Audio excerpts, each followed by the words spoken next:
Howdy, Sean. Nice work. Sean? Nice work, Mr. Crack Spider. Nice work, Mr. Crack Spider. Nice work, Mr. Crack Spider. Nice work, Mr. Crack Spider. You worked your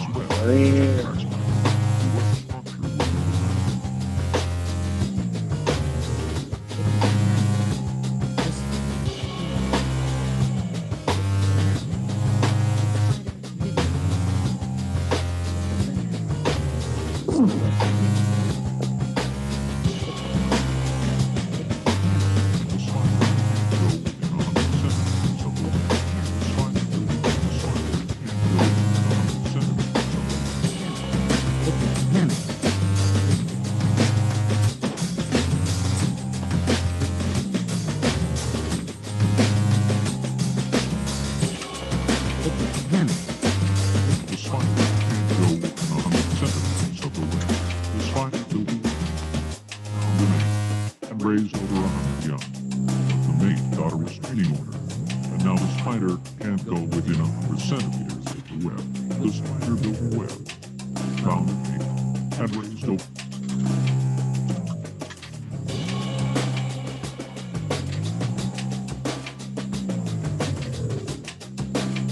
The crack cocaine spider figured building fence was more sucker than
Hello.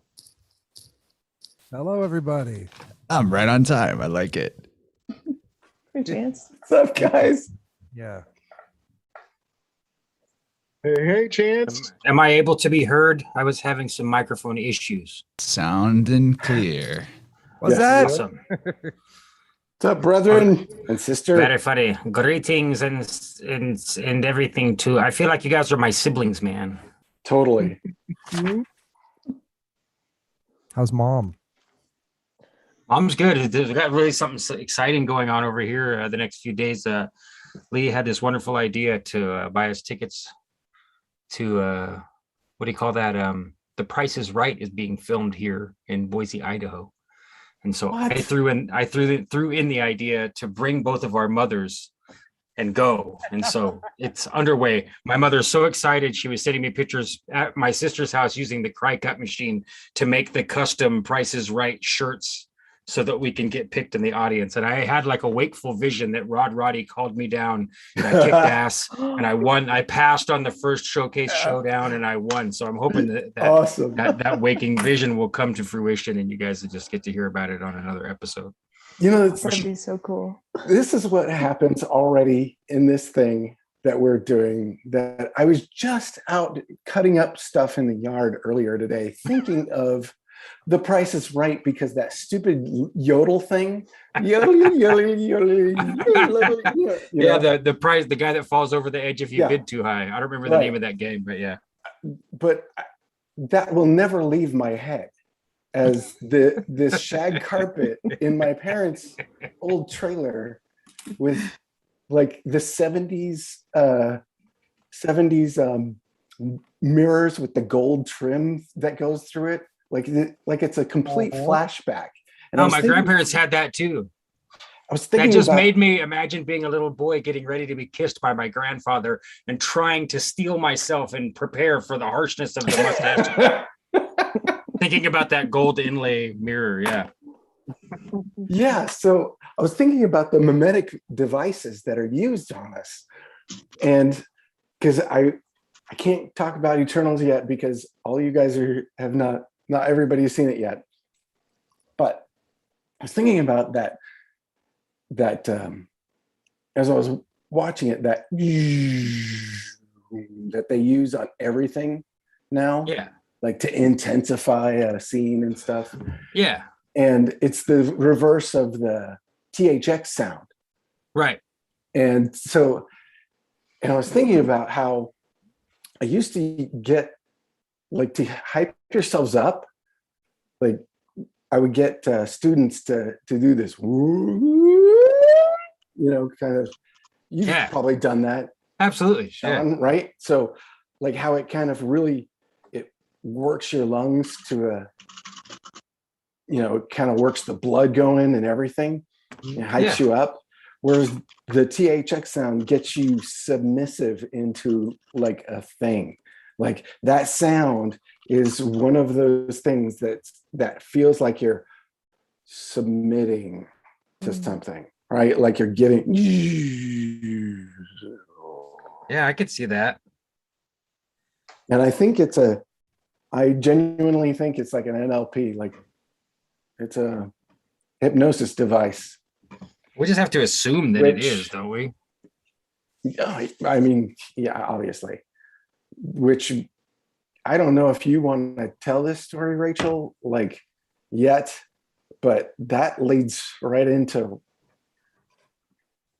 Yeah, I can try to condense it a little. So the reason this started, I'm sorry, let me get this out first. The reason this started is because we were earlier talking about the Eternals and how twice during the story they talk about your addiction to your cell phone, and it's out of context. It doesn't add anything to the story whatsoever.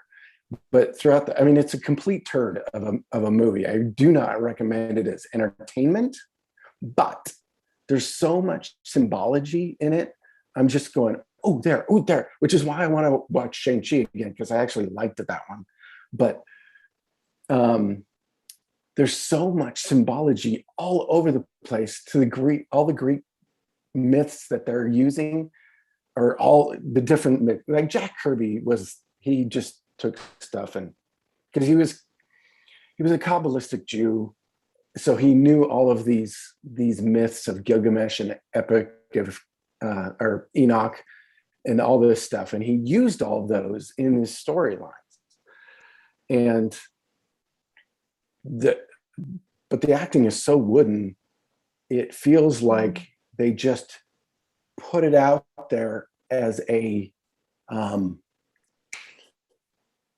message to us. That, like, I think that they are just giving us messages through these movies. They're talking to us, those who have eyes to see and ears to hear. yeah. Yeah, buddy. Mhm. Because I we think have it's more always been impact that on way, the. too. I think that people that are aware have more impact on the direction the fractal goes. We're in conversation with the archetypes within. So whenever we have this awareness of corrupted archetypes in the external, like the Eternals, I think we're putting more flames on their fire, possibly. I mean, it's just a possibility. I don't know. I mean, do you guys notice that when you're out and about, like in public? Do you notice how things react and respond to you? Mm-hmm. Like, Mm-hmm. For a long totally. time, In the though. boot. Yeah. I'm getting 88s everywhere at really weird moments. 88s. Huh. 88 butterfly. 86s. Are you guys seeing it in mostly technological senses or organic senses? Mostly organic and Yeah. conversation. Yeah. Depending Yeah, on man. it's like who I run into. Yeah, like Wow. all of you guys, like the way because we talk not on here a lot in the Telegram group, which if you're not in there, you're missing. What are you doing? What are you doing? Get in there. I'll drop a link. Participate. If you're listening, get in there and participate because we need you people. Anyway, don't be hands off. Be hands on. Do something. Do something for yourself. But I don't know if you guys have seen the video that I put out yesterday, or was it? I tried to get it. I got a little one out Thursday because that was 11/11. That was my recovery day, right? So I thought it was important that I get at least something out, kind of like a birthing thing, like it had to happen that day. So, and it took all night to figure out the stupid YouTube thing wouldn't let me upload that thing, right? But it was for a reason, because when I finished that thing and I was trying to upload it, I heard this boom on my chimney and in coming out of my chimney. And I'm like, what the hell? I'm like, they're here. They're at my house. So I run outside and take a video, and Gwen is sitting on my chimney, and I look out to the other house next door, and Peter's on the other house. It's freaking mind-boggling. And what's weird is I had gone to the office, but I did not go to the tree to see them because I just needed to get something out of the office. But when I did that walk thing, it's right next to it. So they probably saw me, but they're like, you didn't say hi. That's right. What's up? We're coming to your say house. hi. So come on, what's the deal? You missed. Is something wrong, bro? Exactly. Dude. You saw me at the guys- grocery store. You didn't say a word. Something wrong, bro? Shame on you. No, it was mind-boggling. But That's awesome. It was crazy. That's the crazy stories that happen all the time. Like, I don't know what's going on. I mean, I do. I guess you should remind love it. anybody that might be brand new that what Gordy's talking about is a tremendous relationship he has with the owls, that he's made friends with a parliament of owls, that he's become a member of their family. Yeah. That's awesome. Tremendous is the right word. I'm glad you picked that word. I don't know. To me, it's still not even good enough. Like, I can't articulate I feel such a blessing and an honor just to be a party to the information at all, let alone to have it like be live updates. Like, just to have heard the story would have been like something I'd tell my great grandkids. Like, I knew this guy in Arizona who was learning how to meditate. And he became a member of the family of the local owls. All of the other wildlife in the area started to participate also. The lizards would come out, and everyone would have an open coven. Finally, symbiosis between humanity And the life triceps or the right. triclops came Yeah, out the even. trio. Triops, that's what it was. Really, yeah. It sounds insane. It's generational. He summoned the baby sandworms. Yeah. Oh. Sandworms. I didn't know that you met the maker. Did you miss the triops thing? Oh man. Yeah, I think so. I think maybe I did. I don't know. Oh, geez. It sounds insane when you say it, but I missed a lot of stuff It too. sounds epic as heck. Beautiful. Like, It's so beautiful, man. Um, That's why I offered to help you make it into a book if you want to, because So- it's worth it. Even if Yeah. we just scratch together the most basic thing, it's By worth the it time 'cause you then get it you've done, got you'll the have tangible. enough for a second book. That's right. Kinda- We'd have to make 101 volumes before we die. I really think I kind of want to. I think I kind of want to do that as the Sean, as like maybe a cookbook / owl book, maybe. Yeah, that sounds great. Because if anybody doesn't know, in the Telegram group, also I've got the Culina Alchemy, which is culinary alchemy, which thank you, Jen Brew, for that title, because she she said something about kitchen alchemy, which spurred that. So thank you. I appreciate that. And that bitchin' little video that she made me looking like Martha Stewart, which is hilarious. That should be the ad for the channel. We should dig that up. It was great. It's like 10 seconds. Yeah, it's We should great. run the ad for your cooking show. Oh yeah, yeah. I should. I'll look it up. I'm already You're already trolling in through it? groups Okay. for content right now. But it's fun. Like it's challenging me to make new stuff. Like I made a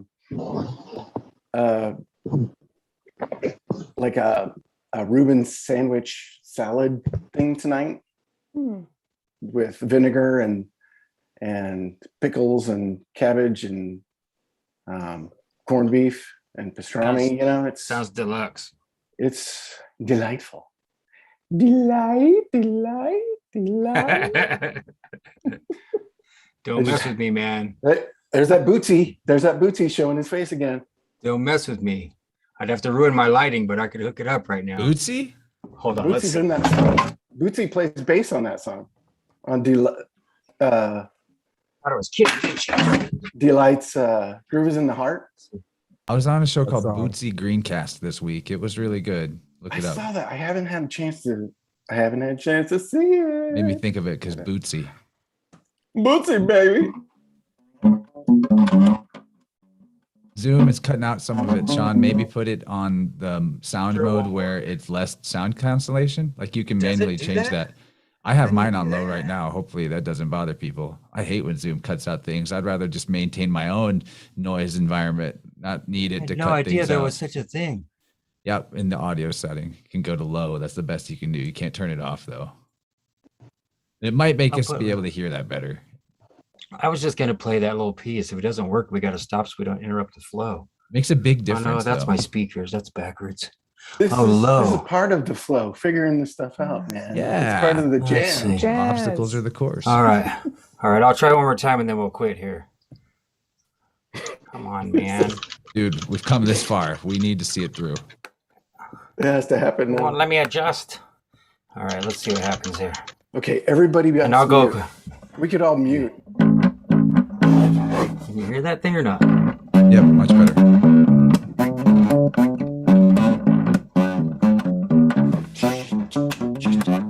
Oh! Oops.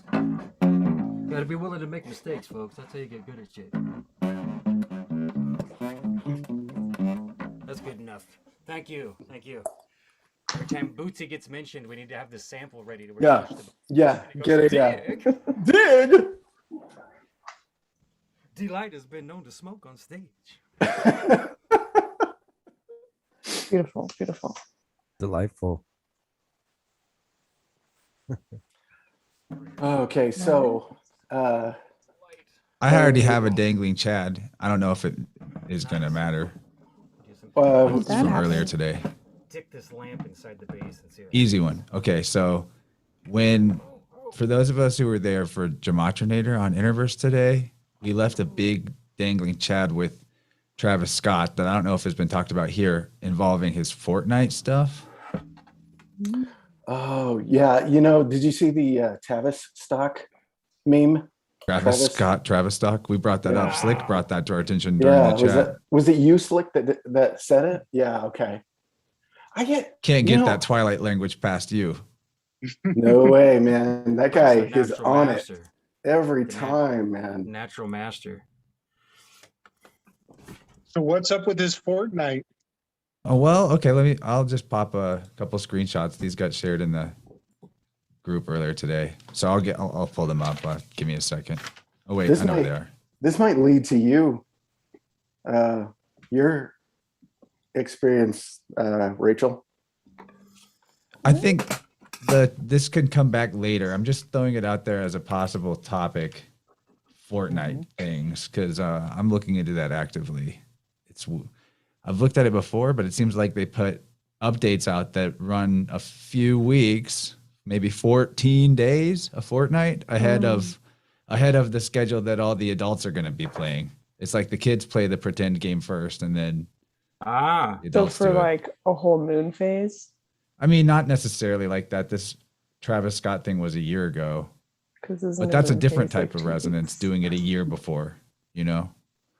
But anyway, he had a big concert in Fortnite. And Really? is this showing right? Is this right? There we go. Yeah. Wow. Trippy. Okay, trippy. Far out. So he was like huge. Weird. Epstein's temple. I see it right there. Here you go. Wow. It's shaped like a phallus. There's more. Yeah, there's another one. And then there's this thing about Cactus Jack that was encoded into the event that I don't understand yet. Just Jack. In a cross. And it's in a cross, yeah. And a red cross. And they called it astronomical That was the name of the show a year ago, Astronomical? on Fortnite. Nomical. Yeah. So anyway, there's just some screenshots that got left dangling from the Interverse episode, and maybe they'll weave into something else. But Yeah, maybe we'll have to write the Astronomicon. shit's weird. I figured you guys already talked about that whole chestnut last week. I missed last week. I didn't. I don't think we talked about it last week, but I'm really leaning towards that whole thing being a stunt. Oh yeah, that. why even lean towards it? It's I like mean, it is what it it's is.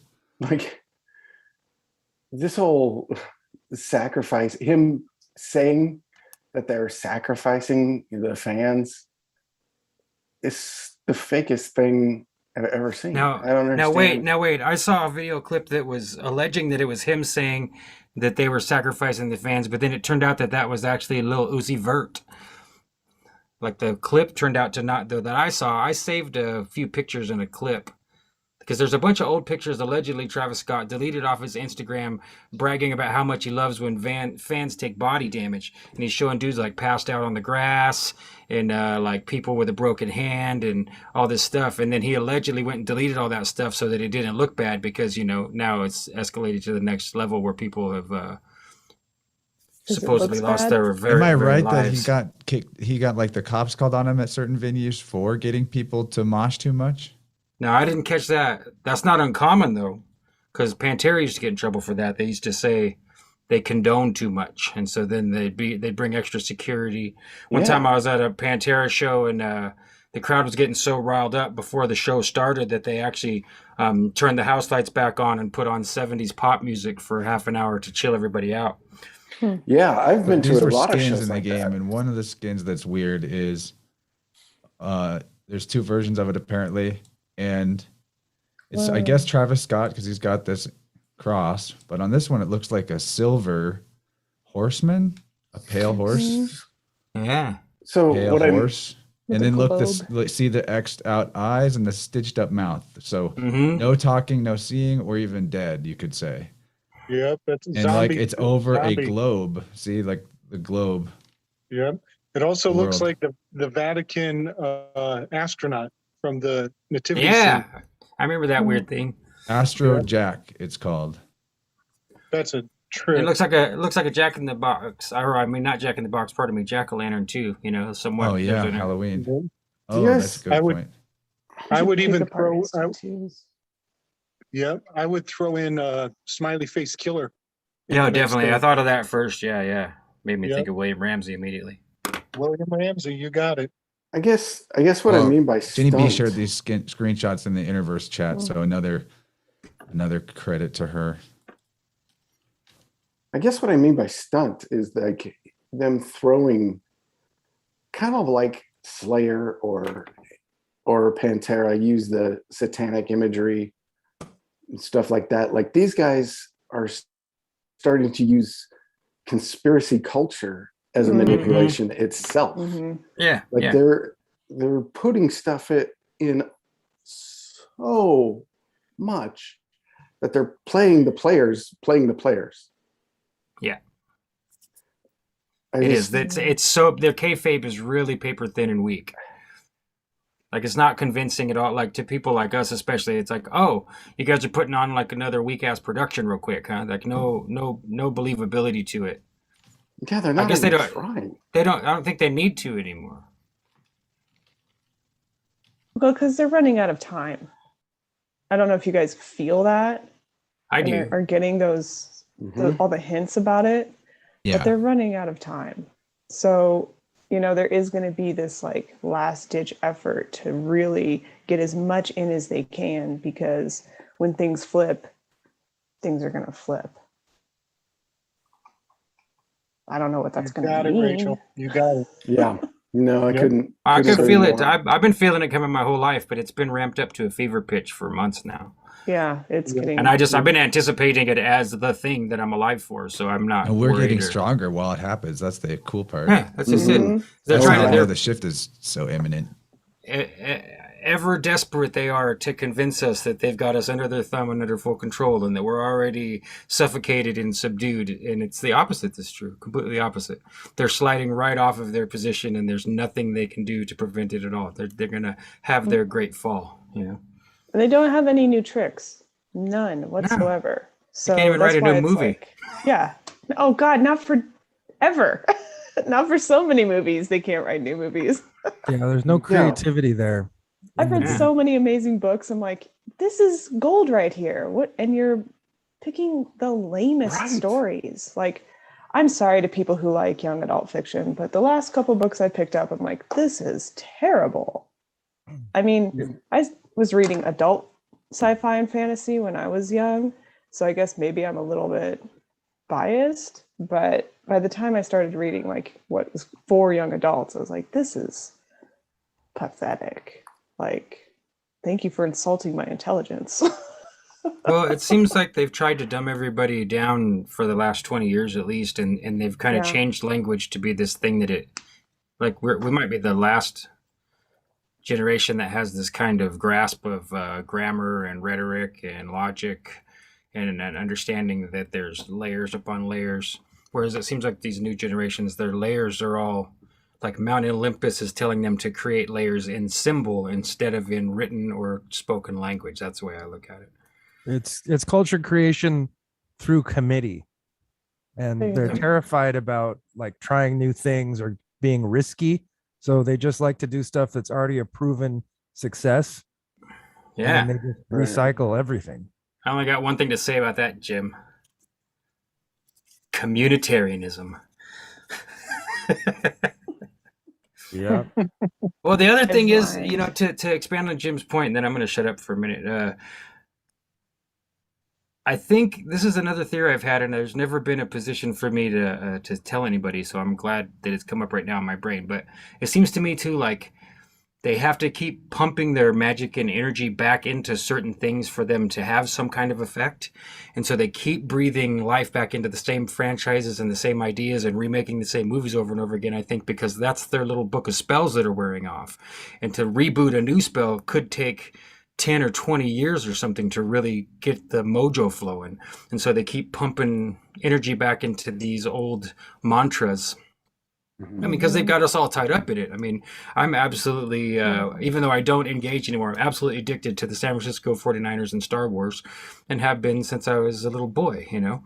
And I don't even care. I don't follow any of it anymore, but it's still, you know, I still have a temptation to buy a used Star Wars t-shirt, even if it's not my size, because it's real, you know. Yeah, It because works. we're programming. It's the Price is Right programming of the sound of the little guy Yeah, yodeling up the stairs. that's right.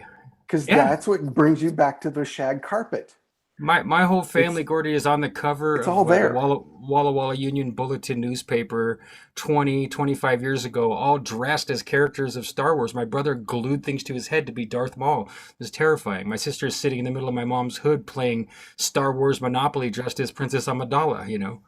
It worked, you know. Yeah, We yeah, took their totally church worked. and we attended it, you know, at home and at the buildings, you know.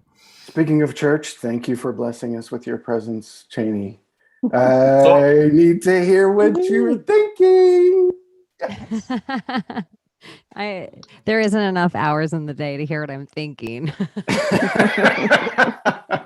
We have time. I'm doing nothing right now. I'm doing nothing. Hi, you guys. How are you? It's good to see Real you. good. Doing good. Great to see you. Good to cross reality tunnels with you, Chaney. I know we're breaking timelines. But never the twain have met on a weave. Oh, you guys have We not like been on alternate together. weaves. It's because our names are so phonetically close, I guess. I would be lying if I would tell you that I was never called Chancey or Chauncey in my life. All That the would be a time, me lie. too. Oh yeah. And I like that now because one of the things on my mind lately is eggs. So cosmic eggs. Chansey has or that Pokemon has an egg in its pouch, in case anyone's missing that reference. No, I totally know what Pokemon you're talking about. I totally don't. Well, find a picture. He's gonna pull one card out of a Pokemon deck of 1,000, and it's gonna be that one. This is what he does every single morning. Play out a card. Nice. It's gonna make Nice. No, seriously, is that not close enough for a tarot Yeah, card that's with pretty holding good. an egg? Pretty good. Pretty good. I mean, you told me I would do it. Yeah.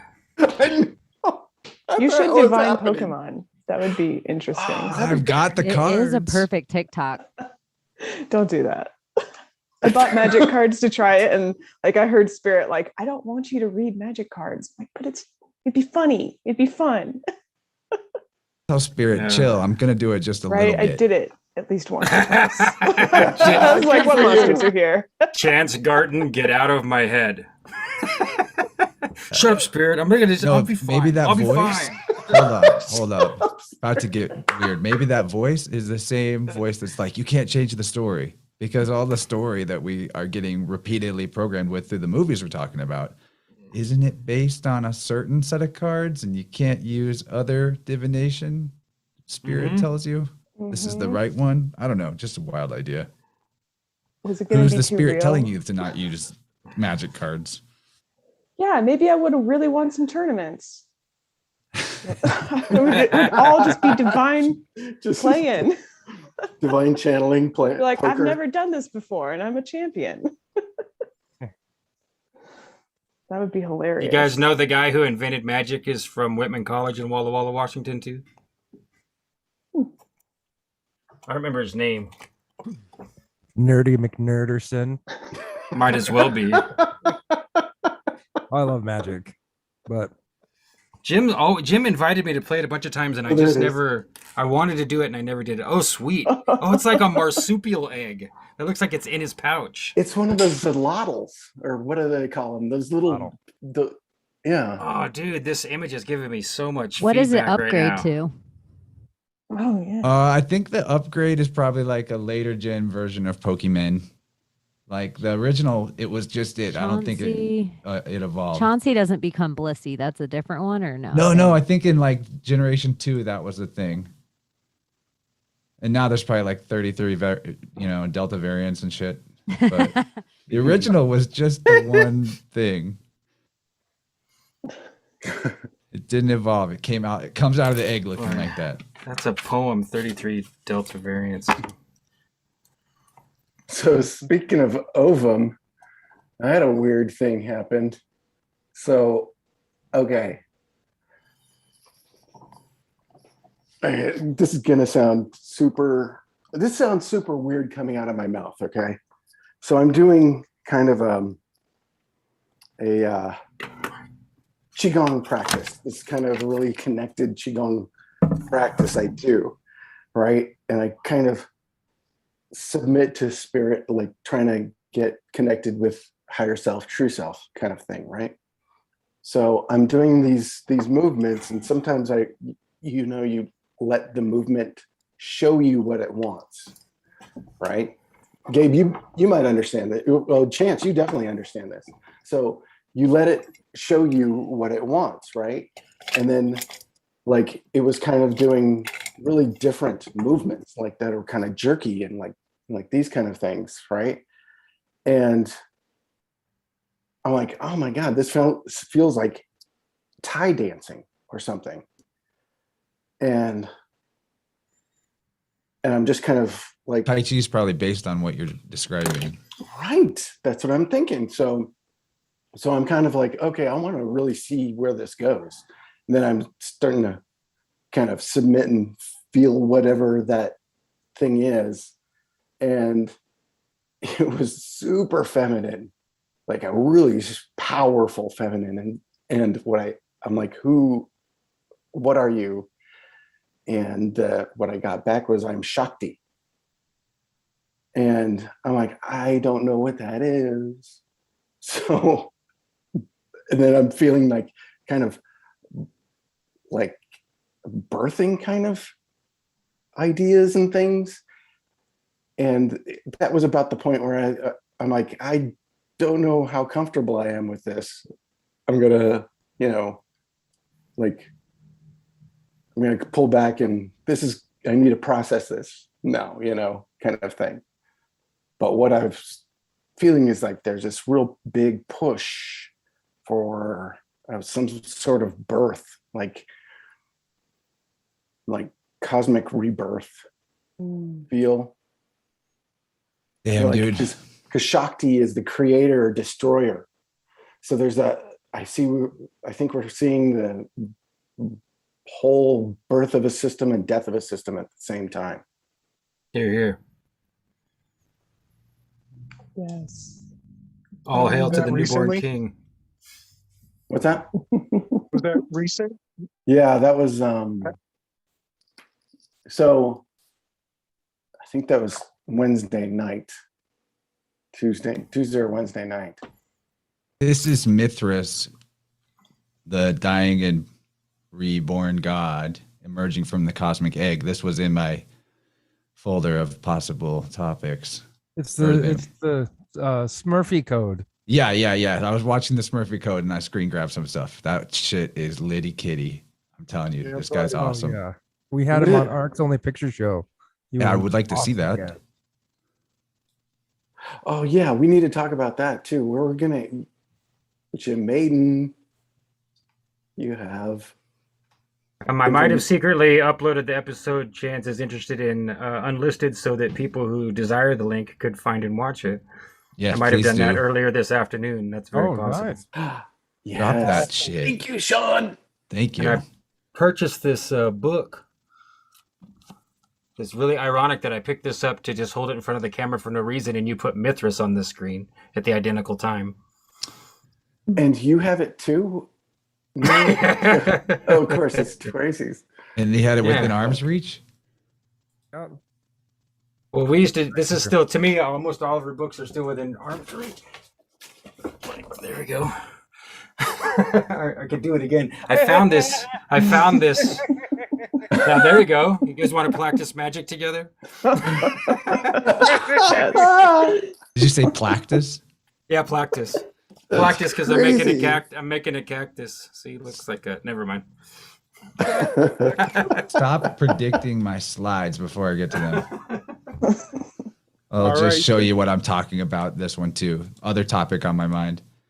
A cipher of letters that interchange with each other between languages, like R's Interesting. and L's. I wondered what that meant. Thank I you want for that. saying that because I saw it and I was like, I didn't have time to ask.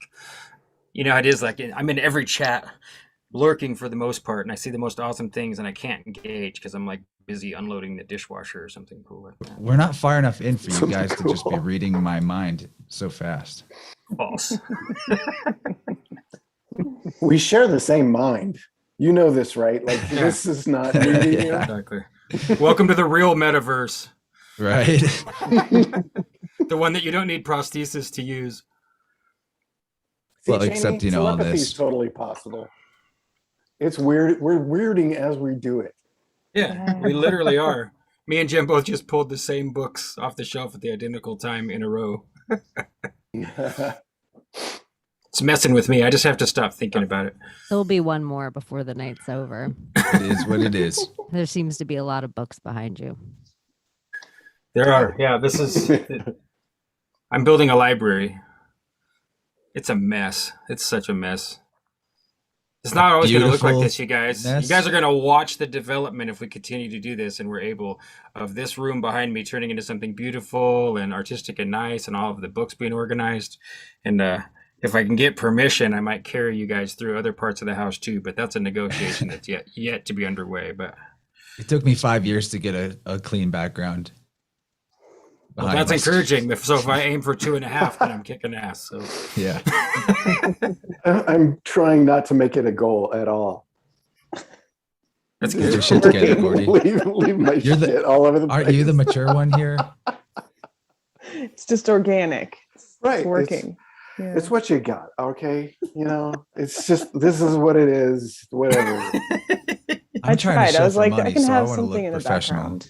background. You guys all look so much more professional. Chaney like has her own custom background. Like she has Super a tight. logo. Well, It looks like I, it's if anyone ever needs help with the logo, I'll totally help you out for free. And another thing is this is like my least good. All the MMA backgrounds I had when I used to just do that show were way awesome. Like the dude was he could do carpentry and electrician stuff. So we had like lights coming through the background and all this next Nice. level. This is just spray paint. This is just easy graffiti, spray paint, permanent marker. Looks it's good, bomb as though. fuck though. It's bitching. Thanks. It is. I have the egg behind me because I just want any excuse possible to talk about the cosmic egg every day. Dude, I gotta interrupt right now. Egg. It's Yeah, I the gotta torsions, interrupt man. first, Rachel. It's the torsions. I'm Yeah, just gonna mine's say this short. and then Rachel, go. You Yeah. go first then. You I go. won't forget. Okay, well, all I was going to say is if you did not tune in to the paid version of Chance Garton talking to Benjamin Balderson about the cosmic egg and every other thing you could possibly imagine that has to do with the things that you love on this type of broadcast and those similar, then go pay your $10 or whatever you got to do. I'll just send it to you. Just You know, DM me. Yeah, you could Anybody DM here, Chance, or you could I'll sign send up you the for link. Rockfin, which is awesome, and for $10, and have your mind absolutely sucked out of your head and put back in as a golden egg or something like that. Anyway, so good. It was so that was good. a fun one. I'm gonna Oh, expand yes, on that with him please. at the end of the month on his channel. Yes, please, Jim. Sorry. Yeah. Right. Okay, Okay, Chance. Rachel. I had this thought about the egg because I've been seeing the cosmos as a diamond because you can look through different facets of it. Everyone has a different facet. You're ahead of the game. I have a screenshot for this. Oh my God, I'm yes. not serious. No, this is. Can I We just know, show we know. you? Okay.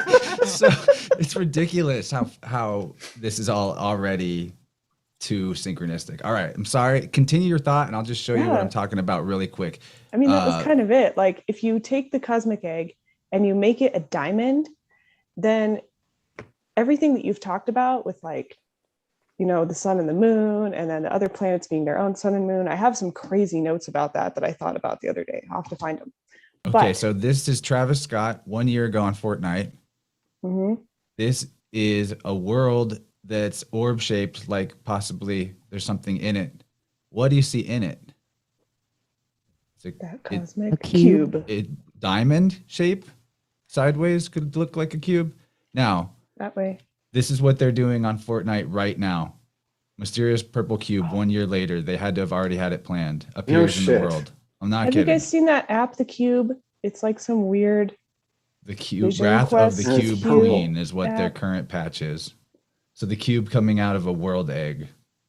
I don't know. It's Dude, just you guys weird. gotta see Eternals, man. Oh my God. I'm gonna Okay. go see it at the IMAX. I almost went tonight. No joke. We almost went. Or was it last night? Yeah, that's what I did last night. That's why I didn't do anything else. IMAX is so addictive. It's just stupid how addictive the IMAX is. And they're showing it to Rachel, us. They're, tell us more about the diamond. The diamond? Oh, Yeah. so the diamond was how I figured we had different cosmologies and how they can all be harmonious within that egg, within the egg, because everything would have its own facet and it's all part of the same diamond. So it's not like it's like we've all been kind of saying, it's not like there's one answer. It's just about harmonizing them all. So that was really all the thought, you know, I mean, you have one diamond going this way and then you have one going this way. So it makes a whole, you know, like that, you know, like a diamond, but it reflects beneath and it reflects above. So everyone's ideas of the underworld, they're all present, and everyone's idea It's of the like a upper mirror worlds world. is all present. Mhm. I'm just going to say this real quick. FRC, if you want to fight me about the Bruins hat, come fight me. You have a link. Come fight me. Bring it on. Bring it. We're going to talk. You want to talk hockey? Come on. I dare you. I dare you. Okay, there you go. I'm just trying to sucker them in. No, you Is that should. guy in the Hockey's chat or worth what? They were earlier, I think. So That gave me that like shrill feeling up my spine to like see if they'll come bang on the door so we can watch you whoop their ass in your front yard. You know, like is this gonna happen? Is Chance gonna take the bets and hold the money and yeah, man. Okay, It's not my that forte. pay-per-view. I'm a progressed son Taurus, but still, I don't really like to play with money.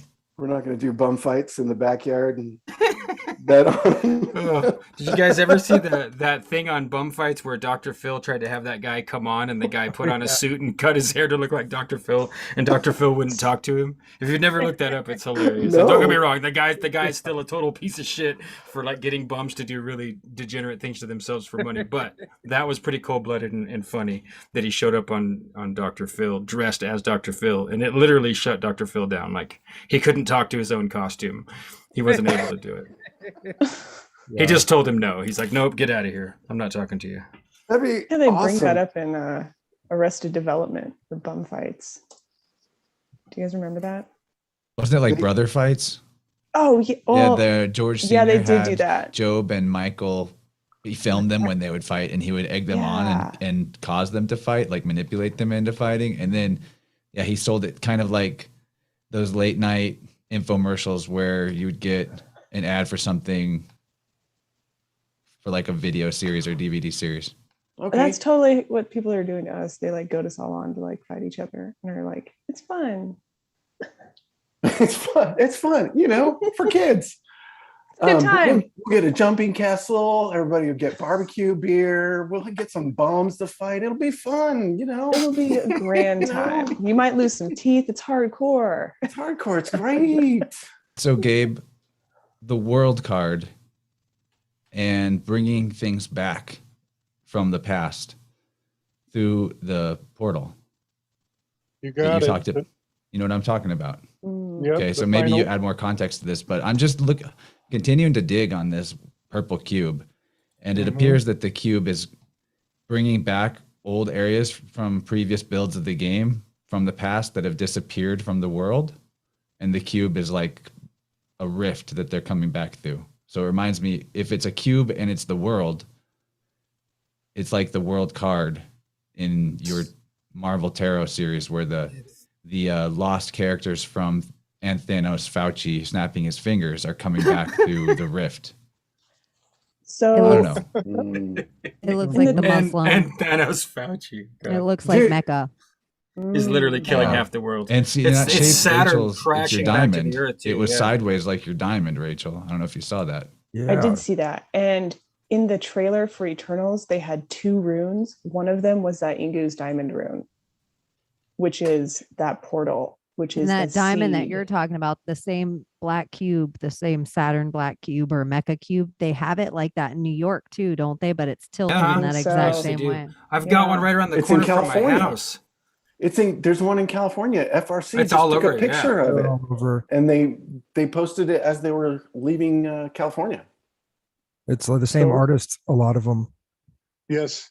So the word Eternals has 2 anagrams in it, and they're imperfect. But one is Saturn L, Hmm. spelled SATERNEL, Saturn L, and the other is turn seal, as in the final seal has turned.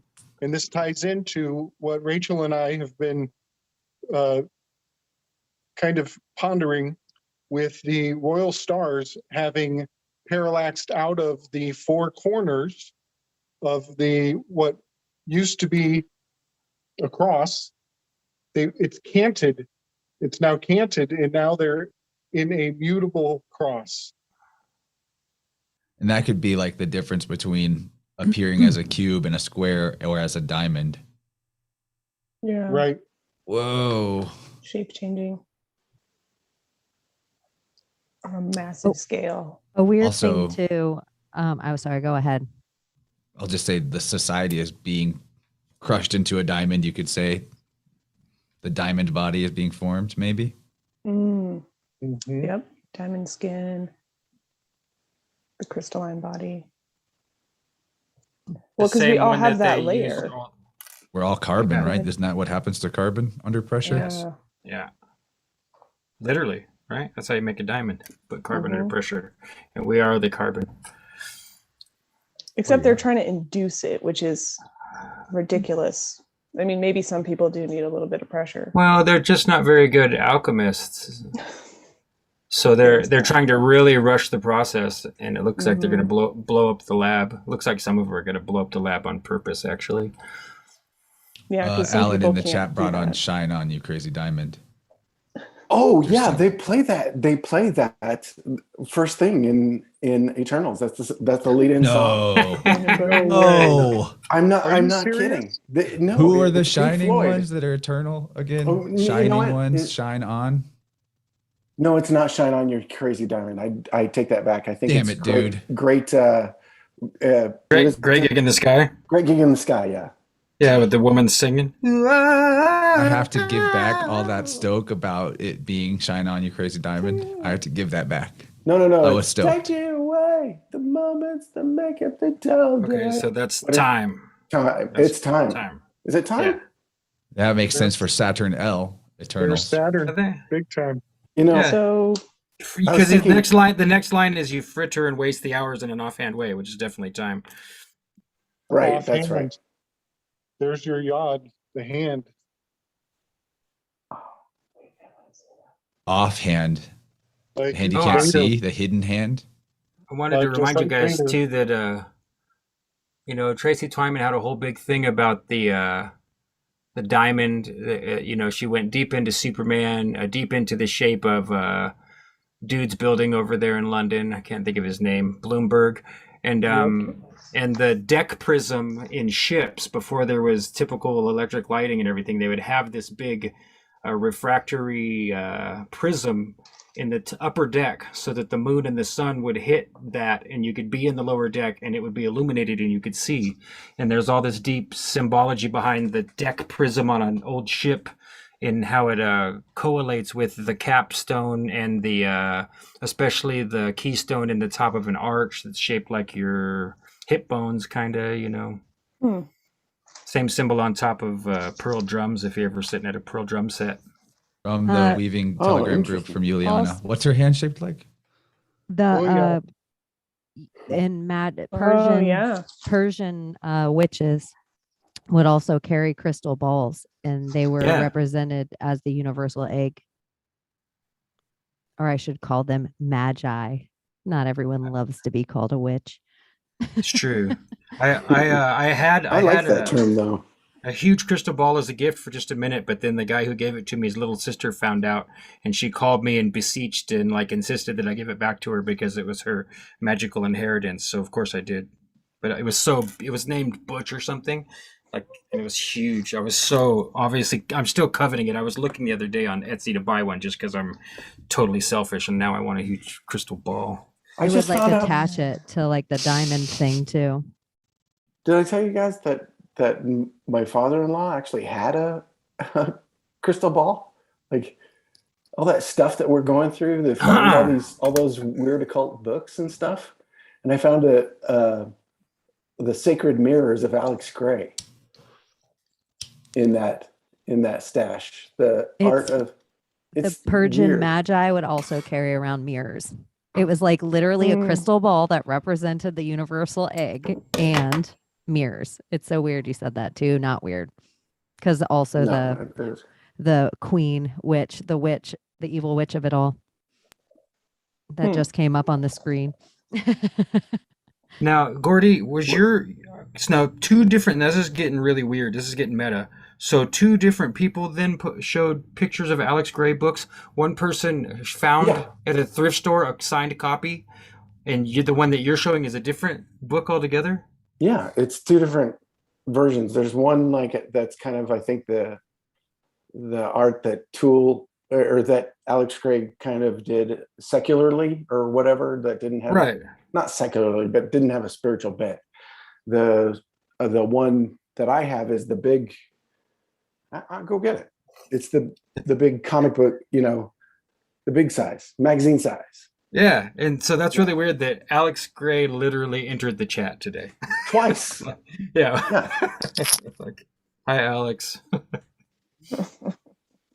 Oh, Chance, it looks good. What are you drinking? What is it? Oh, it's my special Kool-Aid. It is a multivitamin mix that tastes like Kool-Aid. You just throw a pack in your water, and then some extra vitamin C from Clive DeCarl, and some fulvic acid, fulvic minerals dropped in there too. I need to do that. The fulvic. Oh, it is big, Gordy. Hit up Clive DeCarl shop. He's got the goods. I'm telling you.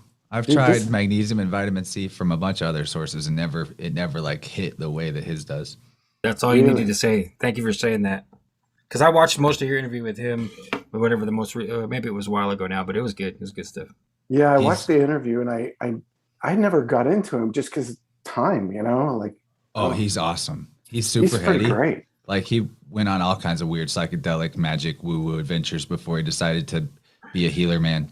He has a Telegram channel worth following because he shares fire memes, and then every day he'll say, "Happy Tuesday, have an absolutely wonderful evening," or something. And it's just like, constant good vibe Clive. You guys see that symbology up there? The sun, moon. Yeah, a little bit. Yeah. These are like being ascended up to there. So these are these fire and water pieces that Alex Ross, who I also love, Alex Gray did in New York. They're big long pieces in a I guess a New York installment that it was called Sacred Mirrors, and it's all these real tall. Where's the rest of it? But anyway, there's some crazy shit in here. I couldn't. Doesn't his wife? Doesn't he share the? He shares the work with his wife. Doesn't she do like the curves and he does the straight lines? She does the xenoglossy thing. She's definitely a painter. I'd say in a way she's a better painter than he is because her detail is so stupidly like I don't know how she holds her hand that still. I really don't. Obviously, I'm not belittling or saying anything bad about the man Alex Gray. His wife, Allison, is her name. It's one of the few things that makes me think, hey, I guess I could take mushrooms one more time. When I consider myself kind of resigned, and it would have to be truly magical event for that shit to fall in my lap. But I look at Allison Gray's stuff, and it's like, nothing wrong tripping at home. Yeah, Alex Gray. I might do that one of these days. Just shroom and look at this book. Gray Alien. Alex Gray. Yeah. Gray Alien. Oh, you guys want to hear a crazy story about Alex Gray? The Gray Pope. Oh, what is that? I remembered this reading a book about the history of Alex Gray and his art back in the day. And it was definitely a book, not online. And so I went searching all over the internet for this information because what he'd done is when he was young, he did some really crazy, more kind of like performance-y art. And one thing he'd done was he'd gotten a cadaver and he hung it upside down in a bag by its ankles. And then he hung himself on the opposite side until it balanced.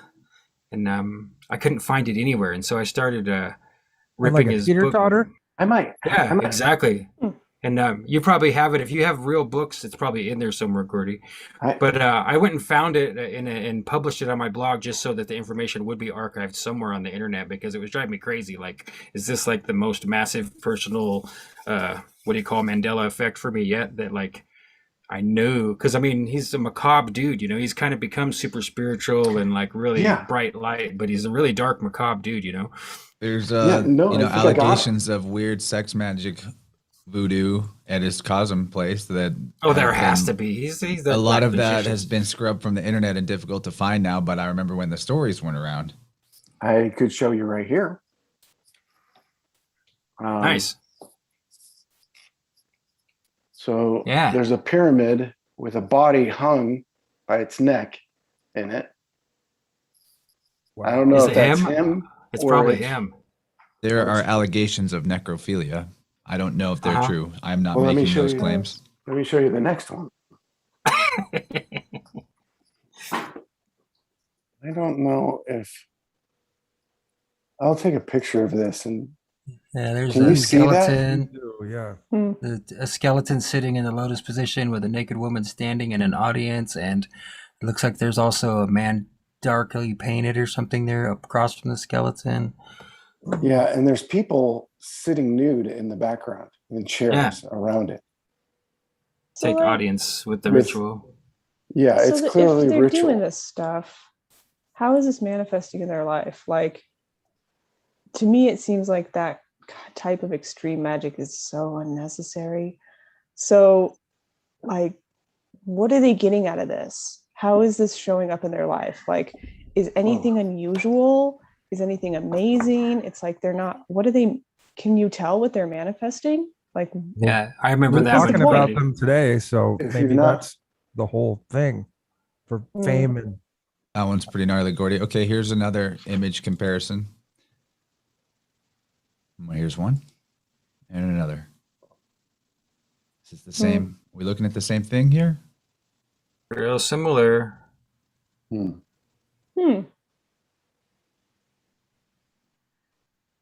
Skull and Bones, Yeah. Pirates, I heard, Men I with, heard Those Gollum. with Fire, Men with I Fire. heard, I heard Gollum bones. That's a good one. Yeah, isn't necromancy like? I'm trying to lure Marcus into the game. Whoa! All right. I said Hey. Marcus, a different Mark just showed up. What the hell? Nice job, Like, it Chance. worked. It worked. What's up, Steeves? Yo, what's up? Hello. Can you hear me? I We can hear can. you. Good to meet you, buddy. I'm Gordy. Nice to meet you. Sorry for the tardiness. Glad to be here. Glad you're here, dude. glad you made Like it. Tartaria, Enos, knowing you. What I miss? It's already hot, man. It's already hot. Are you familiar Yeah. with what happens here? No, please. So Can settle someone give in. the keyword recap? Oh my god. Whew.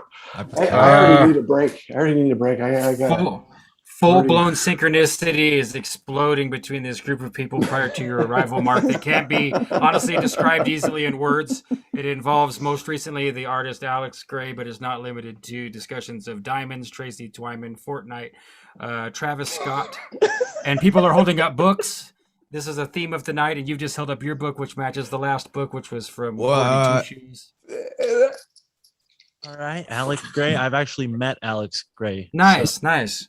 Cool. Gray aliens. Did you say that? What was he like, bro? What was he like? Yeah, what was he like? Well, I was in a line of other people meeting him, so it was very brief, but he was Right. very calm and very kind and like genuinely asked me a couple questions like from his heart, which was cool because I was like, this is probably one of the first times I ever waited in line to meet somebody. I went to the Right. Sacred Mirrors up in Nice. Wappinger Falls there. And yeah, it was really cool. Actually, what's funny is I met this really, really neat crystal sort of jeweler guy who gave me this Himalayan quartz crystal while I was in line to meet Alex. So that's kind of even more notable. Trippy. But yeah, Alex was great. His vibes were as expected, really pleasant. Yeah, that's great. So I mean, My I mind feel is like blown. there's so much synchronicity. I have to explain where I just was. So the only member of my family who doesn't think I'm crazy and was actually on my podcast talking about that just showed up, and she lives like 15 states away. So it was kind of like a once in a long time situation. And I kind of talked to her a little bit about what we've been up to lately on our journey, kind of looking into, we're showing crystals. Very cool. What we've been up to lately, looking into the ley lines and the stone alignments and whatnot. Amazing. Congratulations to see someone that's what a blessing to see someone you're not expecting to see and they're from far, far away. I love that feeling, man. I'm happy for you. Indeed. Thank you. cool. Let's let Mark tell everyone what he does, though, because I mean, it might take a Please. minute. Dude is hustling. Please take as much time as you can, because all I've done is seen the picture of you interviewing Chance in my pod reader, and that's as close as I've gotten to being able to entertain anything you do. So I'm excited to find out for sure. Ah, cool. Well, That was a good one. Chance was on episode 88 of the My Family Thinks I'm Crazy. No, it was 88. What did I He just said say 88. at the beginning He of the said week? I've been seeing 88s everywhere. Give me a fucking break. My God. No breaks. It's, to the right of me here. What's up? What, How you what are doing? you new here? This is what happens. I know, but come on. Slick was on an episode that's coming out this Monday. Then I also do a podcast with Michael Wan, who I'm pretty sure you guys are all super familiar with, called Your Handbook for the Apocalypse. And then I do another show called The Elemental Philosophorum, where we're attempting to dig into the periodic table of elements and see what kind of synchro-mystic angle we can, approach it with and see what comes out of there, like history, alchemy, all sorts of different neat facts and theories. Of course, speculation abounds in that episode. Yeah, Sweet. I love that work you guys are doing. I'm glad you guys take like an entire episode to just focus on one element. I'm Thank you. so glad you guys dig in that deep. That's great. Yeah, well, Generation Z are the guys I do that with, and they're very deep. When they research something, they try to hit it on all angles. So, but they mostly go into the UFO, military, like black budget type stuff, which I think fits in perfectly with the periodic table of elements, because something a guy I've had on my show, Chris Milligan, said to me is like, it all comes back to mining, military, and money. Like those are the three biggest players. And then maybe we can also put like medicine, if we're gonna even like give pharmaceuticals the credit of being medicine. I don't know. In this time period, it feels kind of against the grain. I guess you'd probably just say medical industry. Yeah. Well, I call it the medical malpractice industry. Just throw the quotes up. It's medicine. Right. Just throw those quotes on there. What episode number is Gabe anyway, Slick? Do you know off the top of your head? For me? Yeah. Oh, sorry. 102. Okay. All right, nice.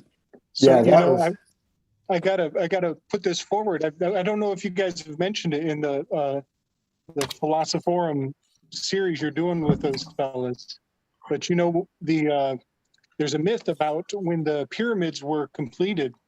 Somebody asked, how were they made? And I believe it was Hiram Abiff, maybe. He answered by saying, I built the pyramids from the top down. Has anybody else ever heard that? Mm-mm. And so the very top of the list of Hermetic principles, the first principle is mentalism. And that means that it all begins in the mind. And what you guys are dealing with, where you say it all begins in the minds of man, in the mining of the minerals. And that's where all control begins in this world. Data mining? Yep. And you could kind of say that, there's so many nested meanings in that answer, but you could also say that, first you got to draw out the plans. You need to sketch things out before you execute them. And here we have like the written law preceding the spoken law, and the what we all see, everything is seems to be scripted. And that is it's very hermetic. That little quote.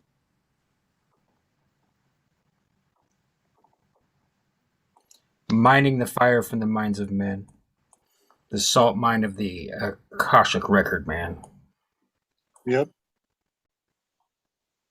It's the inner light. That's your inner fire too. Yeah.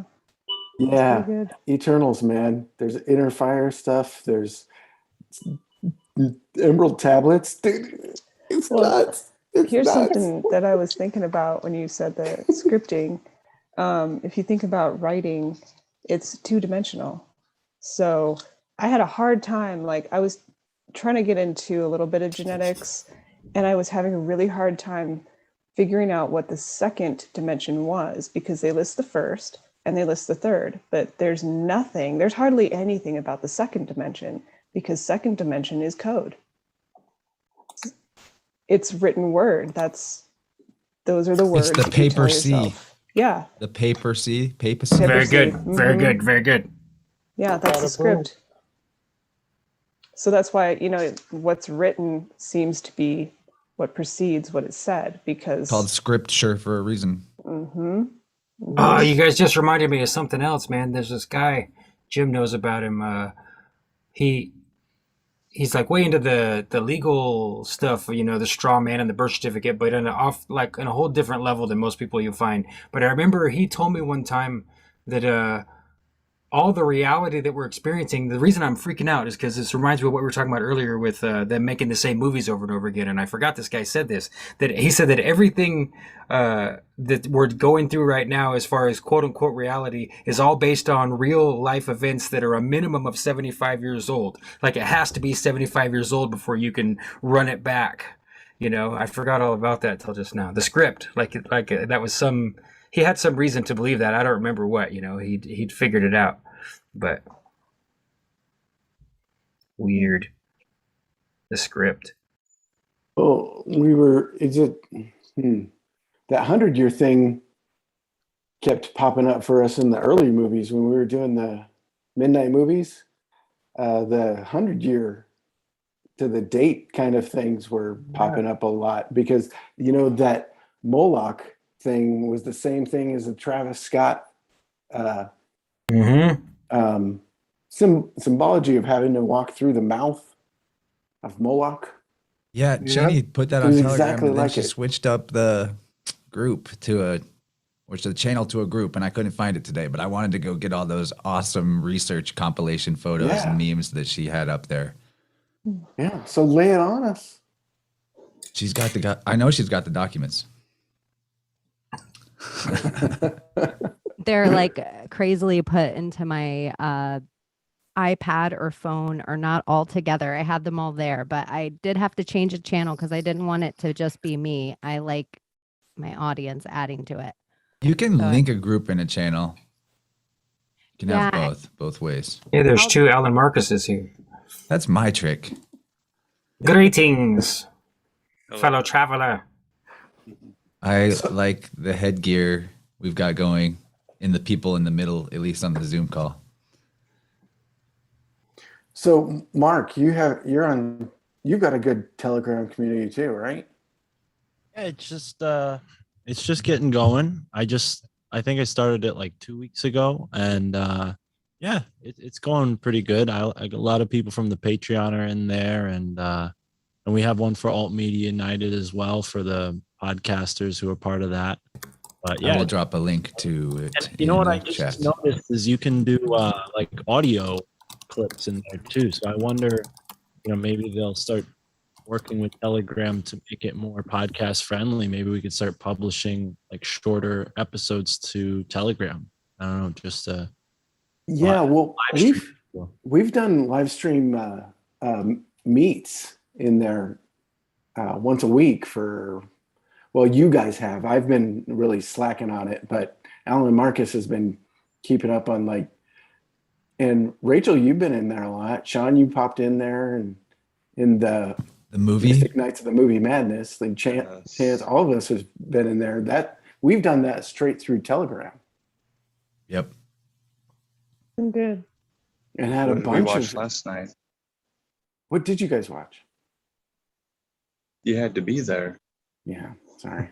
That's the rule. Or Beast That's the rule. Nerd. That's the rule. This isn't documented in any way. It seems like maybe it's not even allowed to be spoken about. Maybe I keep missing it because I muted the channel, because I mute all the channels and then just try to remember to go back to them. But I got to unmute that one or something. Amen, brother. I've got so many Telegram channels and they're all muted. Discord servers too. It's an embarrassment of riches. It Yeah. is, man. It's It so is. so much data available that it's all that stuff I want to read. I'm just gonna turn into that big fat guy from Dune that needs anti-gravity clothes to keep his ass off the ground if I indulge a No, moment. please don't. We'll say something to you before you get that far. Yeah. Intervention. Sean, we love you. Yeah. Your mentat is lying to you. It's really This is your scary. intervention. Lay off the helium.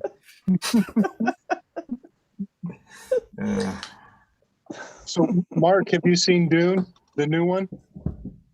No, I've not. I have the book, but no, I've never seen the film, the old one or the new one. I haven't seen any film adaptations of it, and I've read the book a dozen times.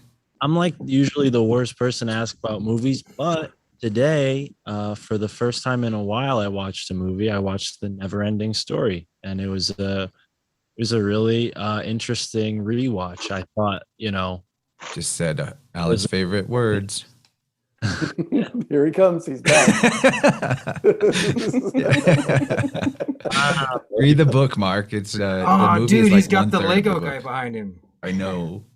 okay, yeah, And he's I want to he's read Wizard age. actual. got the purple cube I'm light. just listening. There's a lot of good gravy tonight.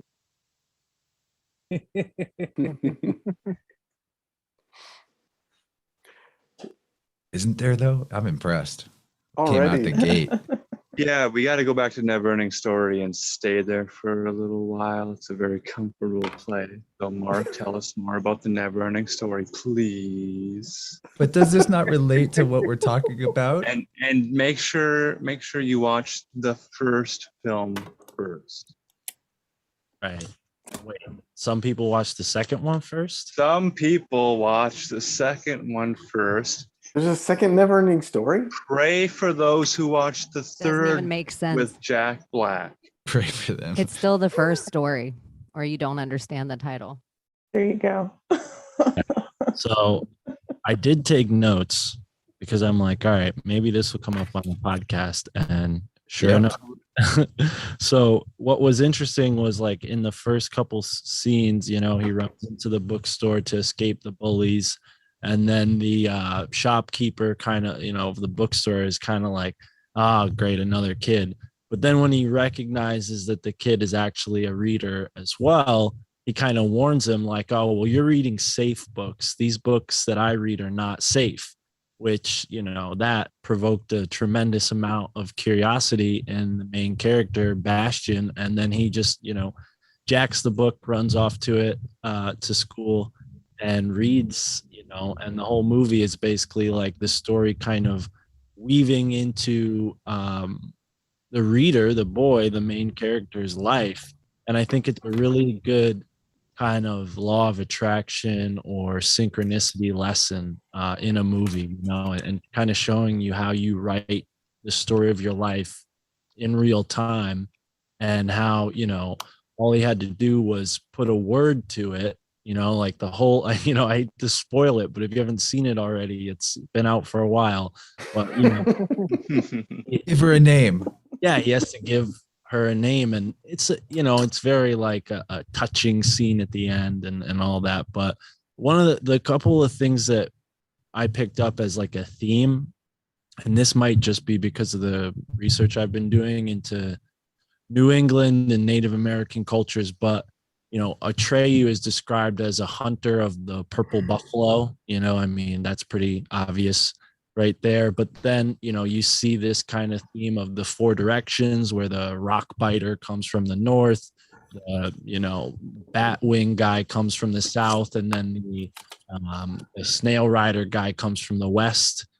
And that was like sort of, at first I'm like, okay. But then when he gets into the swamp, which some people might not be aware of this, but at least in New England and within the Iroquois nation, swamps were considered a very sacred place. They used to burn down most of the forest to, keep this cycle of regrowth going.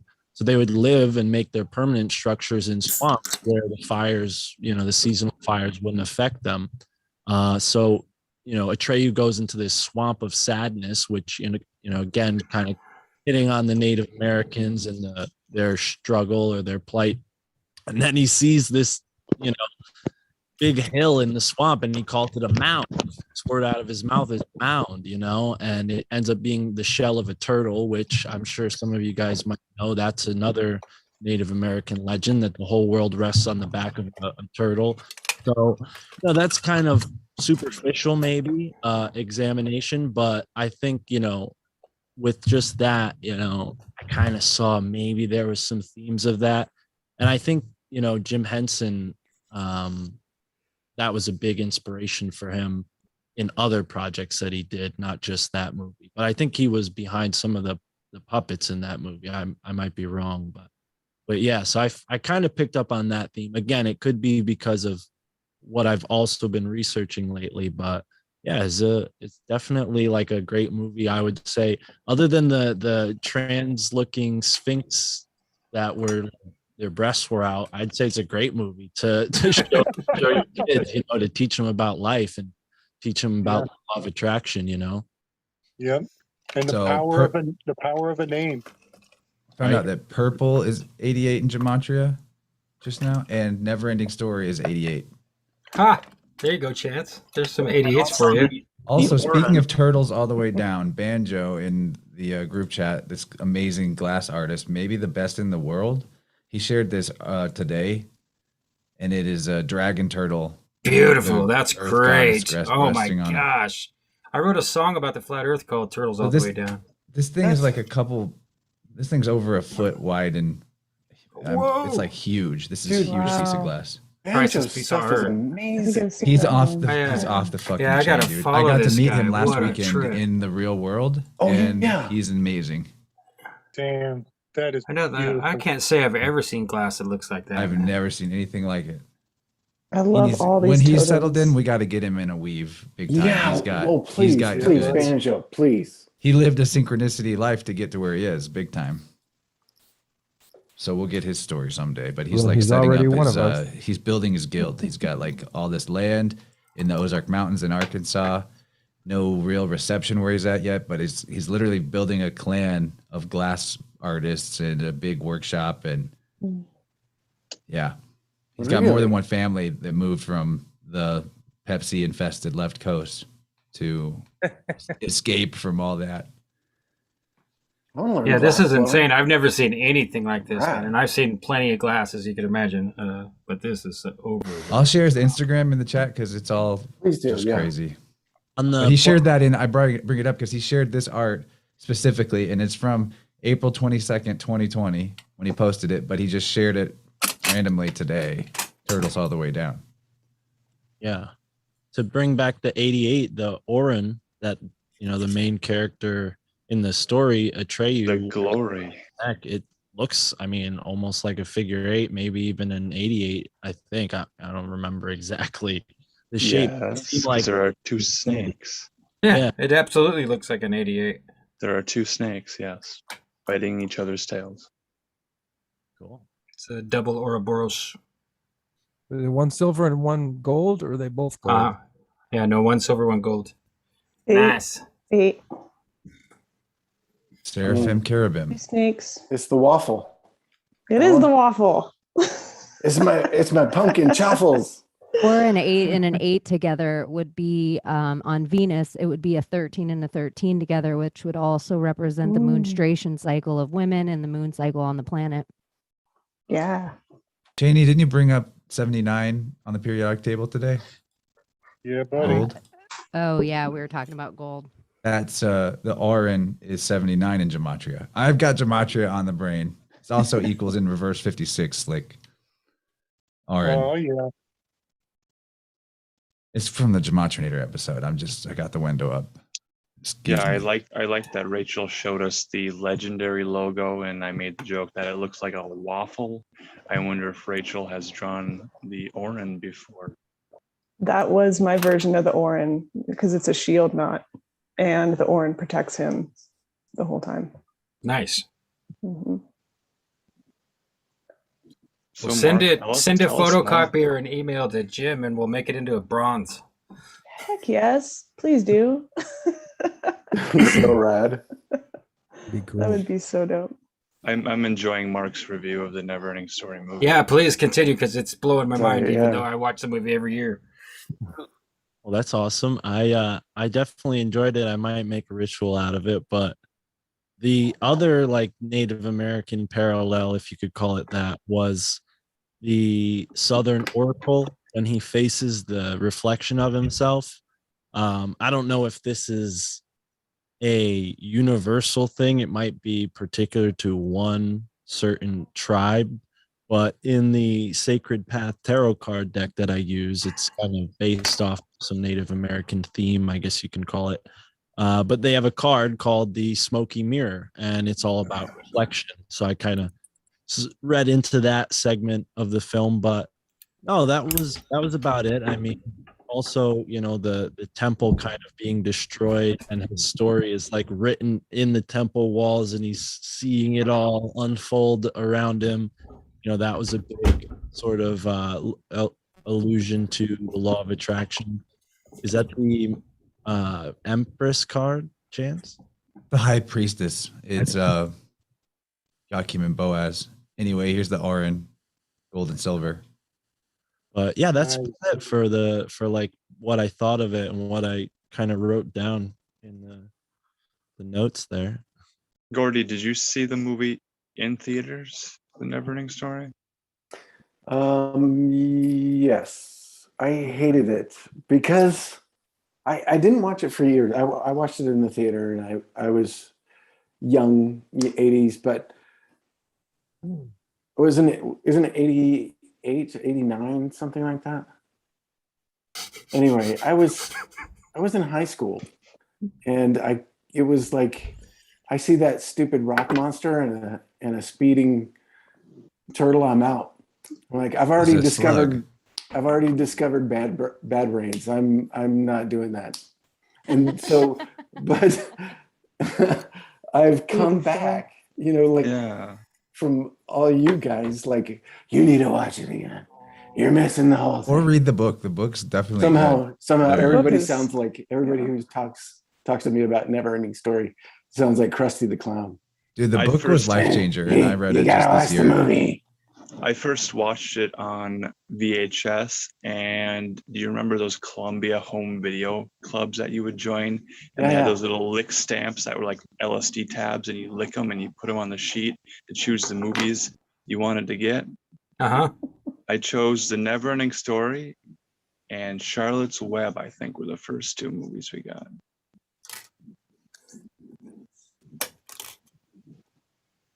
Okay. Is there a sink there? We're waiting for You're weaving spiders. Yeah, I'm waiting for someone to share the weaving spiders. Here's my We're live. tattoo. Is there a weaving spiders web link to Charlotte's Web the movie? We have the GIF where the spider writes LIVE, live or live in the web, and then we play that, and it's the bouncing pig back and forth. It's a thing. Did you expect something better from me? I'm wearing a bathrobe. We've got 12 inches of snow outside. We've gone through 3 hat changes. We had to start a generator to get some electricity just so we could broadcast. We had to climb up to the top of the 5G tower to make sure we had a signal. We're just roughing it here. I wondered why you were late, but I appreciate you going through all that effort to be here tonight. We really appreciate and love you very much, Alan Marcus. Yes, thank you, Alan Marcus. So Mark, what was I going to ask you? Thank you, Alan Marcus, for derailing me again, because there's not a lot of that. Short-term memory is a thing.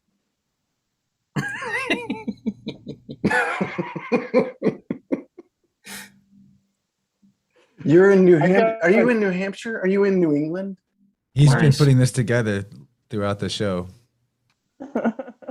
Beautiful. Oh, sweet. It's getting better. I gotta get a spider hat like that. We have you found an Alex Ross dress in just that time. Wow. That's crazy. Alex Ross. Or Alex Ross.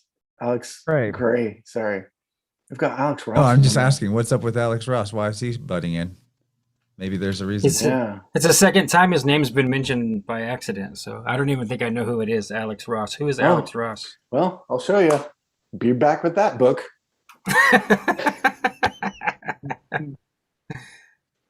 Gordy Two Shoes is what I call straight punk rock. Someone else share their screen then. I'm gonna keep working on whatever art. I'm Oh yeah, I was gonna find something for Chance, but I don't know if I'm quite ready yet here. Dun, dun, dun, dun, dun, dun, dun. Teaser. Now, who's creating this piece of art that we're seeing? I'm working on a digital collage using the GNU image manipulation program. Some people get really offended when you say that acronym, but that's the name of the program. Oh, I forgot all about that. I should learn that instead of paying money for. Yeah, I was thinking about paying money for Adobe and all of their crap, but I could just go back to GIMP. I forgot all about GIMP. You said it. You said it. I'm not afraid. Anyone who thinks GIMP is offensive is retarded. there are people in the Linux community trying to redesign the names of software programming and the master and slave relationships and hardware and programming. We can't use those, and I don't know. Oh, I get it. I just and I'll honor that to the degree that people definitely are around that seem like they might actually be sensitive, offended, or if someone's obviously developmentally disabled, yes, I'm a little bit more careful about using the specific word GIMP or retard, definitely. Can I play a clip that I synchronistically found on cast coverage? Please, I think Alan has to. Alan, can you cancel screen share? I'm trying to find out how to do that.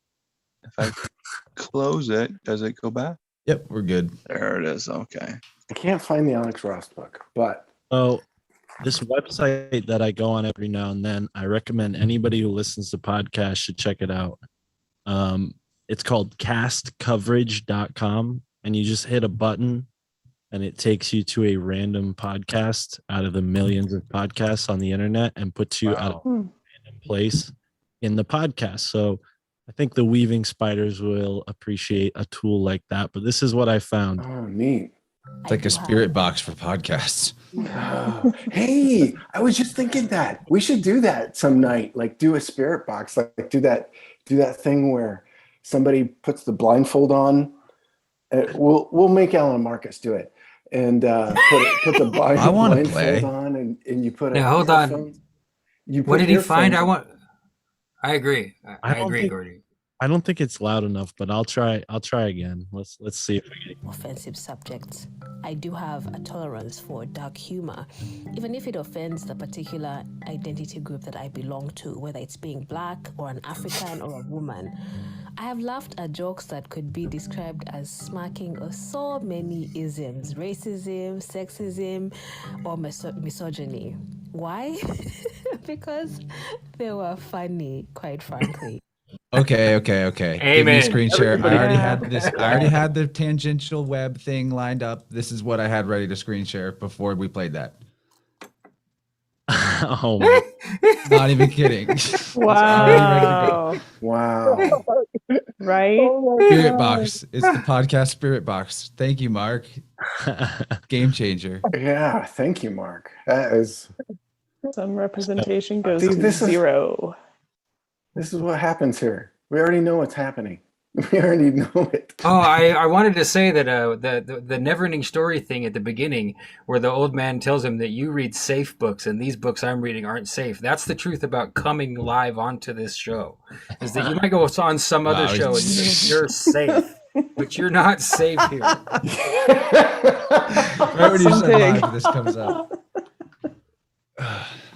And unless you can handle this, I mean, if you can handle, your drugs, you'll probably be okay here. But otherwise, maybe stay in the audience. Well, can you tell me what to post in the chat link wise? What was the name of that website, Mark? Cast, as in podcast, coverage, COVRAGE.com.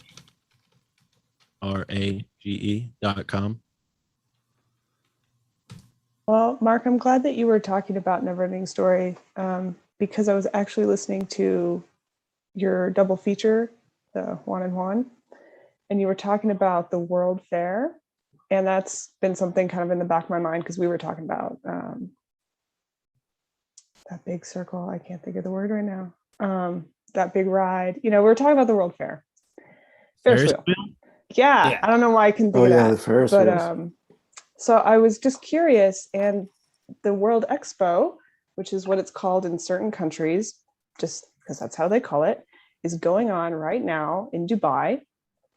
And I was trying to watch some of the opening ceremony, and I noticed that in a lot of these ceremonies, there is a young child. They always have a young child who represents the hope for the future. And it's a young girl. And so when you're talking about that, I'm like, oh my gosh, this childlike empress thing is across the board. There is something within, there is this childlike essence, but it's particularly female that they're trying to keep alive. And that's the hope, which is, I thought that was really interesting. And so they always have to name it. They always have to have it represented.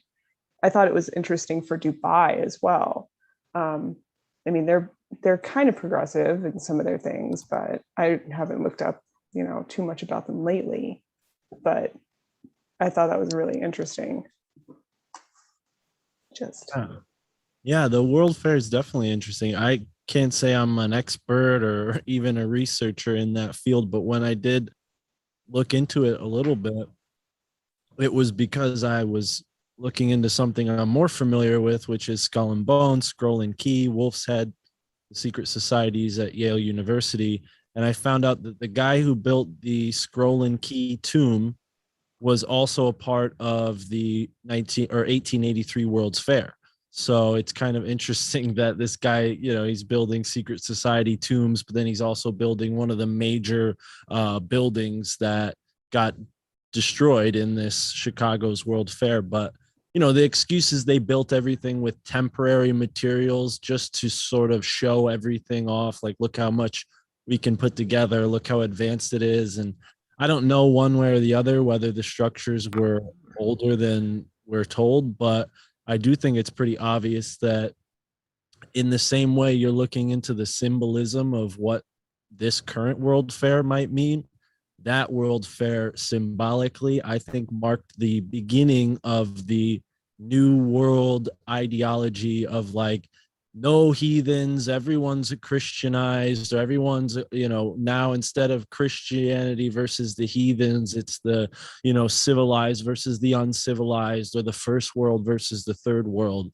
And they had to kind of create that narrative of, oh, the, you know, noble savage Native American and the Inuit. And, you know, that was a big part of the World's Fair. If you look, a lot of the civil rights activists were against what was going on during the World's Fair because Black people were depicted as, you know, having no impact on human history, which is just absolutely ridiculous. You know, I mean, Egypt, hello, but it's just like, you know, very clear to me that if Tartary is associated with it, I'm not sure, but the symbolism and the psyop of the World's Fair, I think, definitely continues to this day. So what it means that they're using this symbol of like a small female child, possibly Virgo, because, you know, we know that Virgo is the virgin energy. So it could have something to do with Virgo or harvest. I mean, Virgo is kind of like the precursor to the harvest season. So it's possible that that could be part of it. Like they're doing a transhumanism soul harvest, so to speak, by getting everybody into the metaverse. So if that is, you know, an actuality, again, I don't know. I mean, things are pretty good with my relationship with the internet. It doesn't, you know, stop me from living a positive life, but I can definitely see where people who are already, you know, traumatized, as most people are just living in the modern world, would escape to a digital metaverse where, you know, now their whole life is kind of pushed into maybe more of what the social credit system that they want to establish in reality. Maybe that's the, you know, warming you up for that to have a then, you know, effect on your actual lives, because you're so used to the way things are in that metaverse that it's like, oh, well, yeah, of course it should work like that here. You know, it's kind of like a fun way of getting us all chained up. Yeah, I watched somebody's, you made a lot of really good points. It's like triggering all kinds of stuff in my brain. I watched somebody's like, I don't know, kind of like tour of the event. So they just kind of showed a few of the pavilions, and the major theme, Dune related, is totally turning the desert into something growing and thriving. They were showcasing a lot of these, like, I don't know, really tall types of gardening, and which I thought was, I mean, honestly, I think the whole thing's a big waste of money, because half the stuff they're showcasing I can find on Pinterest in like 2 seconds. And a lot of it seemed to be like, you know, encouraging the average person to be empathetic towards the earth. And like, I think most average people are probably more empathetic than we give them credit for. It's a lot of the corporations that aren't exactly empowering. It's like, stop making plastic bottles instead of telling me not to use them. Like, you know, that type of thing. But yeah, so it totally made me think of Dune, because that's the whole thing, is that there's the possibility that they can turn something that's barren into something thriving. It was like they're in the middle of Arrakis. It's kind of crazy, but yeah, I mean, the Egyptian desert was not always a desert. It used to be an oasis to bring Egypt back up again. But I used to campaign for Citizens Campaign for the Environment, and you know, activists, they're always like, oh, don't just talk about it, do something, you know. Well, when I was doing something, it felt like it was so much more a part of the system than I expected. Like, I thought I was a part of this like hippie type group where we were like saving the environment one, you know, door knock at a time. But really, we would just go farm rich neighborhoods and try to play on the sympathy of these rich people who had plenty of money to, you know, write a check to get us out of their face. And it was all incentivizing, oh, how much money can you bring back? How much money can you bring back? And really what the money went to was legislation. And, you know, I knew the guy who was the legislator for our group. He was our boss. He's a nice guy, still sort of friends with him. But, you know, he wasn't really shy about explaining how it worked. He was like, you know, I'm one of like 15 guys going in to lobby for these things. You know, there's 14 other guys there, and they're all from big corporations, you know. So even though like we were kind of, it did feel like, oh, we're kind of doing something weird, like we're asking all these rich people for money, and you know, it might not go directly to what they think it does. It kind of did help him, you know, do what he needed to do, pass those laws. But at the same time, the cards were stacked against him. So as much as you donate to a charity like that, you got to keep in mind, like, your money might not be going exactly where you think it is. That doesn't mean that it's going straight into like the evil villain's pockets, but like the system is designed to de-incentivize an actual change for better. So what that ultimately made me realize is like, okay, if I actually care about the environment, I'm going to have to do something different than this. And, you know, I got a couple different jobs since then, none of them with that in mind. But I think what we're doing now, talking about things that inspire people to possibly make a change in their life, is one of the more important things we can do. I mean, in this time, not to give us all a pat on the back, but it is kind of like, you know, to have this sober conversation of how things really are from our perceptions and share our opinions in this way. It gives people an alternative from the mainstream, which is right along with that system that's totally de-incentivizing any positive change. So yeah, I think we all need to recognize like this is a possibility to, like, you know, hey, if we're going to change the environment, maybe we can do it by crowdsourcing and think tanking the same way we're doing now. I mean, that seems to be how most changes happen, by a bunch of smart minds getting together. 100%. Exactly. And this cross-pollination of communities and stuff is mind-blowing.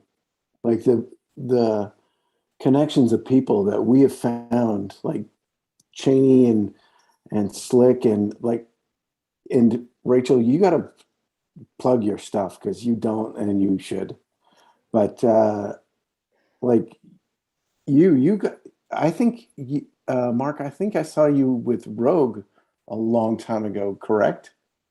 I was on Lindsay's show in January. She's always ahead of the curve. She's always the connector of connectors, man. Like that one, like she's Rome, all roads. All roads lead to Rogue.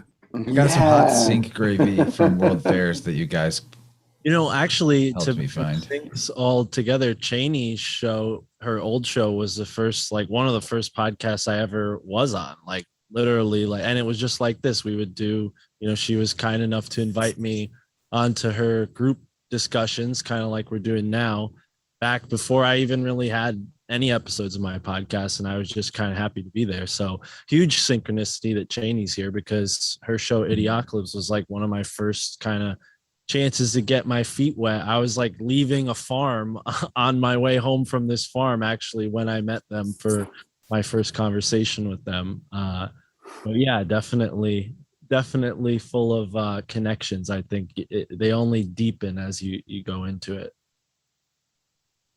That's cool. That's crazy, because that's kind of why I liked this group, because I got suckered in with Barsky and Snake Jones, because we had this weird sync connection. And the reason I liked this is because I just discovered Idiocalypse just before it wasn't a thing. I'm like, that's too bad. That was a pretty cool thing. And then this thing popped up for us, and we've been taking advantage of it, I think, in amazing ways. I think we've been connected to and learning from each other in some pretty cool ways. And I think it's really like, this is the new community building. This is where the communities are actually happening to change stuff. Because I was telling Jim earlier this week, I don't know what happened, and Chance too. I don't know what happened this week, but like my connection because I don't go onto Facebook all the time anymore. Like I just check it for specific things and just check my, if somebody I, care anything about, which is virtually nobody on Facebook anymore, is on there. But like I got connections to all these Canadians that are really pushing the resistance stuff. I think I got on some list, and it connected to a bunch of Australians and New Zealanders, and all these other connections that are just popping off all over the place. It's neat. Yeah, one of the big inspirations for the project I started, Alt Media United, was this guy, Zane Weber, down in New Zealand. He has a similar thing going on called That's Not Canon, and they do mostly fiction, mostly like talk stuff.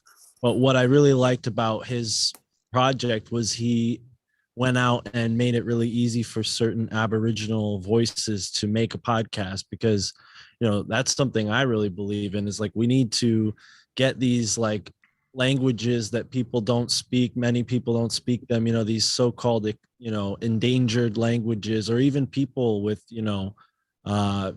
ancient wisdom that they've been passed down through their particular lineage, for whichever part of the globe they're from. I mean, in every country there's situations like that. Even in America, we have people in their 80s and 90s. I think that's the kind of audio content that I'm looking to create as I get older, like recording things that might be lost, and preserving those messages before those people pass away. Because when they were our age, they didn't have the benefit of something like this, maybe radio, but how much radio was preserved? I mean, it was live and then it was over. I don't know if it made it past those tapes that are in the studios and whatnot. Like, how many people recorded radio at home? Not many. So that is much different with podcasting. For as long as the internet's around, all of these RSS feeds are going to be out there. YouTube, maybe not so much, they kind of decide what goes on their website.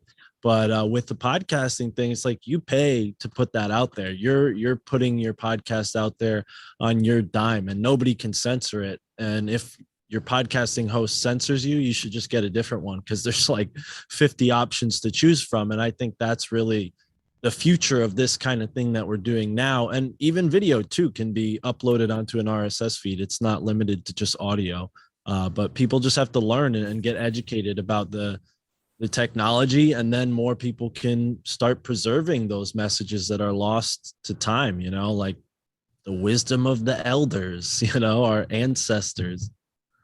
That's great. I love that idea, man. I'm all for it. I agree totally. That sparked it in my mind, like, oh yeah, we got to add this to the list of what to do, even if it's not broadcast, even if it's just going with a microphone to somebody that's elderly and full of wisdom, and just put the mic on you. Because I've been considering asking my grandpa if he wants to do that, just because he's getting older, and it's inspiring, man. I'm glad you said that. It's funny you bring that up, because my grandfather passed away 3 years ago before I ever did a podcast, but I had the ability to record audio on my phone. So I talked to him a bunch, like in the couple months before he passed away. Not that I knew he was going to pass away. I just synchronistically thought it'd be smart to do that. And it's so funny, like 2 weeks before he passed away, he told me this story of a dream that he had. And as soon as he said he wanted to tell me about this dream he had, I took my phone out and hit record, because he didn't really realize what I was doing. He didn't know what phones could do. So I always felt comfortable just recording him, and I recorded this story of like a dream he had where basically he had like a interaction with a past friend who had passed away some, years before.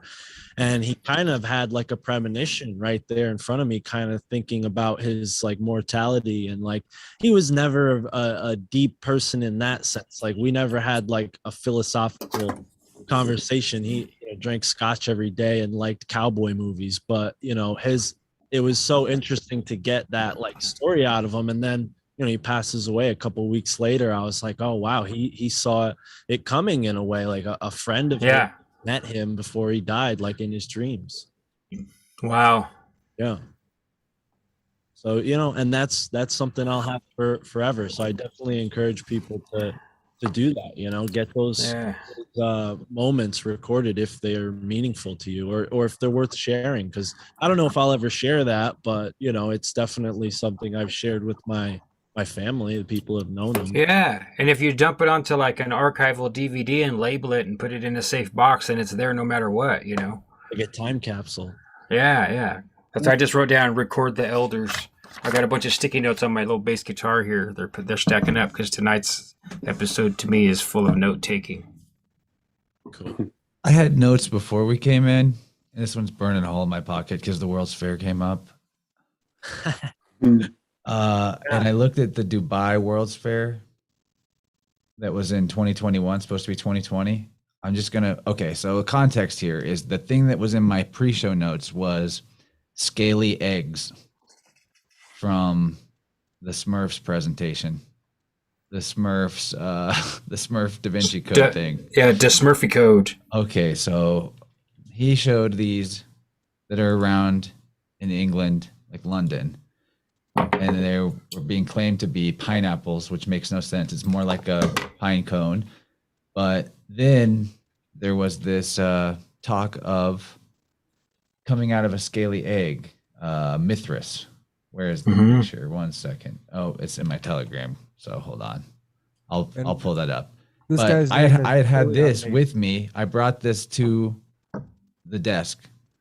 It's an egg that looks like it's scaly. And we were talking about turtles all the way down. Turtle shell, writing on the back of a turtle shell, the earth, scaly egg. That's what's coming to mind now. But what I wanted to go to the World's Fair with is this picture from Dubai. Wow. It's like a scaly ass egg. Wow. Big scaly egg. And the inside of it, they're projecting on the inside of the dome. to make this effect of like a sky. Yeah. Scaly Is it a sky egg, or is it an projected aquarium? It's an dome. aquarium. Yeah, it's an aquarium.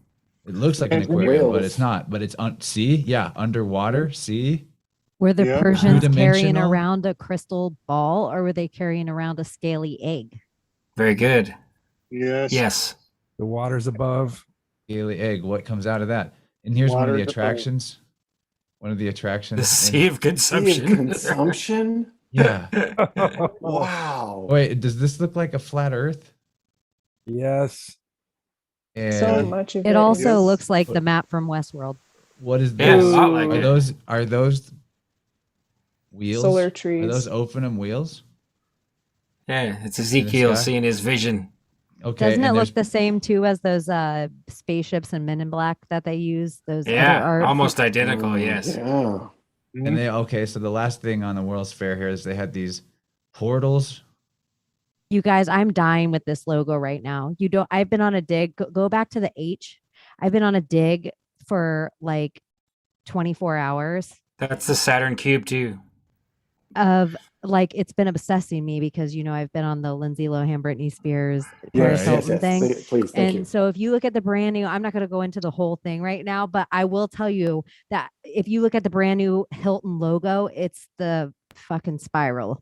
But if you look at their old logo, it's that H. And so I was going through everything trying to be like, what is this symbol? What does it remind me of? Like trying to jar something in my brain. And it looks just like that almost. Their original. See how their new logo is the spiral. But if you put in Hilton logos, plural, it'll pull up their old logo, which is this like solid, see the H, now it's on its side in the Hilton worldwide, but it used to be upright. Maybe Google would do better. Hate to say it. I love Google. I like to use their tools against them. I don't want a DuckDuckGo. I want them to know I'm looking. I want them to be like, holy shit, she's almost there. That's right. Hallelujah. Same I use them all. So Fear back to the God, Dubai thing. This was the close-up of those portals. It's like diamond shape Yeah. overlaying That's each like other. a special. Yeah. Looks like the Thelemite Saudi star technique. too. Well, okay, look at this. Unicursal hexagram. This is from above. This is what it looks like from Mhm. above. Butterfly. Wow. They do some amazing things. Monarch, this is To be pretty huge wild. from above. Queen, yeah, back to the Queen of England. If it's butterfly and monarch programming. A pinwheel too. Looks like a pinwheel. It looks like the Ferris wheel. Dragonfly. It looks just like the Ferris wheel flattened. Yeah, It does. turned rotated. It's rotated. It's a different dimension. Right. And last Yeah. week we established that Ferris in reverse is serif. That's right. Okay, the, okay. Yeah, and Sarah. what That's did it. what the seraphim? Did they ride around Ferris The in Sarah- Bueller. wheels like this in the sky? Okay, guys, first Ferris scene wheels? in Yeah. Eternals wheels? is of London, and they're coming into the first thing they're showing is the fucking Ferris wheel. Yeah, the London Eye. The Eternals. They I've all been have on fun it names. twice. Okay, Oh, so yeah, I've so- been The flaming sitting eye. here. Can Yeah. I add to your weird building that's obsessing me? I don't want to, but I think it'll just add to it. Is it called the Vessel in New York? Pull up this building and look at it from the front and look at it from the top. And you guys are going to lose your fucking minds right now. All back to the Venus of it all back to the, Oh, I remember this thing. Yeah. Vessel. it's so crazy. So you got it to show. I got And it. it also, I think, attaches to like if you want to Travis Scott it with the whole when you look at it from the top, especially at night, it's so CERN. And then if you go down to the very bottom of it, you get the perfect pentagram, which they love to do. It looks like a beehive inverted from the outside, which is like total inversion of their feminine. And then Rattlesnake tail. Yeah. oh my gosh, it's insane. Scaled Nice. egg. Guys. Scaled It's like a egg. That's scaled what. egg. Yeah. Scaled fucking egg. Yeah. Yeah. Okay. 5G is EG, egg. Oh, 5G is the Oh. egg, EG. Hive mind. This was something I was going to bring up at some point. I've was having all these dreams about eating bugs, and that's what that was representing, was the hive mind. And if you have seen Snowpiercer, they eat bugs. Also, So this anytime vessel was closed for a suicide. In Never-Ending Story, Oh, the man. witch that heals Artreyu is eating bugs when he's like injured, and then Falcor brings him back, and then the witch is all like, "Oh, I'm gonna deal with him first," and her husband is all mad because he's like a little know-it-all scientist. I thought that was funny too. How I forgot to mention this. How they mention like he's a scientist, he knows everything, but then he says he's never been past the gates. He's only Yeah. through his little telescope. But that's very telling. But yeah, it's interesting the bug thing that it came up in that movie.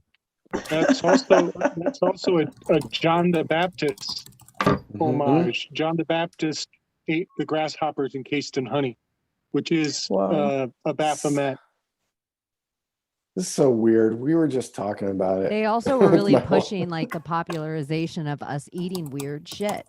Eating and drinking everything. They're like, here, look we have a new machine. You can eat your shit. Or the Orin. Hey! The Orin I know. from Neverending Yippee. Story. People Is it interpret vegan? Think about Sustainable. Is it gluten free? the Orin in Neverending Story. People interpret that through the lens of the Order of the Golden Dawn, which Urine. supposedly their deep secret is to drink your own urine. Bingo. Orin, urine. They're And then, okay, I just got like- Alex Gray, to return to Alex Gray for one sec. See the flaming wheel, the eye up here? Right. They're talking Yeah. about it. Well, that's the South Pole of Saturn. It's in the sacred mirrors. It's the top of Alex Gray's sacred mirror. Is it flaming? A flaming eye? There, yeah, inside the. I've got a close up over here somewhere. Because, yeah, it's on the Tool album too.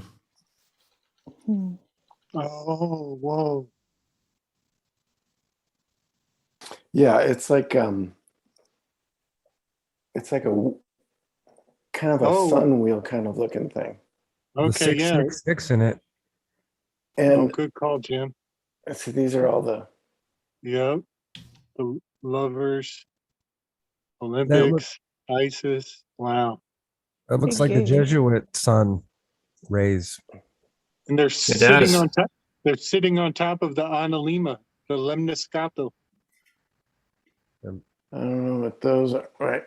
Look at this real quick. Big time Jesuit sun. Wow. Yeah. Xerxes here. So that's the top of the frame of the sacred mirrors, right, Mark?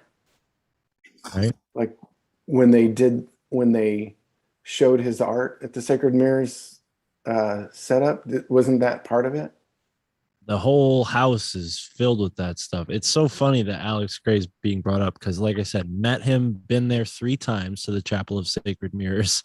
And then the other weird sync is that the original artwork I did for my podcast had a little like Alex Gray thing in it. And I was like, that's probably like a copyright thing. So I deleted it. But yeah, it's kind of odd. But that is definitely a big feature within the because they have this big painting of, the Christ with, in his classic style with the anatomy, spiritual anatomy.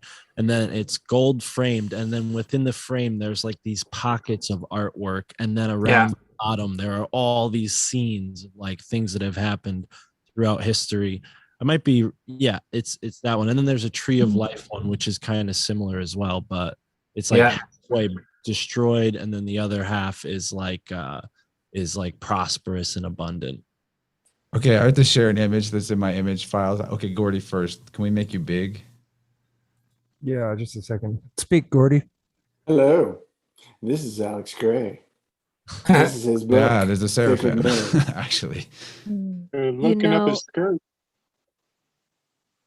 It's weird that the two cherubs are on the side. It's the exact same as the Ark of the Covenant. So, Mark, I just want to point out, Chapel of the Sacred Mirror, that's a COSM, as in cosmos. Yeah, Cosm is like They call it that. Yeah, Nick. Yeah. So, okay, this is a logo I made before I studied any of this years ago. Nice. For Interverse. It's a diamond shape. It's flaming. It's an eye. There's even this plus, which was for Interverse Plus, but still, I just think that's weird because I didn't know about any of this symbolism, and this is like my show's logo. Mhm. You have the pink and purple. It's the like I was half pink, destined half to look purple, into this through the Yeah. lens of the or show. half pink, half blue. Chance, I've got hours of music recorded that's the same thing, like my entire Gnostic and mystical journey. Like we played in a 3-piece rock band, and I wrote all these lyrics and made all this art and all this stuff. And I wasn't into any of this stuff to the degree I am. I knew somewhat about it. Like I was vaguely at a distance. I knew other people were into it. And then I look back and it's like, what in the hell? Like all of it? Like it's all tied in somehow? That starts red and blue. That's how the videos begin on my channel. But at the end of the video, there's a purple fire around the logo. Contra. Interesting, though, that it's a diamond shape. The square in the circle thing.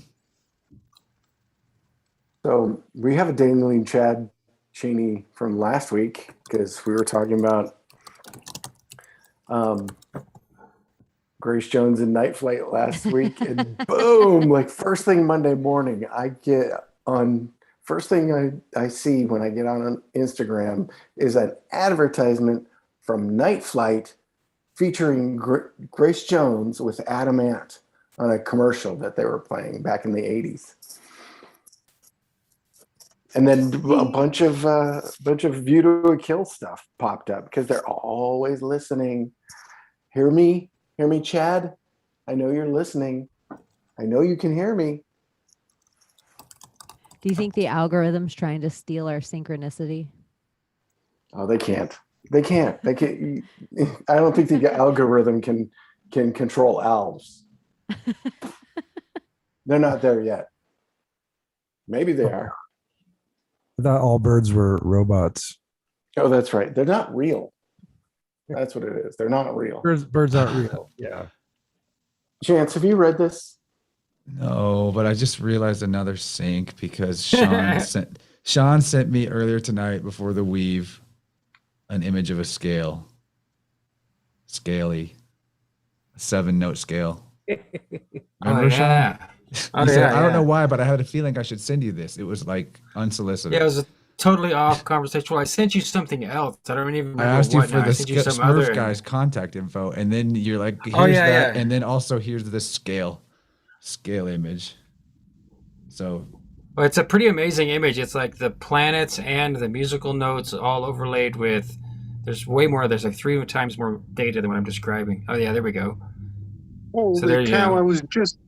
I was just looking this up.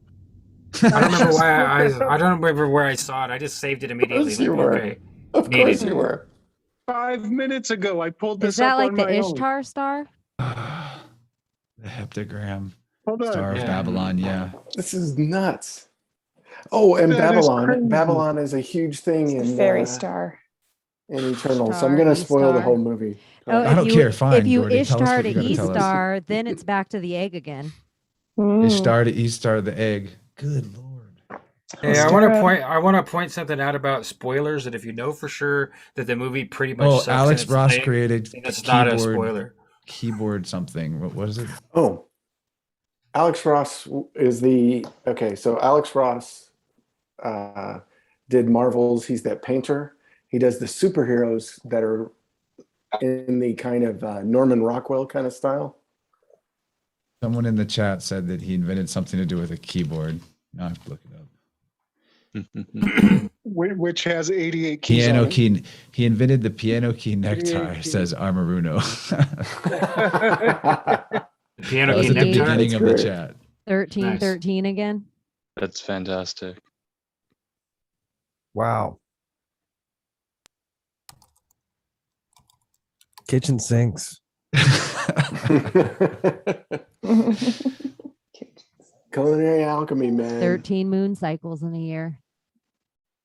I was trying to show you guys the Cosm poster I've got. Such a beautiful building. So, Mark, were you making pilgrimages, or is the Cosm just nearby enough that I see you're muted? I don't know if you can still hear us or not, but I was curious to ask that earlier and I forgot. I think he lives in Connecticut. You're in New England, right? Yes. Have you ever been to that weird place in New Hampshire, the Giant's tomb or whatever, the thing that they think is, or the New Hampshire Stonehenge or whatever it is? Yeah, I did visit, but I never went to the actual area where the stones are because it's like a $50 something fee, at least at the time that I went there. There's like seasonal times when it's open too, it's more expensive off season, but it's a tourist attraction kind of thing in that sense. Like they do charge to go there. It's not just out in the open. So I visited the area just because we happened to be driving from Maine back down to Connecticut where I live. But what's more interesting is one time I trespassed into this forest that, it's a protected site. So I was very respectful, but I definitely didn't want to hire a tour guide or anything like that. So I just went myself because I knew how to get there. And it's a place called Gungiwamp. It's spelled GungyWamp. And there are stone chambers with massive stones, like the size of at least a ton each, and they're positioned on top of a wall of stone, layered stacked stone wall, and it's a roof stone basically. I don't know the proper term. I have all these books that I got recently all about the stone structures in New England, because that's been a huge thing, that a revelation is like, oh wow, there's so many things in my own backyard that I could be looking at. And everybody who's been to New England knows or is aware of, at least peripherally, about the stone walls that are in people's yards and whatnot. Well, the conventional theory is that they were built by colonists, but if you look back in the records, which I have some books here that are, old historical books from Connecticut in the 1800s, and they talk about how the indigenous people say, oh no, these were here a long time ago. And the colonists kind of just took advantage of the plentiful amount of stone and removed them around where they were. But in a lot of cases, you'll find megalithic stone, in the sense of like stone positioned in ways where you're like, okay, this didn't happen by a glacier just pushing it here, like a pedestaled boulder, for instance, where you see a ton, a boulder that weighs a ton, and it's on top of three very, very small boulders arranged in a way where it's like, okay, this is significant, why, who, all those questions are really big when you're looking into this stuff, because for the most part, all of this stuff has been forgotten. And remember, the history of New England is remembered for the colonists, for the Pilgrims, for the Puritans. It's not remembered for the Native Americans. People don't even realize King Philip's War was with the Pequot, which was a huge nation of people that lived here in Connecticut. One of my father's best friends is a member of a tribe that's kind of loosely associated with them. So I've always had that influence in my life, and it's made me more curious to look into this stuff. But what I will say on the point of synchronicities is that when I went to Gungiwamp, on my way out, I found a eagle feather or a hawk feather. It's in a place in Connecticut that's really close to the water. It's Groton, Connecticut. So it could have been like some kind of water bird, maybe even an osprey. But either way, that for me was another sync. Like, okay, something's lining up here. When you find a feather, it's an indication that something's lining up, at least from my perspective. And at that point in time, I didn't really realize the significance of Gungiwamp. But now, after looking into everything I've looked into, I'm like, oh wow, I visited like a legit stone chamber. Some people say, it has very similar influences, or it looks like what Irish or Celtic people were building. There we go. That's it, right? Yep. So that one that you have highlighted there, I actually, kind of peeked around inside it. It's not big. It's like 3 feet by 3 feet within there. And there's 2 of them.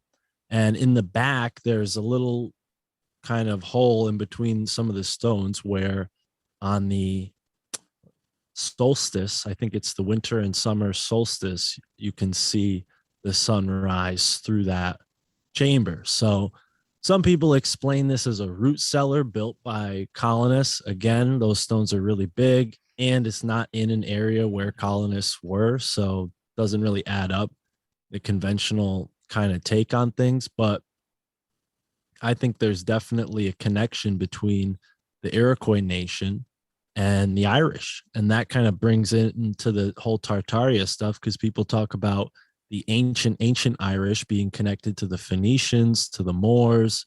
So it's very interesting to me to find these kind of things just hiding in our own backyard. Up in, I think it's near Dartmouth or Dalsmouth, Massachusetts, there's a stone called the Dighton Rock, and it has these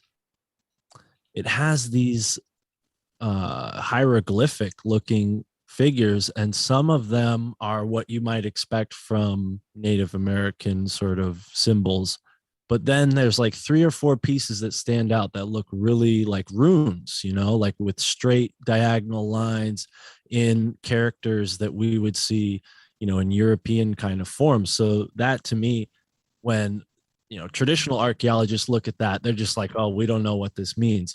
But based on all the connections we can make with this open mind and kind of taking all these different perspectives into account, it seems to me like the indigenous people had a trading connection with the Irish, with people that the English and the Dutch already thought of as inferior. So none of that was remembered. It was dismissed, and actually it was hidden because they needed to have a stronger claim on the land, and that was a big part of the history here too, is a lot of these tribes weren't really with the same understanding that the colonists had of what it meant to own land. So when they were trading for things, they were understanding what was going on. But then when the colonists were like, well, we want to buy this specific portion of land, in most instances, the indigenous people here, the natives, they were under the assumption that that meant that they could be here as well, not they could be here only.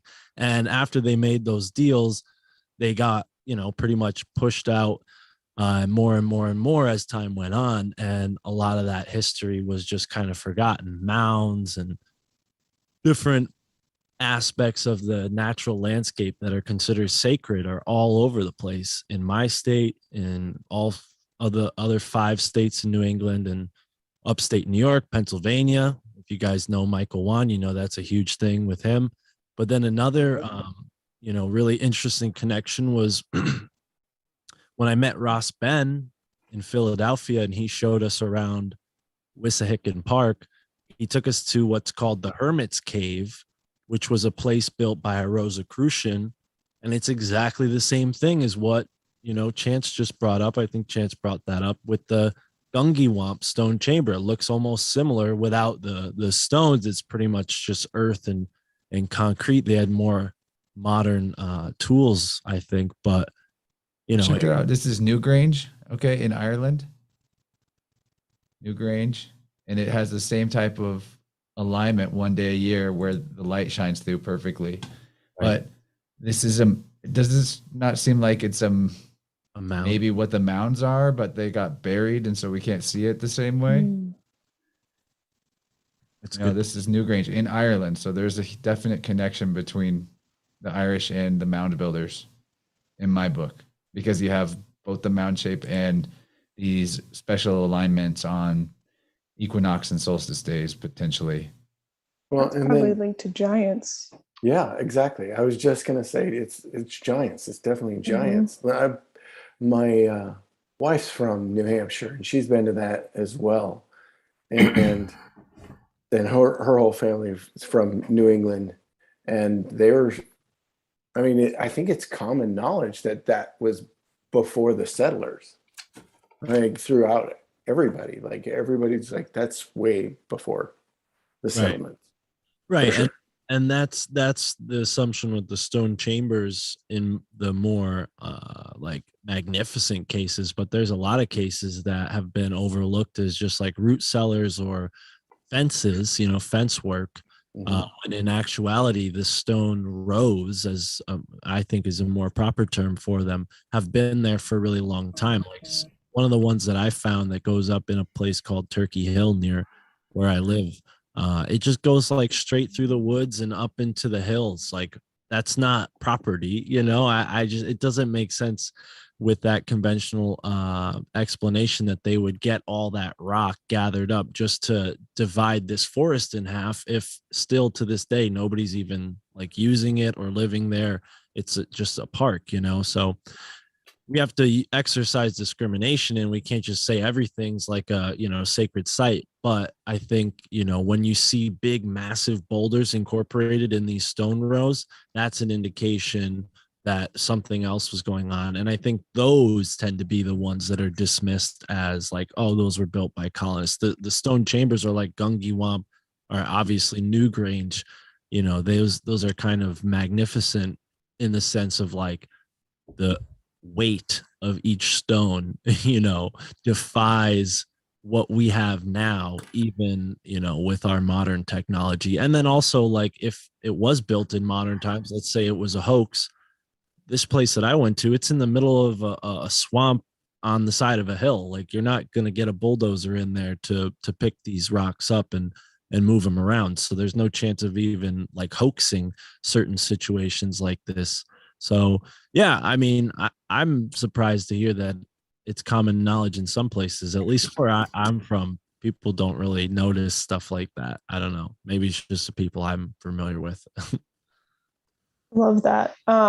One thing that comes to mind is maybe, I don't want to say we're looking too far back, but let's not forget that people did bring ancient tech with them to the Americas. Building stone walls is a norm in certain countries. That's their heritage. That's what they do. So some of this could certainly be super ancient, super old, but it's also ancient tech that's being brought over here. The Irish were among some of the biggest population to come to America. So if they weren't here before, they brought that stuff there. And somebody shared in the Weaving Spiders chat a few weeks ago, people doing magic in the South. And some of those spells are silly as fuck. Like, they are just silly. But that's ancient stuff that they're bringing here. So time is totally irrelevant. Ancient tech is still alive, and it's still connection. And, I remember being told that, the Irish did get along very well. Some of those settlers got along very well with the native peoples. And it's because you have these earth-centered cosmologies. When you're away from the church, which is what a lot of these people were trying to do, was get away from the church, they still brought all their ancient stuff with them. They had those connections, and they found that in the land, and we can relate on that. It's pretty amazing. I love that this stuff is hanging around. Like, I shared a link, like Mesa Verde is an amazing sight to see. Chaco Canyon too. One of my first favorite spells was the words, "Put a feather in your cap and call it macaroni." That's how you change feathers into pasta. Just some food for thought. Alchemy, man. Turning feathers into pasta. I wanted to say I've got a Rosicrucian. I won a whole bunch of little Rosicrucian magazines. I think it's from Amorc. There's a lot of different contrary Rosicrucian groups. They don't really necessarily like each other, but it's called Fate. And it's either the one that's sitting in my bathroom or a different one, where there's them talking about the discovery of the Americas, obviously before Cristobal Columbus and all of his bullshit. they were talking about reports coming back from whoever it was, it was the Vikings or it was some other, solid evidence of older discovery of North America. And they were talking about there being Welsh tribes here that spoke, or maybe it was British. Maybe it was someone from Britain that went over there or something. But I'll see if I can find it. If it's handy, maybe I'll check some pictures or see if there's a way to reference it. But I just want you guys to know that because it's same evidence, like. Yeah, I have read that stuff that some of the English who came over who were talking to the natives were saying that there were Welsh among the tribes already. Yeah. Yeah. I'll see if I can find it. And if not, if you can Google it, I'm sure there's more evidence too. Because not like this is some completely secret, impossible find thing. Fate was a popular it's a magazine that's full of palm reading and all kinds of all the stuff you'd find on the internet right now if you go on TikTok or whatever. Same thing in the back of those magazines. It's you can buy all this trinkety magical stuff and. I got some big digs since we've been on. Chance has been mining while we're. Yeah, right. Here it comes. All right, I'll be quick. Oh, nice. We have other topics. We're talking about scales. Scales. Mark's got something going on here because he's got two make it cameras. big. I'll hold mine. Mine's gonna take a second. I just want to connect to what you just said about the Welsh and the Irish, because this book I found really strange. It's a Tartaria relation book, and it's printed by Yale. But they also mention this map that I'm struggling to find here, called the Vinland map, which was created by Norse traders, and it shows Labrador and New Brunswick and parts of northern Canada, which totally backs up what you just said. But here, cool. Yeah. What's that book? In here somewhere. Here, I'll show you the cover. That's easy. It fell off. See? Oh, it's very red. I'm sorry. And the Vinland map is the title, though, huh? Oh, I did hear about that recently. Cool. Okay. Yeah. No, thanks. The Vinland map. Yeah, thank you. How many notes can I take today? All of them, all the notes, all the time. I'll take a picture of my small scale base for you guys and stick that in the chat too. I'll cover. I love that. Is that those rubber notes. strings? Yeah, that's what I grabbed for a second. Play some bootsy to get Chris in the day. Do you like that? Because those are super mellow.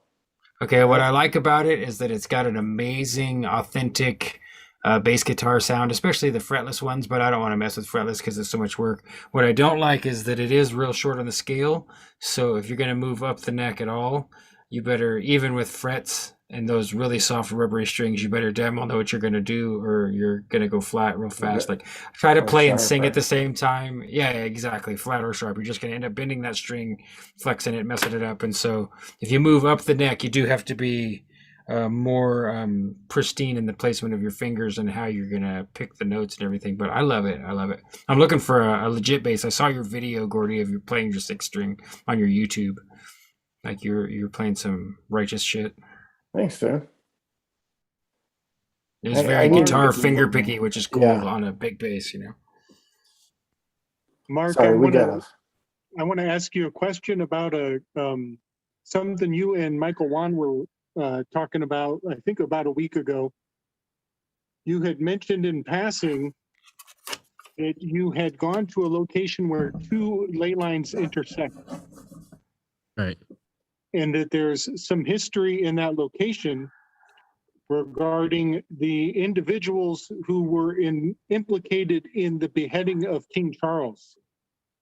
Right. So the ley lines that intersect, I'm not sure exactly if that's the same place that maybe, but the place I'm thinking of is called Judge's Cave, and it's famous for this event in history, in colonial history, where these two judges in the king's court assassinated or tried to assassinate the king. and then they escaped to the colonies and they hid on top of this mountain. And there are two mountains in New Haven, Connecticut. They're both like these big red stone kind of mountains that jut out from the city, and on top of one of them is Judge's Cave. Now it is in proximity to multiple ley lines, but I don't remember that being. Maybe you're thinking of Shelburne Falls and the other places that were on the Chakra ley line, which I did kind of travel upon. But the New Haven area, it's very, very interesting because of Yale University obviously being like a global institution now. But before that, the Dutch named it, and they named it after the Red Mounds, they called it, because it's two red mountains, and both of which are kind of considered or were considered sacred to the indigenous people who live there, which, again, back to the whole Pequot War thing. In other than the Mohegans, who do have like a reservation and a casino, every other tribe pretty much left Connecticut after they lost that war. And obviously there's the whole thing of like disease wiped a lot of them out too. There's that theory. I don't know if that's true or not. I mean, who knows? They do talk about the colonists having a lot of issues with different illnesses, so it would make sense that they would have spread that too. But I don't know. I mean, it's definitely, when me and Mike talk, we talk about a lot of different things. Like this conversation, we hit on a lot of different points, so it's hard to remember exactly what you're referring to. But yeah, that Judge's Cave place is really interesting. I've been there on acid a couple times. Go figure. Nice. And I think there's something to that when you engage with sacred places or power places in a heightened state of awareness that certain chemicals or plant medicines can facilitate. So one of my lines of research, I'm pretty sure, is going to tie in, and I'm glad you gave me a name for the location because I'm going to start digging. But first of all, I got to point out Judge's Cave. That's a J and a C, and there's a very well-known JC that is a king who died. Jesus Christ was the death of a king, right? And these guys, these judges, were implicated in the death of a king. Nice. Now, the story that I want to tie into this, it has to do with a fellow named Thomas Carrier. And Thomas Carrier was King Charles, was one of his, it was his executioner. And when King Charles was found unworthy of kingship, his own executioner had to turn around and behead him. And so the name of I already that had this up, by executioner- the way, Gabriel. This was not, I didn't just Google this. I was saw your waiting to do face. this. I was waiting. I saw Chance's face, and he's like, "Oh my god, I can't wait! Go! There's way more. I'm not interrupting yet, but there will be way more. This connects to a This is lot. so That's amazing. we want to keep that sentence as part of this show. I'm not interrupting yet. I'm not interrupting yet. Not yet. Not yet. Yeah. Okay, so Thomas Carrier had to cut off the king, the head of the king who he worked for. And in that moment, when that king's head came off, the sovereignty of the king was dissolved unto the people. And this was the beginning of the concept of every man is his own king from this point on. And that idea caught on like wildfire. They could never put that fire out. But the men who took the head off of the king had to go on the run. And there was a big scandal. They actually captured some of them, but they escaped, and they got on the first ship the next morning, and they went to the new land, to America. And Thomas Carrier was one of those men who escaped from the punishment from regicide. And so he comes to the new land. He killed King Charles the First. Here we have a first fruits. First sacrificial firsts. He comes to the new land, and starts up a new life. He marries a woman named Martha. She becomes Martha Carrier. And Martha Carrier was the first woman executed in the Salem witch trials. Wow. And here it gets real big. Guess how tall Thomas Carrier was? Over 7 feet tall. Wow. And he lived for almost 108 years. It says here he lived 109. Wow. Yeah, I've heard 113. His death date is debatable, but he was a very tall man, very fit, walked every day, carried pounds of rice over his shoulder to and from town. He is an incredibly interesting character, but I'm quite sure it ties into your Judge's Cave. And here's where I want to throw the mystery into the wind. Did he carry the king's head to the new land? And did he bury the royal blood onto a ley line to dissolve the sovereignty onto the people? Well, Good question. I don't want to like delay Chance and what he's got real quick. I'm not gonna lose these. That totally ties into what I mentioned about Yale, because everybody knows Skull and Bones is a secret society within Yale. What are they famous for? Grave robbing and taking the skull and femur bones back to their lair, as I like to call it, because they are very evil and very privileged. And it would be nice to just punch one of them in the face. But you know what I'm saying? Like these guys are clearly up to no good. And that doesn't surprise me. But I thank you, Gabe, because I need to really be more aware of the things. And remember too that that's a magical implement. That's the Baphomet. A lot of people speculate that the Baphomet is the head of John the Baptist. Dude, they put a little. Just let me show the head of John the Baptist. I've been waiting to show that. We already got there through the egg thing. I've been there. Chance Garton is officially interrupting. Please go ahead. I got to. Okay, we already brought up Skull and Bones and link that to the Greys. The Greys that get around in vessels. And this is an execution picture. Look over at the hat. Yeah, floating hat. Floating. It's floating. If you flip that over, UFO. If you flip it over, it could hold something. All right. So why was I already looking at the head of John the Baptist on a plate, on a saucer? Yeah, Why? buddy. What is That's what's this? That's Red Rover. Okay, so why was I looking at that? Because of solfeggio, the scale. It's a scale. Mm-hmm. And it's based on the hymn to John the Baptist. Wow. And John the Baptist was a big part of the Smurfs documentary today. But the scales took me to John the Baptist like 30 minutes ago, and I've been just like, when's this going to come up? And we got there anyway, so I guess I don't need to interrupt, but damn. That's great. It's great. Strong. This whole episode's a mind The blowing sauce is fucking strong tonight. That's all I'm saying. I'm sitting on a big one. I got a big one. I'm going to wait till the moment's right, but I got a big doozy. Hit us. It happened tonight. So the Skull and Bones head of Geronimo, he was like a medicine man, maybe a Joan of Arc type. If you look at all the pictures of him, and the Skull and Bones is said to have Geronimo's head. He was also, it was said that he could see the past, present, and future. Now, if you look into all the ancient stuff, it is thought that if you would keep the head of something, that you could retain its magical powers.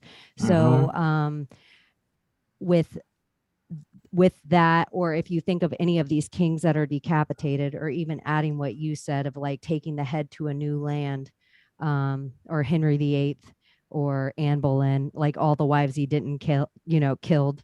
And then the Salem witch trials of it all, you think that to also attach it, because I don't know what color hair all these people were, but when you were pulling up the picture, I'm like, were they red? Because every picture of Mary Magdalene is also depicted, any art of her with a skull in her hand. So some people would say that would mean she was royalty, which a lot of digs lead her to the original tribes of Israel, and she was actually royalty. But also, if she was a witch, then she might have carried the skulls of some things around as well. So it would make a lot of sense that if there were secret societies, they would want to collect specific skulls of these higher individuals or these things.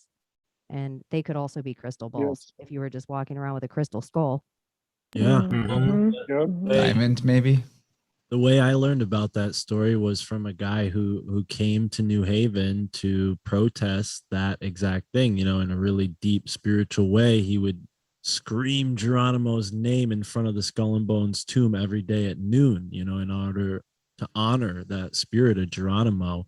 And what he mentioned to me was like, the reason why people jump and say Geronimo is because in the Civil War, they used to tell soldiers that if you scream Geronimo's name when you're charging into battle, you know, that would give you the energy you needed to fight, you know, and obviously the whole expansion, Western expansion, was full of conflicts with different tribes. So a lot of the people in the Civil War were also kind of experienced fighters from those series of conflicts. And then, you know, Bush, they joined Skull and Bones, and this connects to Tartaria. Funny enough, George Bush and his son, they went by the names Gog and Magog, which are from the Bible, but they're also regions in Tartaria, which is really, really strange. So I don't know fully the connection there, but to bring it back even further, the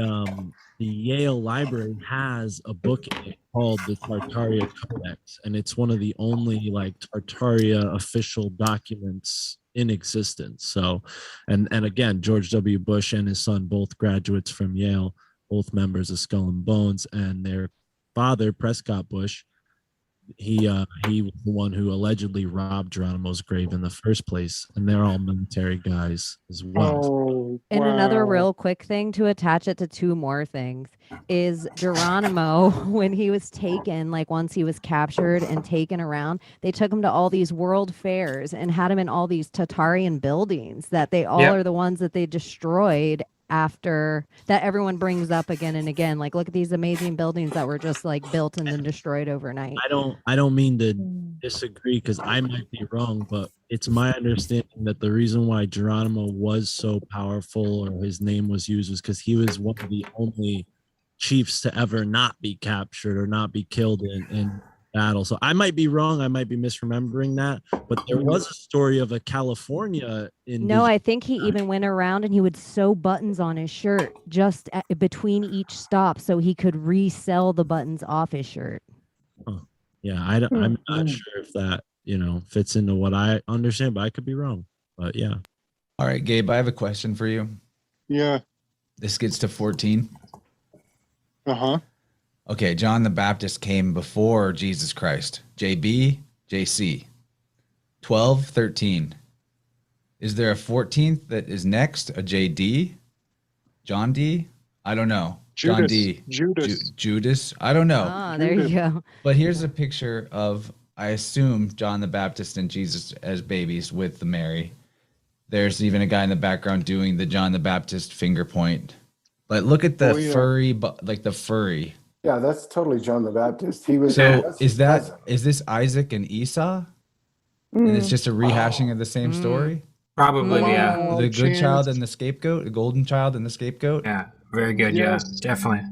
Okay, so there's a guy, Thomas Carberry, and he doesn't just say that they're history rhymes. He says that John the Baptist is Jacob and Jesus is Esau. There it is. And look, there's the winged orb above her head too. I just noticed. And this is amazing. But look at the guys on the right. It's that same. Can hat, you zoom in on the that king orb? had, but the same hat that the king had, but on an Oriental looking person. Very pilgrim. King Charles. Very pilgrim. Why is that a pilgrim hat on an Oriental guy? Happy But why Thanksgiving. during the same time period as people that look like this? Which is it? Which time period is this painting? It's anachronistic. What, do you know the artist chance? It's just someone named. What is there a urn on the red books in the corner in front of the other little kid? Is that Mary? Is that Mary Magdalene? Oh, no way. I don't know. Yeah, who this it is. could be. If that's John the Baptist She's a in chalice. Christ, that's definitely a girl, no? Yeah, it's probably still. You're probably right. Instead of the skull, they've got the urn, so it still represents death, but it's encoded. It's occulted there on top of the books of wisdom. Is that a scaly my fucking gosh, is egg? that a Are you scaly kidding me? egg? It's a scaly egg. Yeah. What? Oh my God. Going on? Okay. All right. Okay. Hold on. So Tom Carberry is totally down with the alternative timeline. And he puts the life of Christ and probably Jacob and Esau, all of it. He condenses it all and he puts it all in about the 1300s.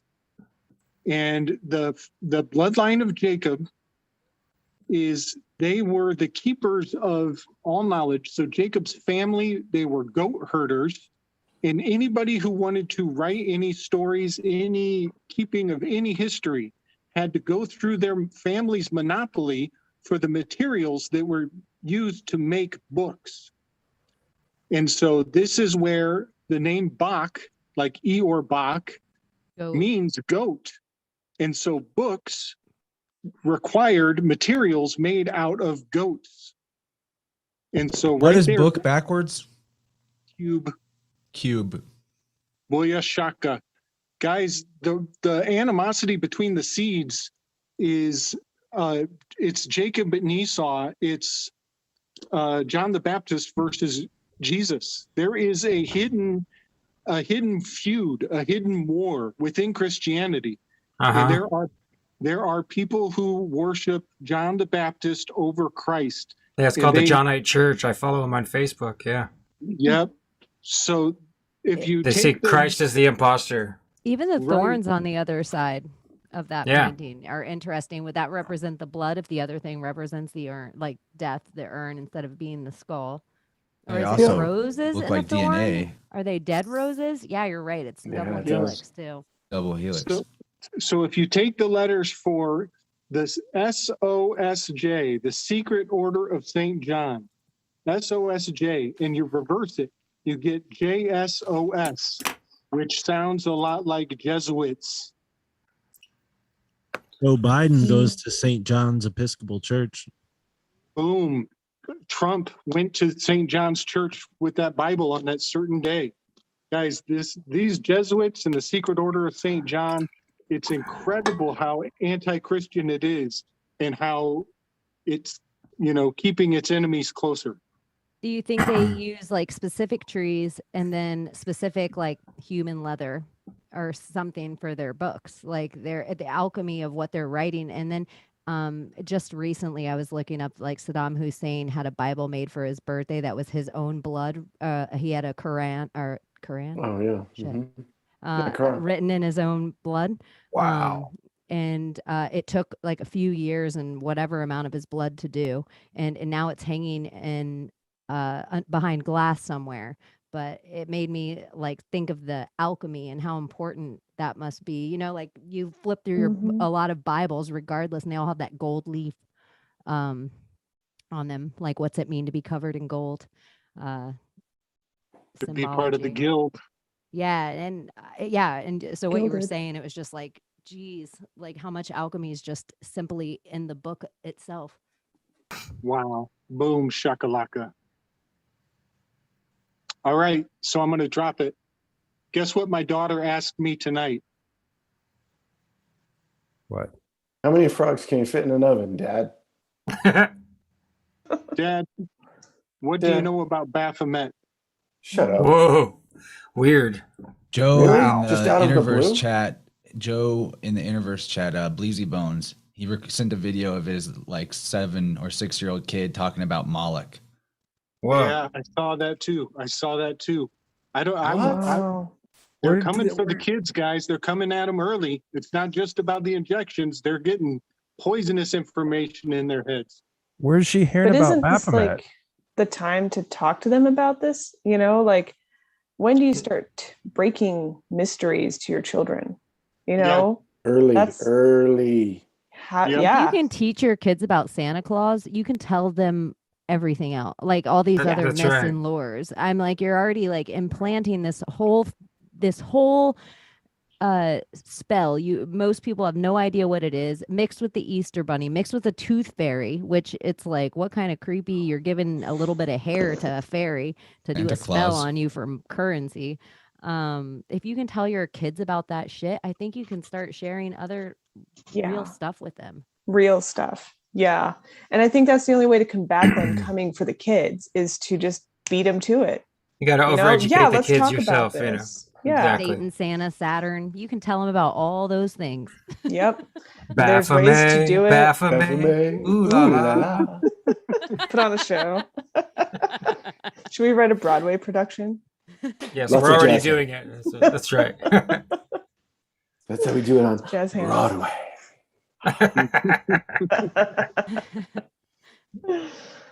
Yeah. Have you seen that the West Side Story is coming out again?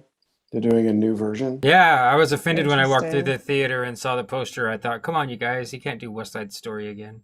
I was too. If they stay with the same music, I'm okay with it because it's absolutely genius. The They'll jet. probably throw in a new song. Oh my God. If they Oh, pop God. it, if they pop this thing, They're gonna I'm wreck it. going to go ape shit. A boy like that, he'll kill your brother. Forget that boy and find And find another. another. One Stick of to your your own own kind. kind. Stick to your own kind. Yeah, it doesn't really fit anymore either, so I'll be curious how they do it, because just the idea that you should want purity within your sect is anathema to the world anymore. So I'll be very I mean, I guess I'm going to have to watch it, or at least like read a review or something. But as soon as I saw it, Gordy, I was like, come on. You guys are like, you're literally scraping wood off the bottom of the barrel now. You're not just scraping the bottom of the barrel. You're like getting wood when you're scraping into the bottom of the barrel if you're going to redo. And ruining everything that's culturally sacred, like that we've kind of, they've already ruined Star Wars for us. Yeah, literally inverting it all too. Everything's an inversion, you know. Superman's the bad guy, Captain Hook's the good guy, and on, you know. Well, I was thinking about that too, that like as a story formula, that was like Jack Kirby's stick. Like he would always take one of the good guys and make him bad. And I have beef about this statue. You have dreams? It is that in most statues, it has the feminine represented, and this one does not. That's right. So It's everybody offensive, isn't sits here and is like, Baphomet, it's this whole thing about, you know, both sides, but this one is not. And this is the one that is public and in view. If It you goes look up totally that against face, it. doesn't it look just like, if you look up a like an ounce of silver with the buffalo on it, that face of the buffalo on an ounce of silver always creeps me out, because it's not a buffalo face. It's like a human mixed face of Looks like a gray. total Baphomet. Looks like a gray face, It's very just with pan. hair around the perimeter. Very That pan. looks like a gray. You're so right. It's so pan. The only thing even remotely dainty about that statue is his little ankles crossed like a bitch. Like he's on League of Their Own finishing school. Right. What'd you tell The your lady daughter? reveals Liza wants to nothing. know, Gabe. What'd you tell your daughter? Yeah, what was your I wanna answer know. to Greg? Yeah. I told her she actually she knows a lot of things. She's 11, and I told her that without mentioning Tracy, I gave her a very rough overview that somebody was in communication with this being, and that they died because of it, and that it's nothing to mess with, and that a lot of people think it's cool, a lot of people think it's rebellious, and a lot of people have suffered because of those ideas. And she and I are going to have a very serious talk tomorrow. Yeah, that's a good answer. Straight up, that's exactly what Rachel just said.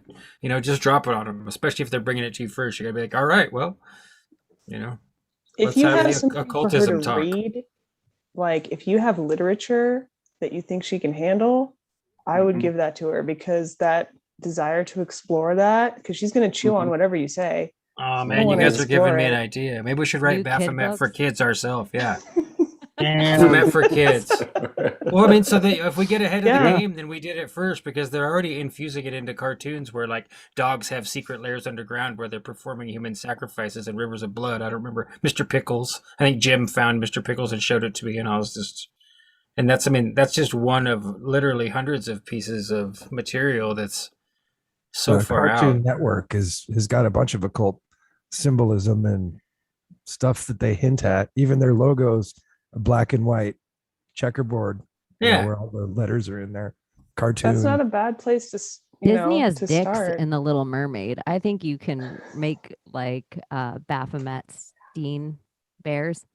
I don't know if I ever told this story, but when I was like, Jeez. 6 or 7. Werebears. Your network put pornography on in the middle of the day.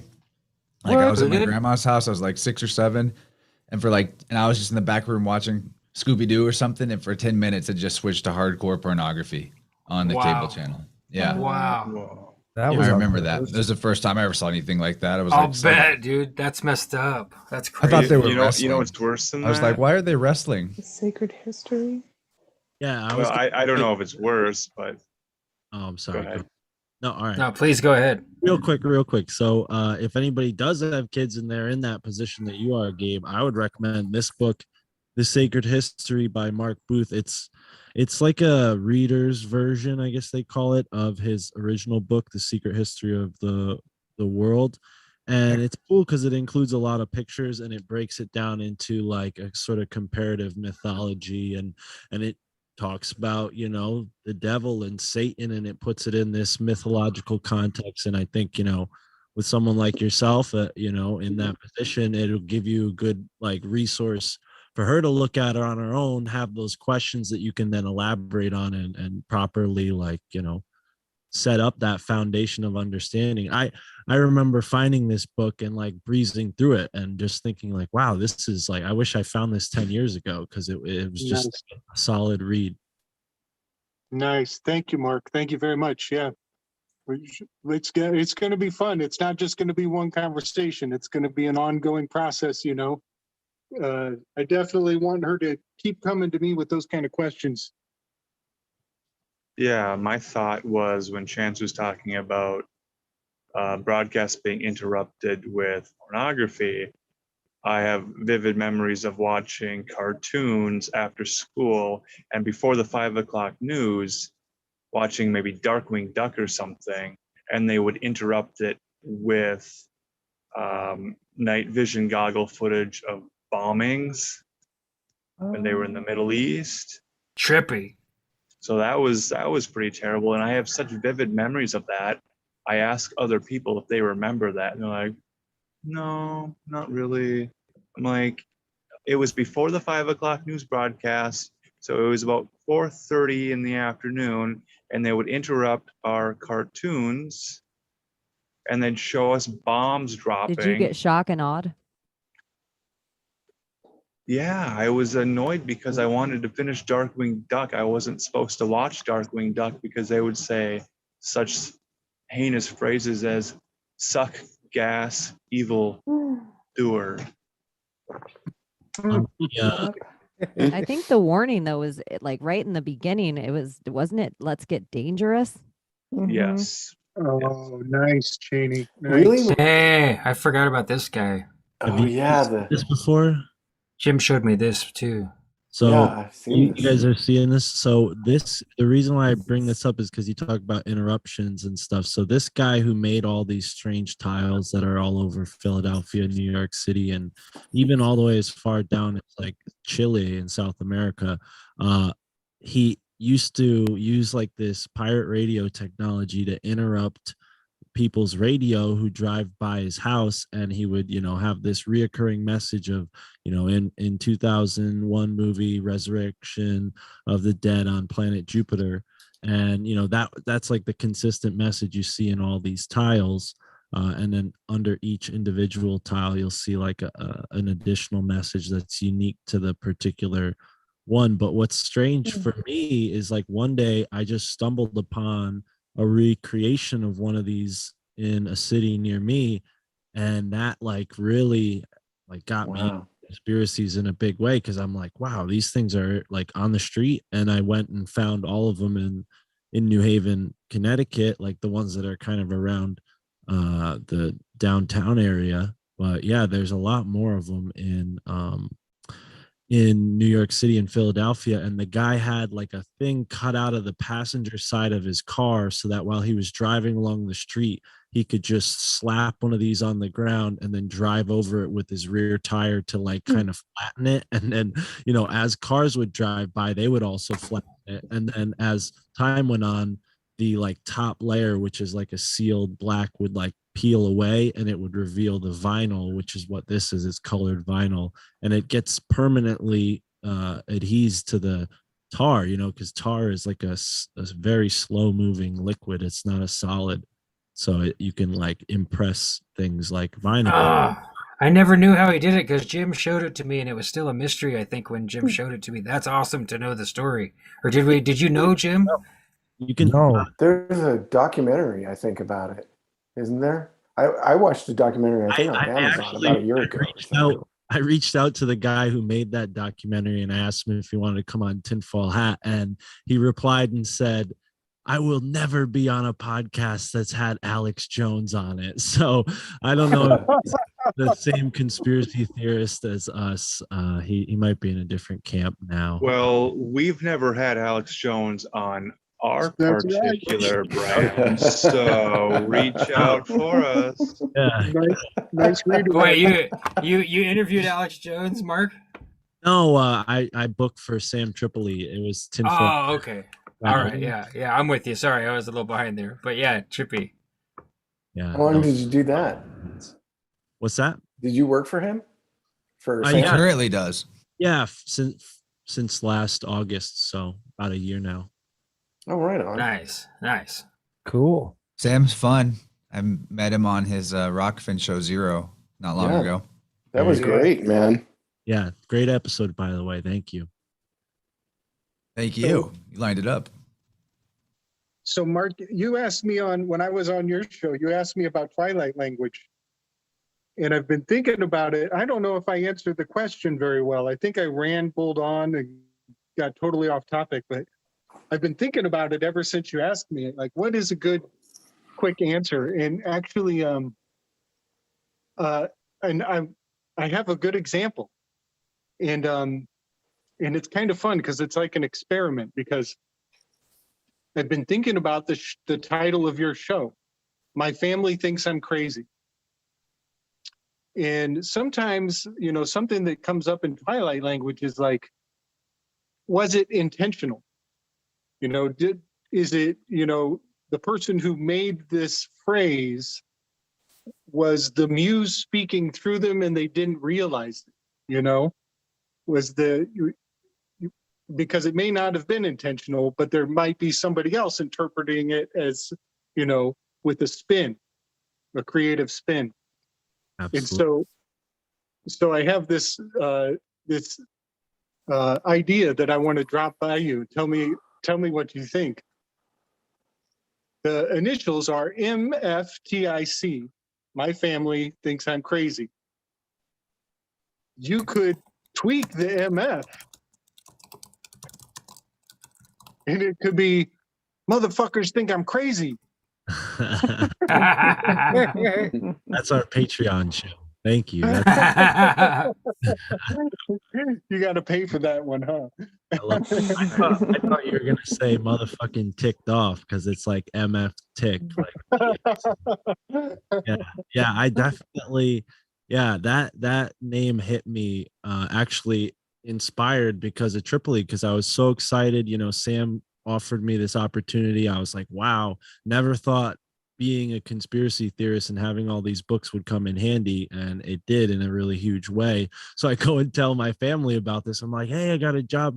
I don't need to work doing this anymore. I can do this instead. And they're just like, what? That's a job? You work for who? Who's that? You know? And I'm like, oh God, my family thinks I'm crazy, you know, like this huge like accomplishment, like in my mind, or at least a great opportunity, you know, at the very least. And and yeah, it just kind of fell on deaf ears with them. So that was a big kind of inspiration for the title. But also, I mean, it's very true. I've always kind of, particularly with health, because that's the only thing that I ever felt was like pressing, like when I saw people saying like, oh, I feel this way or I feel that way, and or mentioning that they're sick, I'm like, well, look what you eat, like, and it always came across as like I was being a conspiracy theorist. And I'm like, no, these, when I tell people like these foods are designed to make you feel dumber, tired, and just overall like slow. And when you change your diet, you start removing certain things, you feel a difference. And I felt the difference ever since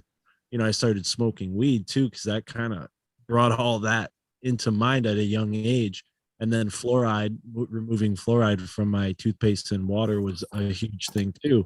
So mentioning all that to people just made people think I was crazy for the greater part of my life, until I started listening to podcasts, and I'm like, oh wow, I found my tribe. They're all out here in the audio space, and Yeah, that's connected now. It's a really beautiful thing. You got beautiful testimony, Mark. Keep it up, man. Keep it up. You're kicking ass out here. You're not crazy. Some people are just still asleep. Thank you. Yes, thank you. And that's, also it serves to bring people to the show, because then they're like, wow, my family thinks I'm crazy too. And it might be for a completely different reason, and then they learn all this cool stuff that might help them, because I try to talk about, dark, weird conspiracy stuff, but then I also had Tim Grimes on my show, and he's like a law of attraction writer. And then there's like, Tommy Chong, we talked about Jesus and love, and like, so I've done some really inspiring episodes that I'm proud of, because I think that's a big component in this whole thing as well. Like what I was saying before, we're not, wasting our time. We're not just on a soapbox here. We're actually making a difference in people's lives. It made a huge difference in my life, having podcasts as a resource. And then that rolled into having a sort of job in this thing. So it's been a really massive benefit in that sense for me. Big time. I love everything you put out, man. I got a long way to go to catch up, though. You've been at it for a while. Well, I've been now like 4 episodes a week now that I do the show with Mike. So I definitely, I feel like I'm on a roll. But yeah, thank you. I hope I don't go too fast or you can't catch up. All right. What do you Chance has been sitting on something. No, he just made me think of something. Yeah, He's talking about we do about 4 shows in one night, so Scaly. True. That's so accurate. Scaly egg, is that the pineal gland? The scales on the eye? Absolutely. So your scales are covering the eye because it's dragon eye. Just an idea. Also, the cosmic egg. I kind of pulled this book up before, but I didn't want to interrupt. But it has this really strange image of an egg with a serpent kind of coiled around it. And in that tarot card deck that I don't know if I mentioned it before, but it has a picture of a cosmic egg, and it's an egg with a snake wrapped around it. And I definitely think that could be interpreted as, lizard or reptilian consciousness having a hold over the, pineal gland and the illuminated consciousness, the reptilian material, because reptiles, they're all basically living in a horizontal axis. Unlike us, we're vertical, like we don't want to stay in this dimension. We want to ascend. That's like why our spine is in a vertical axis, like it is. Lizards, snakes eat eggs. Yeah, they're all on that horizontal axis. Nice. That's what's so special about the feathered serpent, is that it links the earth and the sky. You were talking about horizontal and vertical, and I was holding my phone vertically and I tilted horizontally, and then you began to speak about horizontal and vertically. So I was just about 3 seconds ahead of you. I don't know if we can rewind the tape and play that back. We should. Happens all the time. Just a little presentient thought there. Another question I had was, I've got this Lego head, right? So is there a method I could use to speak to this large Lego head to help me locate lost Lego pieces when I'm trying to build certain sets. I don't know. You have to walk around the house with a blindfold on and your bare feet, and then you'll find them. Yes. So I don't have to talk to a Lego head. I can just do this myself. You can tune into the Well- plastic. People think you can't work with plastic, but you can. I Totally have false. I have a silver brick that was a special edition silver brick in one of the sets, and I'm trying to figure out the best way to locate that. But maybe I should just law of attraction say I want a golden brick. You got to Now, let go of your ego. just imagine the silver brick inside the Lego head's mouth, like behind the head, where you can. I assume you can reach your hand up inside the head. Just It's like a vividly cookie jar. meditate. Yeah, Good yeah. So try. imagine that silver brick is right inside where the mouth is closed, and then it's pretty much already. You're just meditating on a Baphomet head at that point. It's in the Fulcanelli books that Fulcanelli ends up being a alchemist because maybe it's not him, it's the alchemist that taught him. I don't remember, but it's in Dwellings of the Philosophers. He talks about how he gets shipwrecked or pirated, and the guy ends up, he's like a Christian saint who ends up being forced to learn alchemy from this Arab who bought him as a slave. And they talk about a Baphomet head in there too. It's the same, the talking head, that he has a divining head that'll tell the future and give information. What's your favorite Talking Heads song? My favorite Talking Heads song. Oh, This must be the place. so I was trying to think. I mean, Life During Wartime popped into my head. So that's probably it. I don't know. Psycho Killer's probably it, Alan.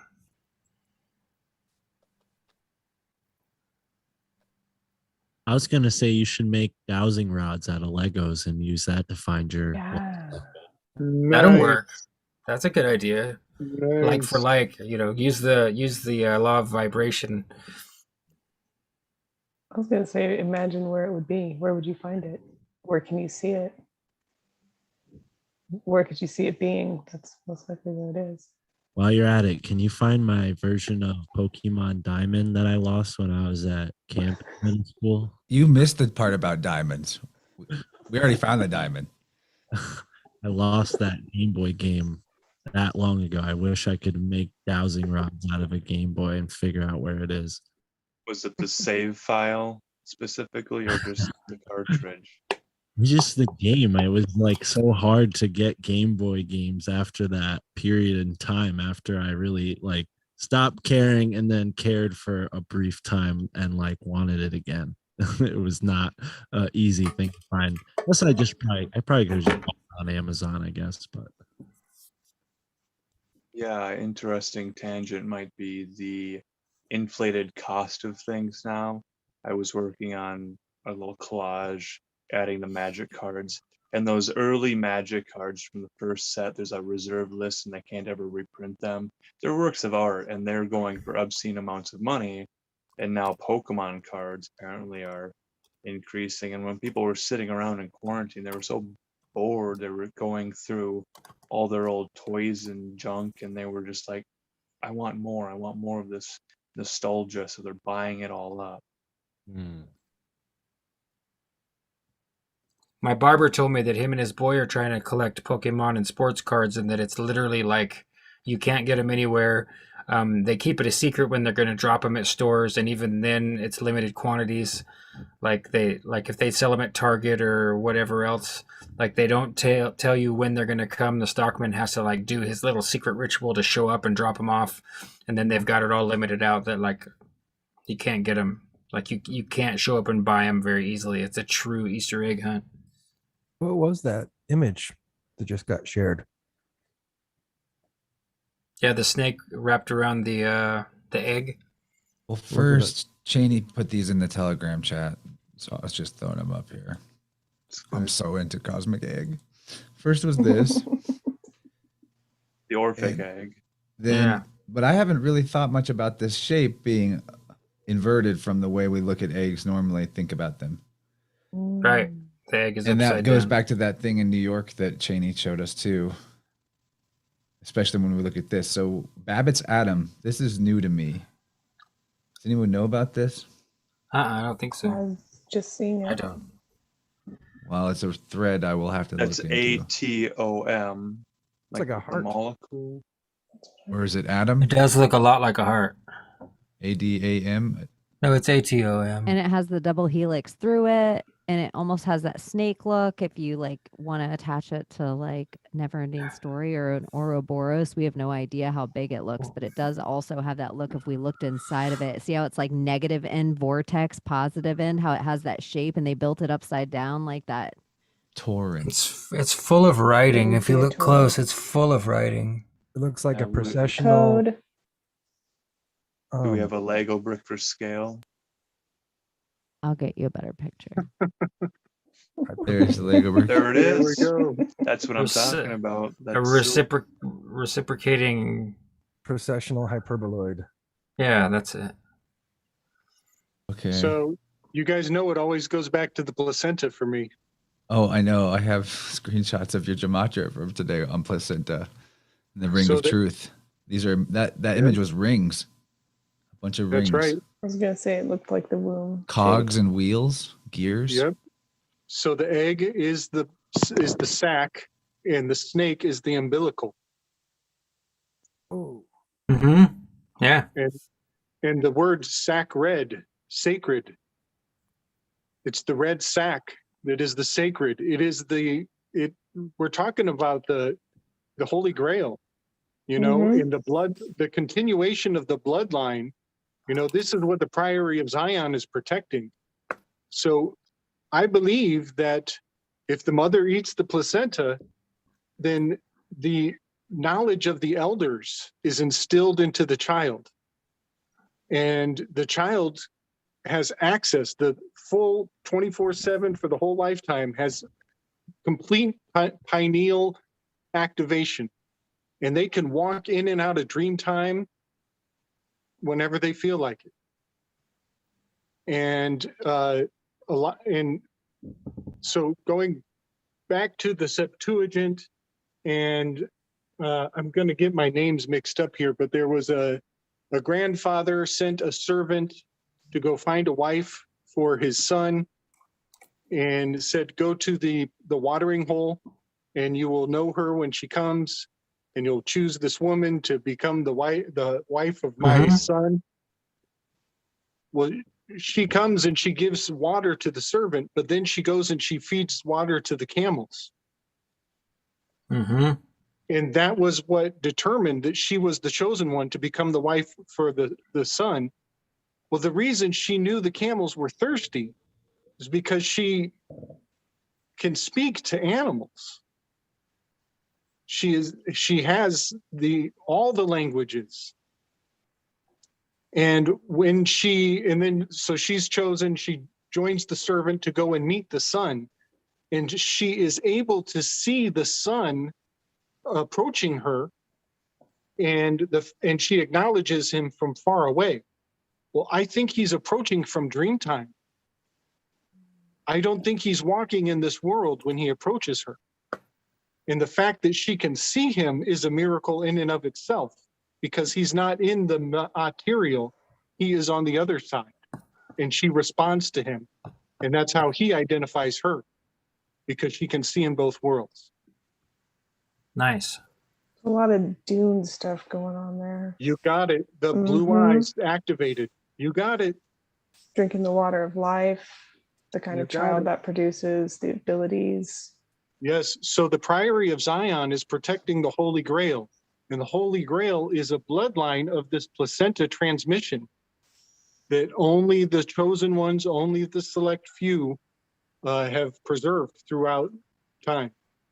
I think at some point, isn't that like they're really pushing these specific bloodlines, but if we're all divine in nature, then that's really available to all of us. Yes. You know? Yes, it is.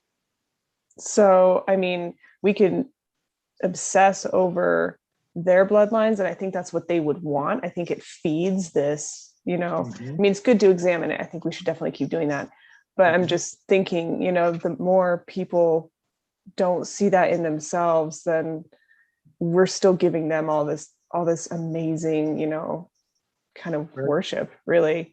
Like, yes, your bloodline's the best bloodline. Do you think it's because we have to like off some of their bloodlines, like decapitate them or Maybe. noose them, or like specific? Because killing Some has specific pruning. alchemy as well. Like hanging has a different alchemy than decapitation, has a different alchemy than a silver bullet, has a different alchemy than a wooden stake.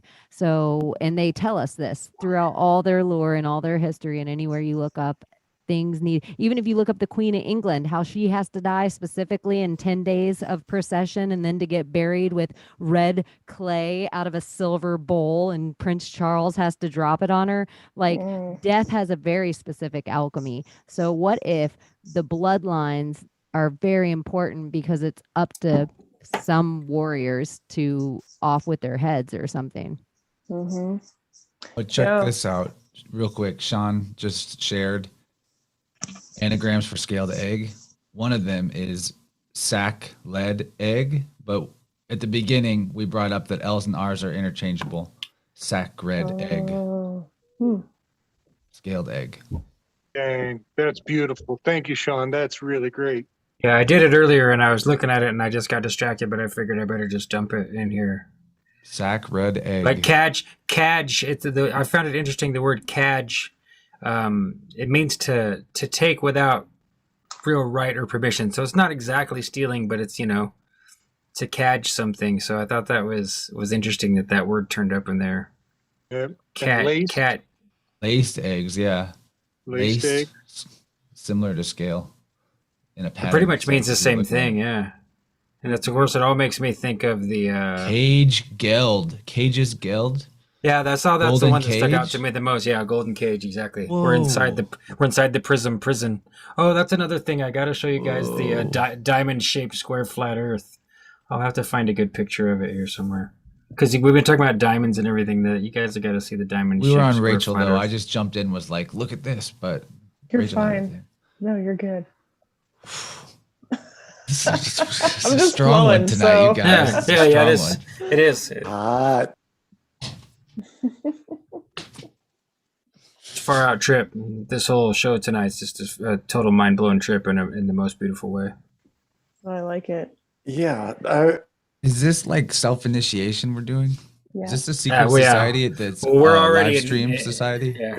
We've Well, I already got a been on link. this journey, guys. We've Not so already been on secret, this yeah. journey. We're not so secret. We're No, I think out here. we all self initiated, and now we're traveling. Now we're doing something like ascending without it having to be like a pay as you go stupid cult design. This is what we're doing. This is Show exactly what we're me. doing. Show me where they touched you on the synchronicity chart. Was this in Right the there. identification portion? I think it's right there where it says infinite data, and then there's an arrow that says finite senses. It's right in there. Okay. Are we approaching the self-knowledge part? It's maybe like the true size of the falsehoods. pineal in the brain. Synthesis. Relative to the brain. synthesis. If this was the brain, that's like the size of the pineal. The self knowledge. I like the sacred like a sack of red, and with an egg would definitely be the ovaries, like yeah. sack of red, sack red egg. So then if you look up egg, Ovum. it's ovum. Yeah. So it makes Yep. sense, like a sack of red, a sack of blood with an Even egg, a little baby inside. And that's wisdom too, because that's Sophia, the woman in red, always. And she's the one that had the abortion that shat out this wonderful world in which we inhabit. Oops. So, Chance and I were talking about this earlier today. I changed a constellation, and Oh, yeah. this is what that has to do with. I'm glad you changed brought it this into up. a rose, and that's what a I lot of already these. had it ready for screen share, Rachel.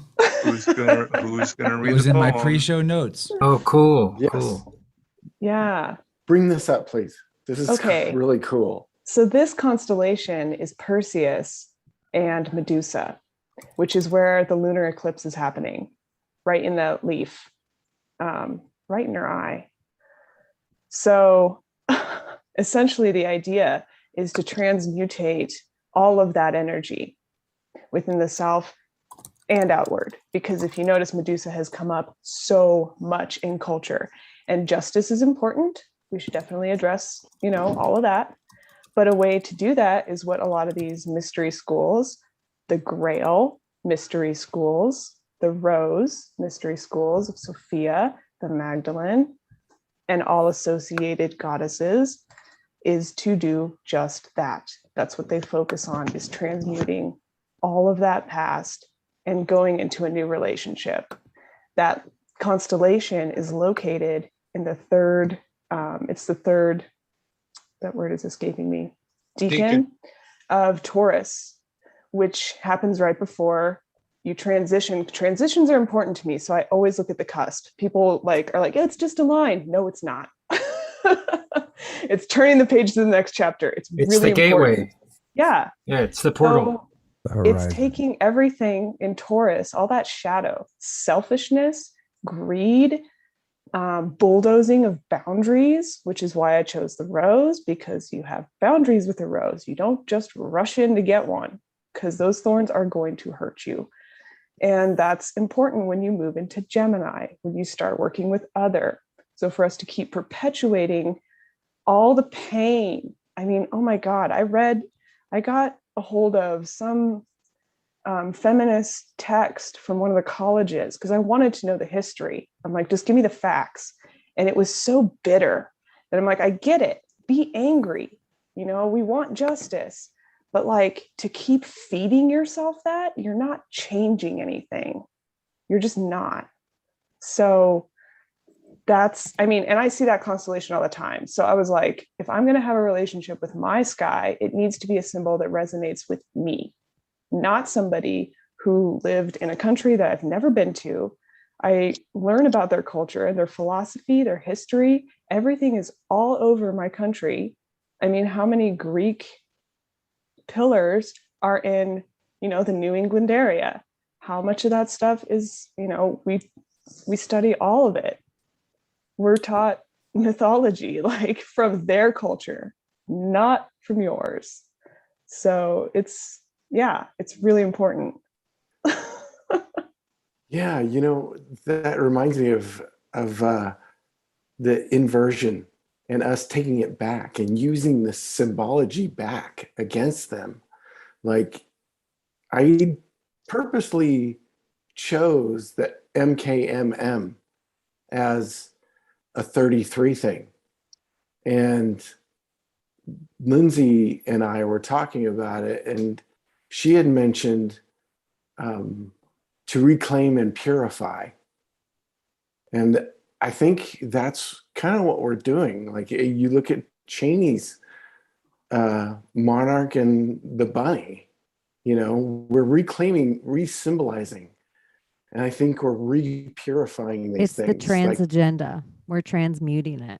We're yeah. Yes. We're the ones that are actually taking back the power instead of giving it back to everybody else. Yeah, no longer revolting their currency. Yep. No longer adding the volts back into their currency, and they're trying to slide the whole thing off onto some kind of crypto. So it's that dead or secret currency, but the papacy of stories. That's right. Mm-hmm. Papacy in charge of the basically only in power in a corporate sense because of the historical Jesus Christ, that they consider it a historical office that the Pope can hold as the inheritor of the office. And right now, Rachel, aren't we in perfect opposition on the zodiac to Perseus? 180 degrees. I think so. Yeah, in Scorpio. Jim said that Travis Scott had Medusa looking head. Oh, good. He said that in the chat.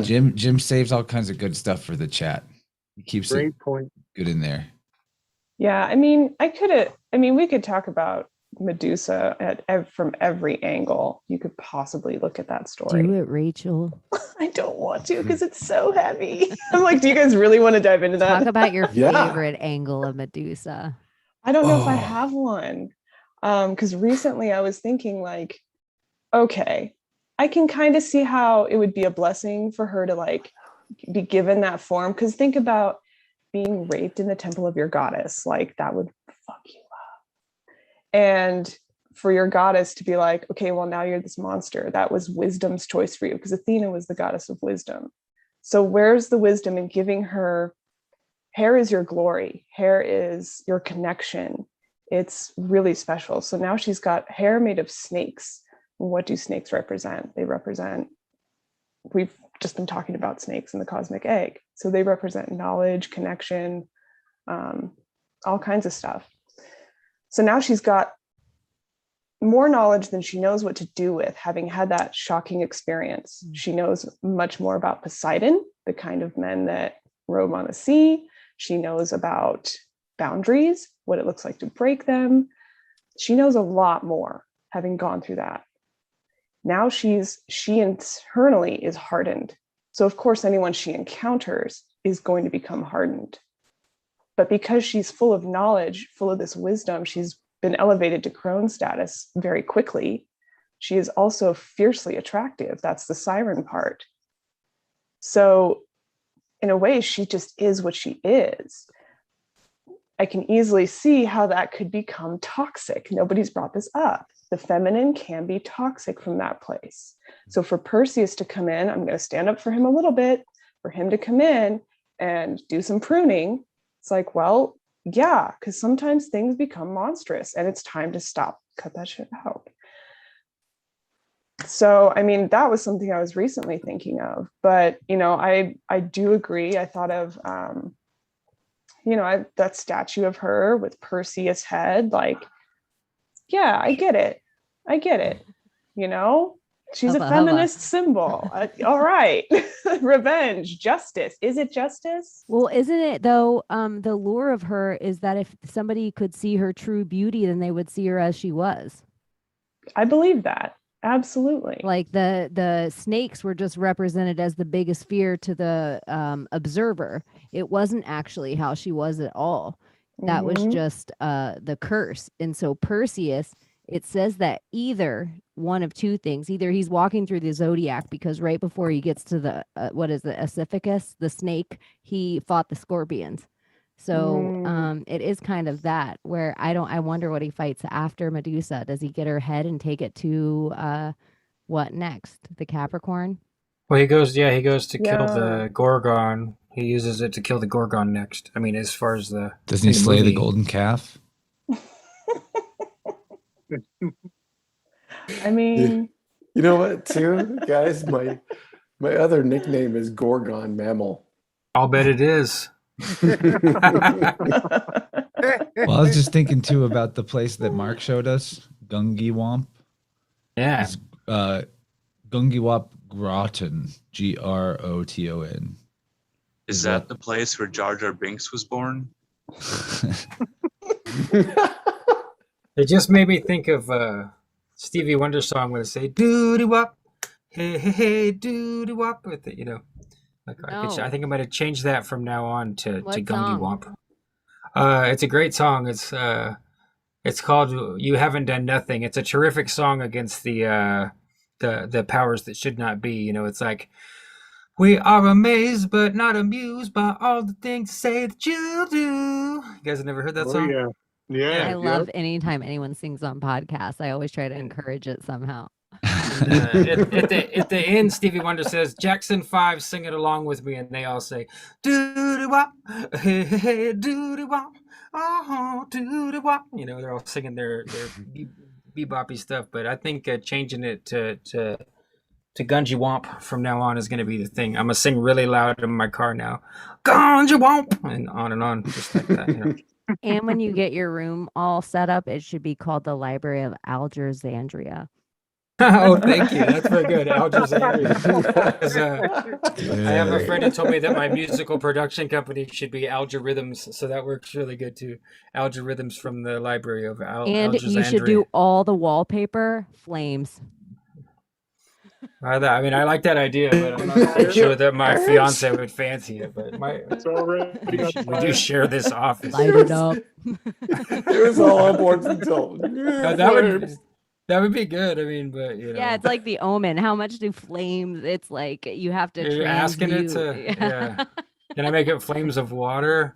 No, then I don't know. I Yeah. can't do that. Fish Me and my tank. girl are both water signs, so it's not a good idea to add water. We at the last house we had all kinds of problems with flooding and water. It was insane. 2 water signs living at the end of a dead end street.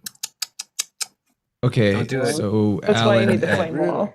Alan just posted about the Library of Alger, Andrea, at 3 hours, 33 minutes, 33 seconds.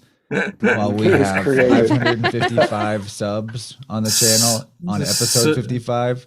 So would it be? That's 5 5s plus 5 3s, so it's all 8s. 13 again. Back to the Venus of it all. Yeah. Maybe it's your family crazy. You know, something else with eggs. Eggs are usually, some kind of fowl or bird or reptile. And so then you go to Abraxas of it all, which you got the bird and reptile with the chicken head and the snake legs. It's interesting. It does seem anytime we talk about the reptilians, the argon, even the, what is it? What was that weird creature, that reptilian snake? You talked about Sophia shitting it out, the chaos because she was Sophia? at an imbalance. What No, was that no, thing it's called? Yell the Baoth. The Yeah. demiurge. Yeah, the demiurge. Didn't that thing have like a reptilian, like scaly? Yeah, It its was body like is part a snake, reptile. part lion, which is cherubim, seraphim merged. The demerge, demiurge. And isn't Yahweh similarly described? Well, some describe, some say it's identical entity. Core Gnosticism is the idea that Yahweh is the demiurge and that there's a God above God that's not known except for through Christ. I mean, obviously different stories all But across. but if Yahweh is the Sophia, Lord of the if hosts of the Elohim, which is, from what I understand, he's the reptilian boss. Right. so like Sophia, the ovum, if she is the original, if you go back to that story of it all, if she's the original egg, then you also have the representation of that wrapped around her again, that imbalance. So then you have the snake and absolutely. the egg even in that story. For sure. Motherfucking snakes on this motherfucking plane. Which is technically still snakes in an egg because the plane flying through the air is definitely just another egg. Totally a capsule. It's floating because the air is water, because there's water in the air, and it's a turtle, and it's basically, it's a vessel. A vessel. Okay, I'm gonna ruin Eternals again. Go for it. I'm gonna have to update the collage. We're so far behind. It's gonna need to be like, you need 4 collages if there's 4 shows, Alan. Yeah, It you needs just more have to eggs. resample it to 3 by 3 feet first, so you got room to copy paste in there. This golden knowledge is showering down upon us, and we're just so blessed. So blessed. I'm trying to find this diamond-shaped square flat Earth, and there's just so many pictures on this Facebook page. It's asinine. In that artist, the same one with all the eyes again, if you went to that Hive building in New York or anything like it that was just glass, when the sun or moon shined in it at a specific time, it would look like that artist. It would have those eyes all over it. Mm-hmm. That's the Ophanum wheels, or the cogs and gears of the thrones, or the chariots of the seraphim. Mm-hmm. Ezekiel 1. The Pierre Sabak knowledge is dripping out, and people are beginning to speak about it. So I think we're getting closer to talking more and more about it. I started the show scanning through recent Sabak reads, just in case. Oh, yes.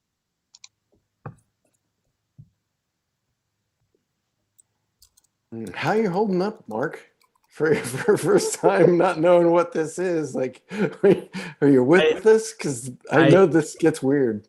I did misspeak before. I had a vague idea because I've met Chance and Slick, and they kind of filled me in a little bit, and I did check it out a little bit. But But yeah, I mean, other than the fact that it's 2 a.m. and by now usually I'm either sleeping or wired on coffee, and I haven't had a chance to run upstairs and make any coffee. So I'm just supposed to kinda be in hanging sleep in. too. I like listening, but I don't know if I'm going to say anything intelligent at this hour. Well, I appreciate you hanging in there. I did Yeah, pull man. like some cards off my tarot deck though to see if there was any syncs. And when Rachel was talking about Medusa, and I think I forget what else, but I should have mentioned it sooner. But this card was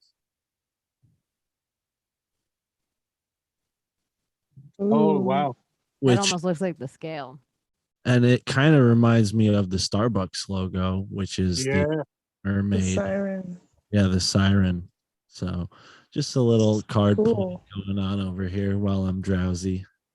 Yeah, it almost looks like a Braxis too, the Starbucks logo. Right. And the mitre, the whole Pope. So did you guys follow any Instagrams for like Johnny Larson's Instagram for his Inktober stuff? Like I guess everybody was that Inktober prompt might have been something with a chicken head or something like that.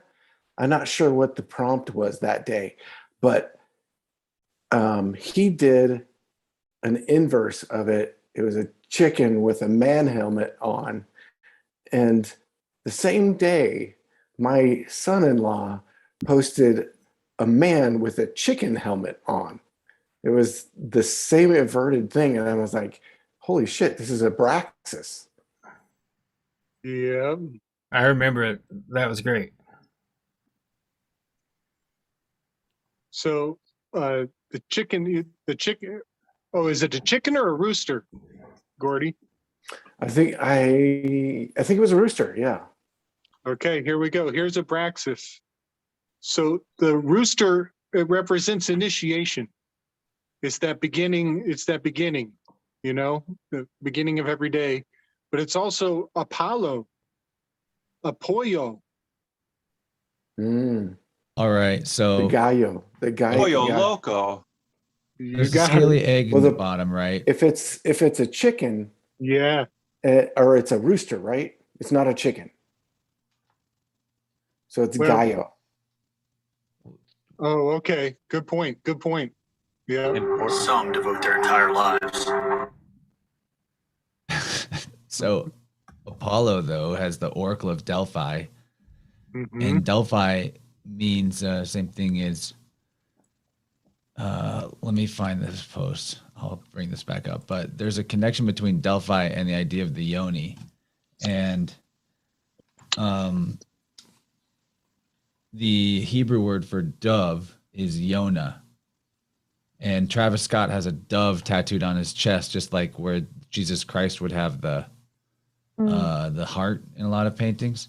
Jupiter, who is maybe a demiurge candidate, or Jupiter, Padre, the rock star Pope, his wife is Juno, or Juno, Yona, Juno. In Hindi, the matrix is called the yoni. The womb is. Jesus is accompanied by doves. I don't know. There's something there. The Yoni verse. Yeah. Will we We start get to the calling is that the him- source? If we got to the source of things here? will we The start Dove is calling also him super important to show that the flood is over.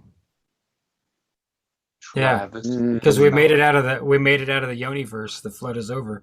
The water broke. Travesty stock. Sounds like Woodstock. Tavistock. I love that. That's what he Travesty said. Scott. Total Tavistock. Woodstock. Tavistock. Woodstock is the bird from Snoopy. Peanuts. Yeah, like a little dove, little yellow bird. Yellow bird. There's so much Woodstock yellow Music bird Festival. symbolism. Tavistock. What is the yellow bird thing? I don't know. I was gonna ask you guys too because the Lego head. Canary in the coal They mine? always yellow face us. They yellow emoji us. They yellow bird us. Tweety bird. Canary Canary. Islands. Little canary. Yeah, it seems to Yeah. be one of their symbols, and I can't figure it out yet. I was gonna bring it up here. Is it a you yellow know- canary? The original name of Woodstock was the Aquarian Exposition, to bring the whole exposition, World's Fair type kind of theme back. It was Mark, called how close to the Woodstock original location are you? it's like a 2-hour drive. I've been there before. I've been to Woodstock. The original location. We get started. We'll wait. We'll wait till you get there. You can do it on the. We'll still be going. We'll still be going if you. Yeah, you're gonna We'll have to still let be him make his coffee. If he's gonna drive to Woodstock tonight, you're gonna have to let him make his coffee, man. Oh, check for the Patreon. That'll give me some gas money, and then I'll We'll do it. no, I did actually get some really cool books the last time I drove out there, but the actual location, despite the name, was like 20 miles south of the actual town Woodstock, in this like farm town, because the town of Woodstock is like an artist community, and it is geodetically aligned to the Draco constellation. So it's designed to be a mirror of the Draco constellation, which is interesting on the side of the Native American stuff too, because that whole area in the Catskills Mountains is considered the wall of the Manetha, which is the creator spirit for most tribes in this area. And it was like a place where you went to climb up to the top of the mountain and face that rite of passage. That same area that's, has this big spiritual or cultural significance. Woodstock, it's remembered as this big moment in American history, but it has these kind of astronomical and really deep esoteric kind of backgrounds within the stage. They never set up something like that without those prerequisites. Well, then my next question, Mark, is, since you are nearest that location, are people in that area offended when someone suggests that the first Woodstock didn't actually happen as they described it in some of the film footage that they use in documentaries about Woodstock or from other concerts, and just this whole general idea that perhaps the first Woodstock may not have happened like it's reported to have happened? I mean, I never took a survey, but they seem to be pretty stiff around there. So I don't know. I mean, to me, the vibe I got from Woodstock is like hippies that used to live there who got kicked out by commercial sort of stores that kind of sell to people who are going to take in that hippie vibe in like a tourist attraction kind of way. So it's just full of shops and expensive restaurants. I mean, but the town itself, like I said, astronomically designed, that goes back to, I don't know, 1800s maybe, or earlier, when the town was designed. But I don't know. I mean, it totally makes sense to me that was faked. And also, like I said, it wasn't even put on in that town itself. It was just put on by the Woodstock Art Council or Music Council. So, Mark, how much money do you think we'd have to get people to pile into your Patreon to get you to go over there to Woodstock and aggressively interview people about this idea?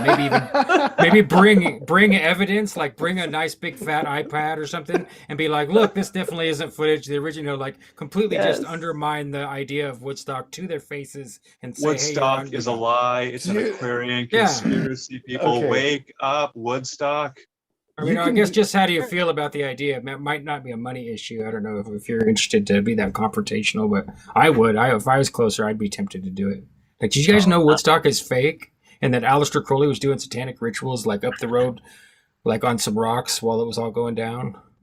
Well, even think of like Jimi Hendrix. Everybody loves him and everything, but he's playing his guitar opposite the way it should, like upside down and backward. So even symbology wise, that is something. Well, he's I like was just about to mention him because he was in the military. I mean, who knows? Maybe he's in some kind of MK Ultra program too. Lots of people think that he's a total agent and or a dupe of the whole theoretical manufactured hippie revolution stuff.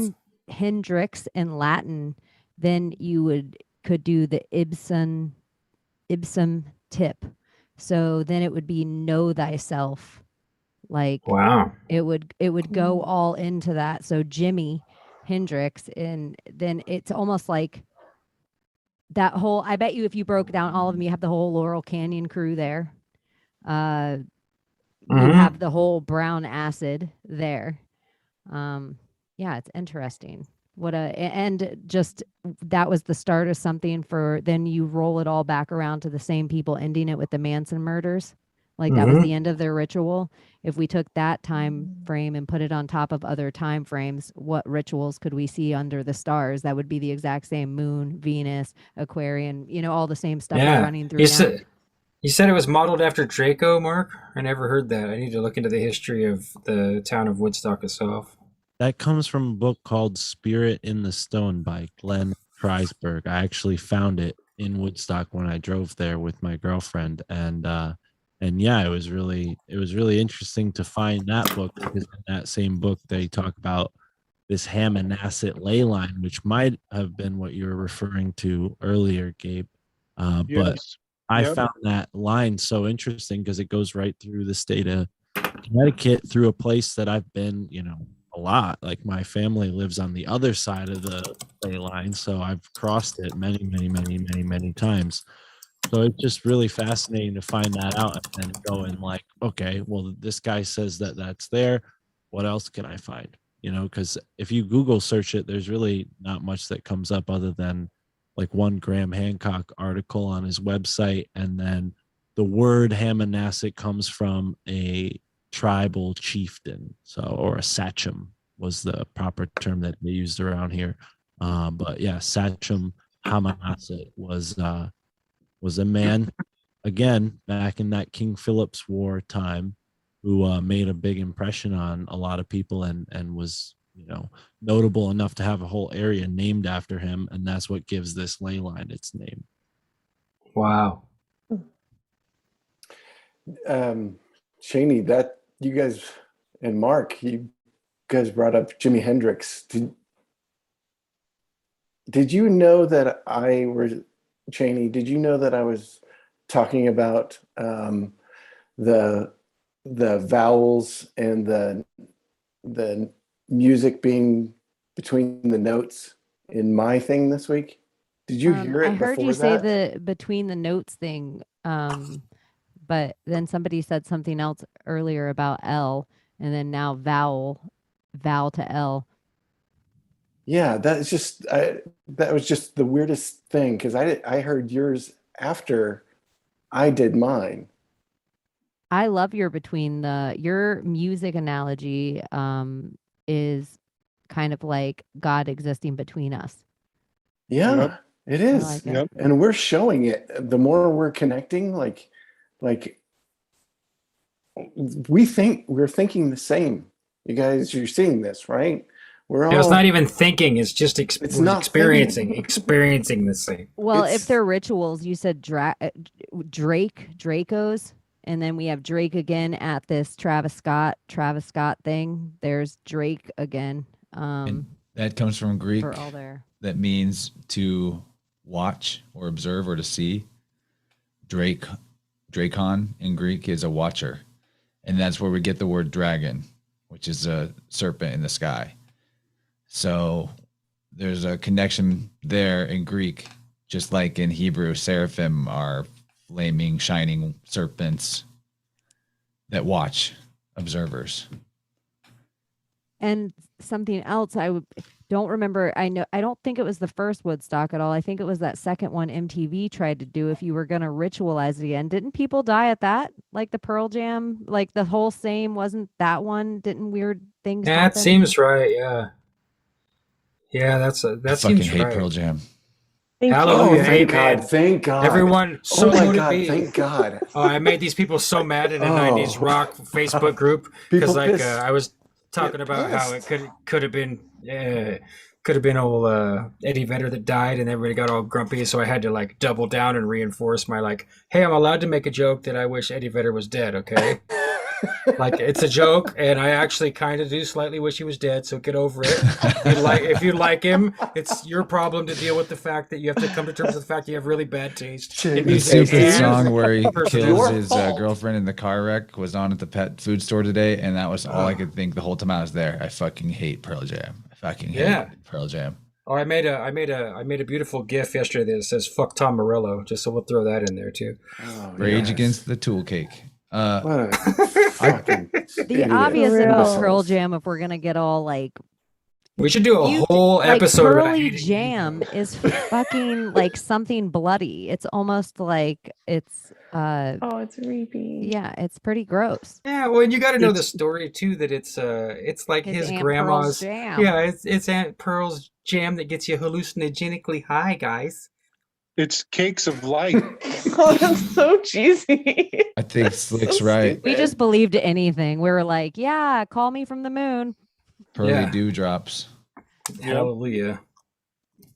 Jeremy smoked some grass today.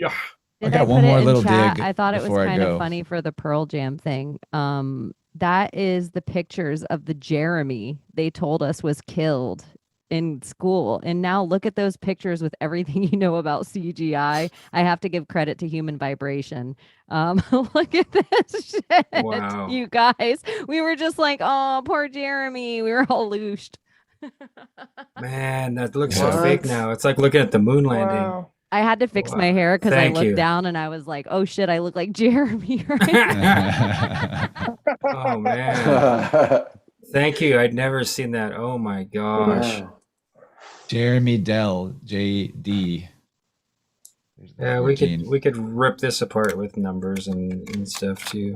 Well, I had a little dig I wanted to share, and then I'm going to bail because this is my limit because I have clients in the morning. But right, the yellow face thing. I wanted to talk about that because that was in the chat with Lego men washing up on shore, and I thought I noticed a connection here. Yellow face is a slang thing in Chinese, but it's not like we're talking about like a racist term for Chinese people, but they use this themselves. A yellow-faced woman is one who misused cosmetics that had lead in them and made their face get yellow. So it's a negative term for husbands describing wives who are aging poorly. Lead in the cosmetics. There's a lot about cosmetics related to that birthday cake Gabe's always talking about. Making cosmetics out of baby parts is a thing. But then, so here's these, a few years ago, all these Lego men that Jim shares washing up on shore. No real than you are. Does that sound like something you would get wrong if you were a Chinese person trying to put no more real than you are? They're yellow faced. Okay, and then Trippy. Chinese Hollywood has recently published this movie, Free Guy, with Ryan Reynolds. What? Yeah, and it's like it's pretty much like live action of the Lego movie. Fishbowl. It's the live action of the Lego movie.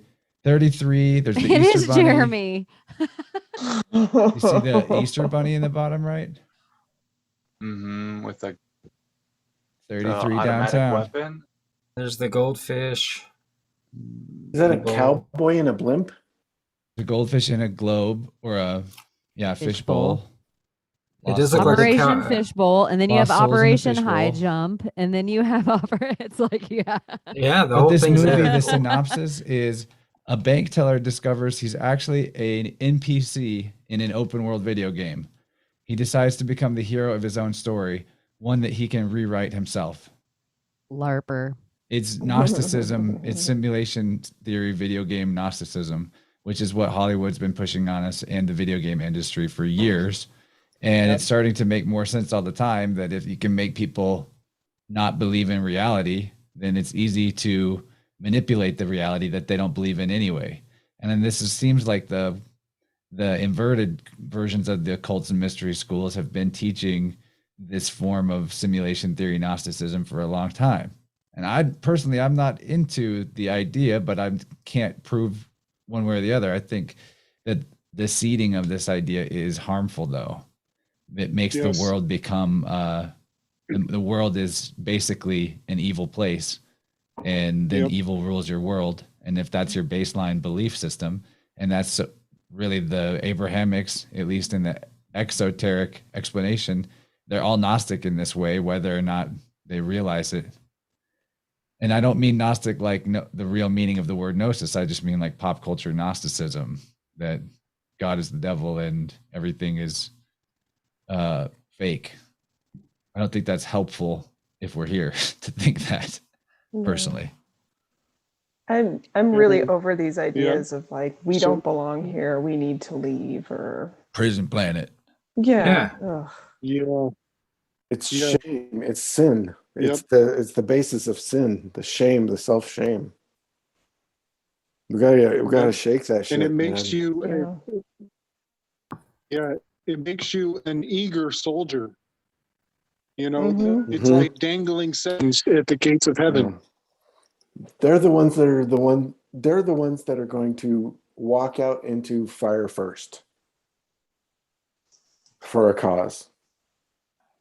Now we saw it in World War II that they needlessly shoved guys into oncoming fire purposely. Occult priestess says it's just nihilism that we have today. And I think it's really key that we're talking about this in this way, because many people weave like we've done just now in groups or by themselves, and they reach the things that we're seeing and they go, oh, this must mean that the demiurge really does rule the realm. And that's why these ideas have been seeded the way they have been forever and ever, is so that when you start to read between the lines, you think that you're being led synchronistically to something that maybe there is an entity that's manipulating some of this information out there from a higher realm to, I think that it's not the one it's not that the world is broken. It's that we've got a virus in it's an emotional plague, if you will. It's some kind of electrical issue that is causing us to see it this way. Sorry. What it is, and this is like, it's just our waking up to being in the middle realm, and it's understanding disharmony, because light is going to do what it does, dark is going to do what it does, and we are in the middle realm. We're the ones dealing with those forces doing what they do. So, I don't know. It's to make it seem like one is manipulating the other. I don't know that I really am too into that, because it's like, of course they are, because that's what they do. That is what evil does. That's what darkness does. That's what too much light can do. If you look at, like lawful good, what is lawful good? Look at lawful evil. What does lawful evil do? They're just operating on extremes, and we are the middle realm. We are supposed to harmonize those things. And it's not, I don't know that anyone's necessarily after us, but that's part of the game. That's part of the harmonization, is figuring out how to work all that. That's And why they're just Mooncat as is stuck. so useful. It Yes. is. If you externalize this idea of a demiurge, which is the snake and the lion, the angels and demons merged. If you externalize that idea, then you're surrendering your power of authority. But if you recognize that both of these things come together in you, and you merge that within, you become the demiurge, basically. But you don't have to be an evil, tyrannical one. It's just about finding authority. No, it made me think of the most blasphemous line, and I'll say it just for you, Chance, because I know you're going to bail. I am Jesus Christ, the demiurge, right? How's that for a sentence? That's people really freak out on that. They can't handle that. You might get sent somewhere, but I don't think you would if you were the demiurge. You would just tell them you can't do that. I do have some kind of romantic relationship with all the Gnostic and extra canonical pseudepigraphal texts, but There's I always good look stuff in there, but it's interpretation. Right. They always slant it. The way that we get it presented is that you're supposed to like transgress to the point of becoming like the worst of the worst, right? But I always saw it like the demiurge is like a really shitty branch manager that you just have to tolerate. Of course, there's the lion. I just drew it. That's my mic drop. I gotta go. Yeah, nice. So that's just verifies that's I call that parody, like in programming, proof that the program is still absolutely working. We're gonna look in the lion's mouth. Have a good night's sleep, brother. Yeah, Thank you. Wish me luck. I'm so amped. You guys. Even if you lay down and rest your body, then you're doing the work. That's it. I'm gonna be listening in from my phone for at least another while. So keep going. Thanks everyone. This is like the best one yet. Well, if you can't sleep, we'll probably be still going because we gotta wait till Mark gets to Woodstock. So I'm gonna head out to Woodstock, guys. Yeah. This is Mark's on his way now. So right. Hey, really nice to meet you, man. I'm gonna tune into your stuff. Totally appreciate you, dude. Thank you. Yeah, before Mark leaves, Mark, do you have a message for us? Some parting words? Yeah. I definitely some places to find you, some web links, some URLs. I like to call them URLs, but no one else does. Sure. I do. My URLs are as followed: myfamilythinksimcrazy.com and altmediaunited.com. There's a podcast by that same title, My Family Thinks I'm Crazy. In any podcast player you want. And then I also do a podcast with Michael Wan, like I said earlier, called Your Handbook for the Apocalypse. You got to search Susquehanna Alchemy on any podcast app to find that. And then that's about it. Yeah. Thanks again for having me, guys. Nice meeting you all. Yeah, you too, man. Sure, man. We'll definitely have to Thanks come for back. coming, Mark. Likewise. Thanks for hanging in there. No Great. It's great to meet you. Take it easy. All right. Have a good night. Bye. Okay. Now the adults can talk. The kids are gone. One thing Scandal. with the demiurge thing, the Sophia, kind of creates the demiurge because she falls without her brother kind of to earth with imbalance, and then she kind of gives birth. But the demiurge gives birth to humans to make human slaves. So the demiurge, the best thing the demiurge still knows that it's ever seen is Sophia. So he creates humans in Sophia's image. And then he wanted the slaves of humanity, but Sophia still had the divine mother and divine father, if you in that whole story. And her mom kind of saw this whole, in these simple ways of just talking, like saw that she did this. And so as humanity was to fall kind of into the mud, so to speak, if you just connect different schools of thinking, as humanity was falling into the mud, they got hit with the divine spark. And so Eve was born. And so then Eve, she sees Adam laying in the mud and she just thinks he's so adorable. Like, it's kind of like there's like so much more to the story that we're not being led by demiurge. Like that's the whole lie, is because time is owned by, we have no remembrance every time we come back, but the demiurge owns time, the Chronos, the Saturn. Oh man, the watch, the watchers, the watch, Yeah, the wristwatch in the sky. I think Saturn's a good energy, a good planet to really rewire, because I really enjoy Saturn energy, and not because of any Saturnian ideals, just because, I mean, I'm shifting constellations, but imagine just developing your own relationship with that planet and your own observations. Like, that's a big one to try to synthesize. That is a big beast to tackle, is Saturn. Doesn't it look like a sun that turned off? Like, pew. Yep. Yeah.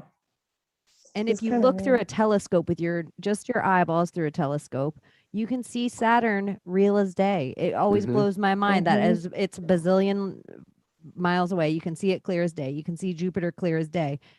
Mars and Venus are chilling on our shoulders. You look at them underwater, vibratory frequencies, they're seismic, Yeah, I remember noticing that as a kid, because my dad was really into astronomy, and we would go up to Kitt Peak. We've got the big Kitt Peak Observatory here in Tucson, and then Mount Graham is just north of us. The Lucifer that the Pope owns. But we would go to this one, the one at Kitt Peak, because they would have these public days, and you could go watch, see that stuff. And it's exactly it. There's a wave on those other planets that's weird. There's a vibratory thing, I think. Yeah, one of you brought it up, the electric universe theory. I've just been getting into that over the past, dude, it's blowing my mind. Yeah. It just seems like everything would be possible like that. It is the real deal. I remember thinking stuff like that, and then I heard it on Crow first, I think. And I'm like, oh yeah, no, it all makes sense. Just looking at mountains like that, leaves, veins in your hand, like it's all energy and electric, and that's how it spreads in those weird forms like that. Well, cymatics, I swear to God, if you, so you know how you have an oscillator and you ramp it up and it goes woo on a disc with salt on it. You guys have seen the cymatic experiments, right? It makes the patterns. So as you oscillate the tone on those, you get a million different patterns. It just keeps changing, right? And I had this vision one time of doing that with like the dirt in the ground, and it was, as it was going up, it was kind of coming out, right? And as it comes out, you could see it if you're observing outside it, that's a fractal, that it contained a fractal, that each sound was a fractilinear thing itself. And thinking about it that way, I could see that you can kind of, I'm wondering, like, this is where we need to experiment to transmute matter. It's like chance doing the energy healing. Yeah. Okay. It's so in the today sound. I stumbled. So today I stumbled upon a very interesting line of reasoning that ties into the Tavistock Travis Scott event. And it's incredibly, it's not very well developed as of right now. But a fellow on, what's it called? The something report, it's too late. I can't remember. I learned about the devil's tone. Does everybody know about the devil's tone in these harmonic frequencies? Yeah, tritone dissonance. Yes. I'll have to explain that. Okay, so this kind of shit is going to make me change my handle. I'm going to have to change from Slick Dissident to like Angel Gabriel or something. So we all know about the Enneagram, right? Yeah. Gurdjieff. Yep. So it turns out this has like a very benign, benevolent application, and it has to do with the personality matrix. I've done some videos on it, and it's all fun and games. But today I found out that also encoded in these patterns are the devil's tone disharmonic dissonant frequencies. They are built into this pattern. And one of the things that the great masters have said is that the best way to understand this symbol is to see it in action, to see it actually happening in action. And when you look at these harmonic frequencies, these numbers, 396, 417, 528, 639, 741, 852, 936, all of those bring this to life. This symbol comes into action when you use the devil's tone. And the theory is that the masters of this technology might have used it to zap those fools at that concert, at the Astro World concert. And I'm very seriously considering changing my name from Slick Dissident ever since I discovered that the Enneagram may not be, like all things, you can use it to make people fall in love, and you can flip the script and you can make people start tearing each other apart. Well, hey, as one person voting for you to keep your name, just remember that for you to be dissident against what they call in tune in 2021 and prior, these last 2 years we've been alive on the earth, to be dissident to that alleged harmony is pretty slick in my opinion. So thank you, Sean. I appreciate that. I agree. I like it. And plus, I think Mooncat would insist that you keep it and laugh in their face. Yeah, it's kind of hard to explain, but you can take these numbers, and I mean, I'd have to get real visual, get my dry erase board out, but you start making these lines connect, and the frequency, these disharmonic frequencies, they jump into motion, and it becomes I don't know. It goes. I'm not musical, so it goes over my head pretty quick. But I'm pretty sure that symbol is expressing those dissonant frequencies. Okay. Well, I'm just going to say what I'm thinking is Rachel, do you think that what you experienced was that coming out of the phone? Oh, maybe. Maybe. Because I am thinking there's going to be something coming out of the phones. Some kind of mind controlling mnemonic device sound, maybe sub frequency. They warned us in that one movie with Samuel L. Jackson, what's the Kingsman, the first Kingsman movie. They give everybody, they give all the poor people free phones, and then they activate them and make everyone become murderous and zombified towards one another. Like the most insanely violent scene in the church where they turn on the phones and all the people in the church go insane, and the lead character, the James Bondian character, has to kill everyone to try to get out of there. Yeah, I forgot about that. And in Iron Man too, they use the sound device to petrify them, and that I know is possible. Do you think that's why they left it out of Dune? The sound guns? Yes. Yeah. Oh my gosh, Rachel, you're so brilliant. That's exactly why. Like, we can't tell them that that's a thing. I'm working on my truth in one package. I'm working on my throat singing for that reason. Awesome, yeah. I was doing it for a while. Maybe I'll jump back into it too, man. It's a trip when you start to really just sit and kind of let it go. Yeah, I'm almost to I can get a dual tone, the chord. Yeah, a little bit. But those guys that do the chord and the whistle on top of it, the tritone, is mind-bending to me. There's people on YouTube that will blow your mind if you haven't looked it up. If you haven't looked at people doing like over-the-top throat singing, it's so crazy.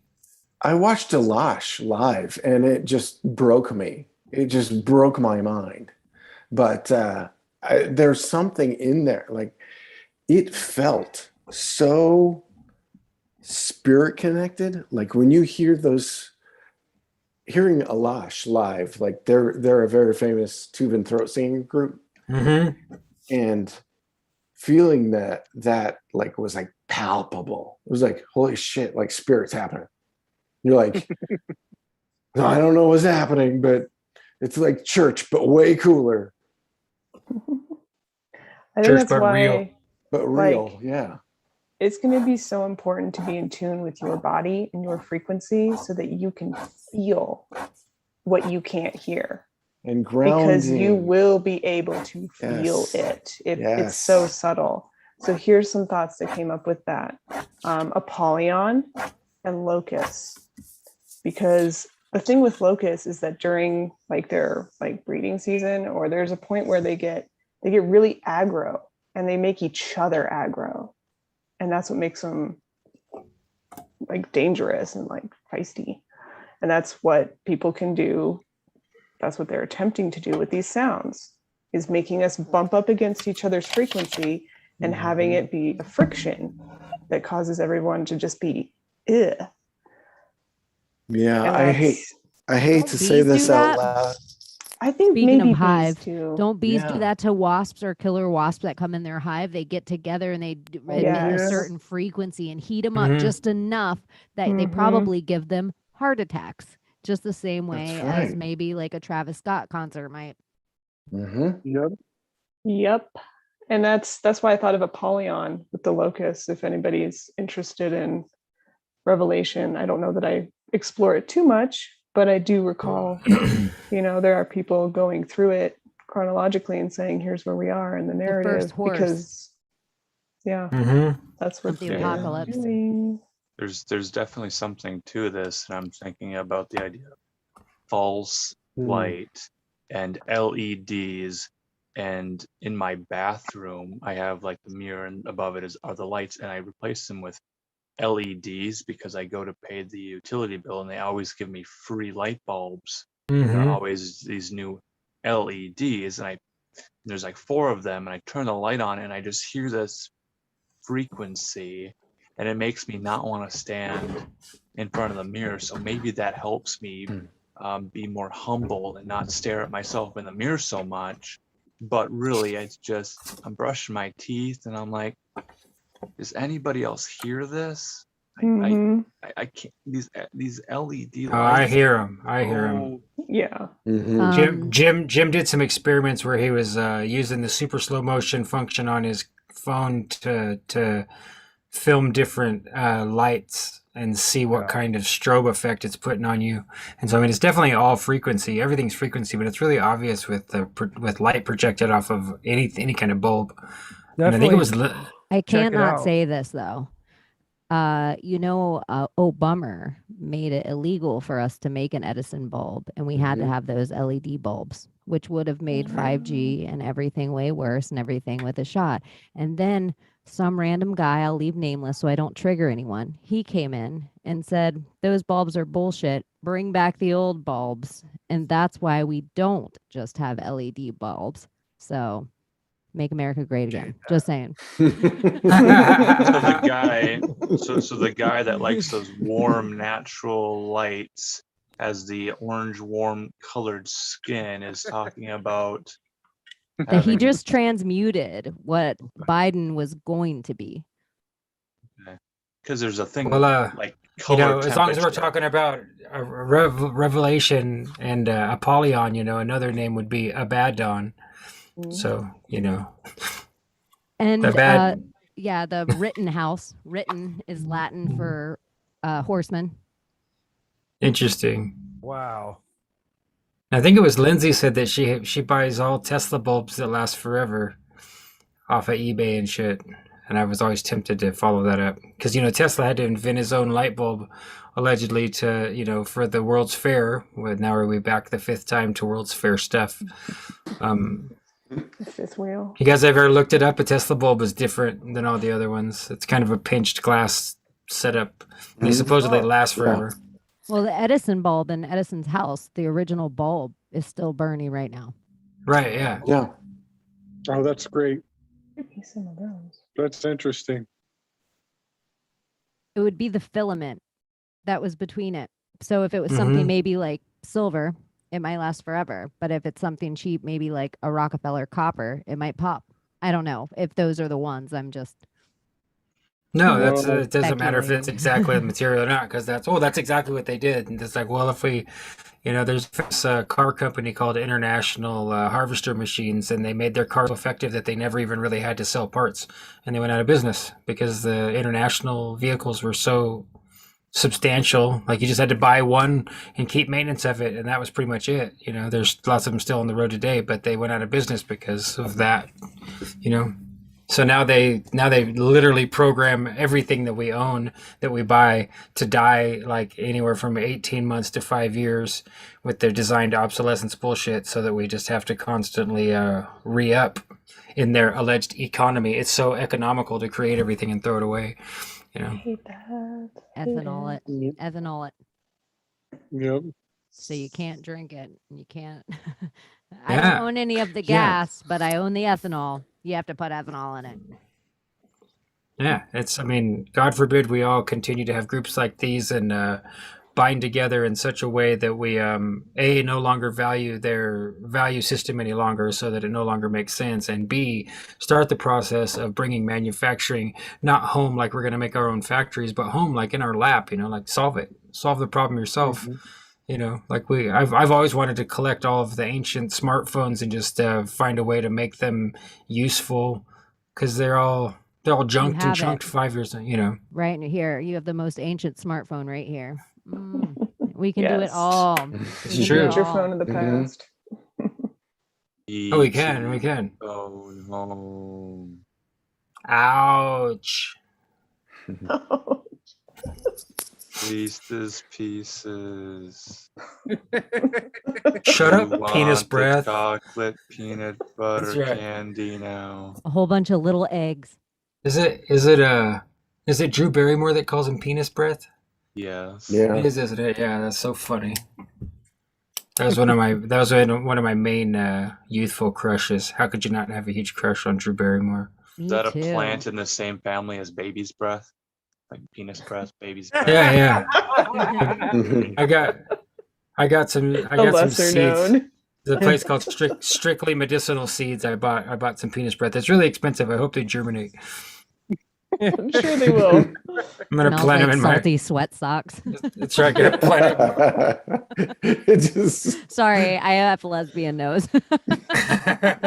Yes, expose your children to penis breath early so they don't get allergic reactions as adults. Yeah, so they don't become allergic lesbians. Oh, look at Baphomet sniffing the penis breath. He's so cute. man, this group is so wild. I just can't. It's so weird.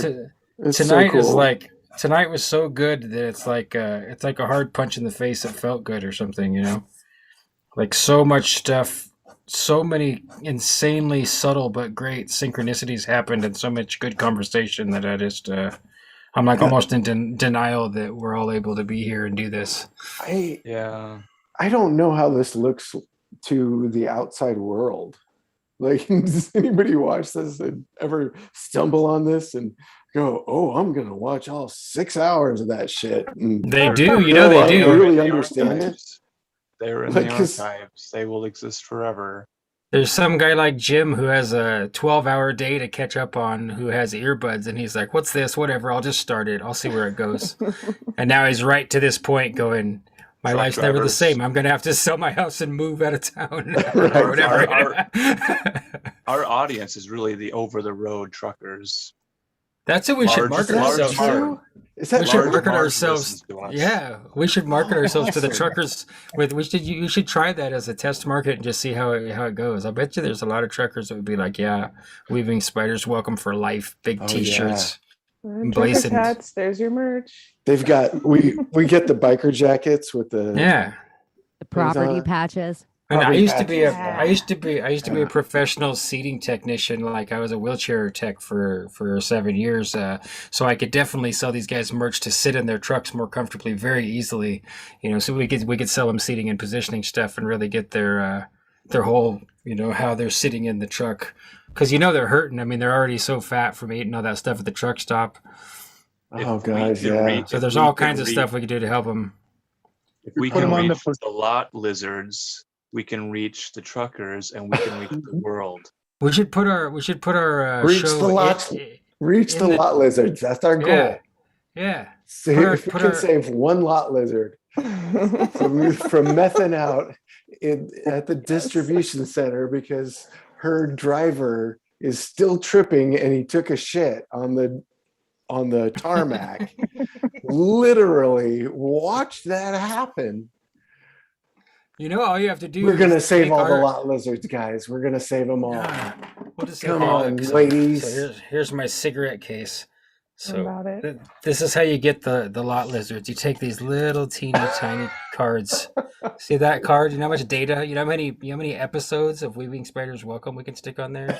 Oh yeah. And then all we have to do is get a real prescription bottle and peel the name off of it and just throw this on the ground in the truck stop lots full of the stuff, and that's all you know. That's it. Perfect. The lot Yeah. livers will find it. They will find it and they'll be like, "Oh my God, there's a card." You can put a bunch of like fake or real government documents in there too. You know, all the documents of stuff that like is really suspicious. Start our own Toynbee tapes or the Toynbee tiles by microchipping. Yeah, I lizards. was gonna say that I hope the Thanksgiving turkey leaves penis breath in my cornucopia, but now my one wish is just a bunch of micro SD cards. Yes. You guys have cornucopias and you Volunteer to gift gift them them. on Thanksgiving morning, right? Yeah. Okay. You actually do that? Do you do that as a family? You do cornucopias and all that weird. See, I picture. I do that on my own. I picture, They're on their own. I do that on my own. Maybe it's your family crazy.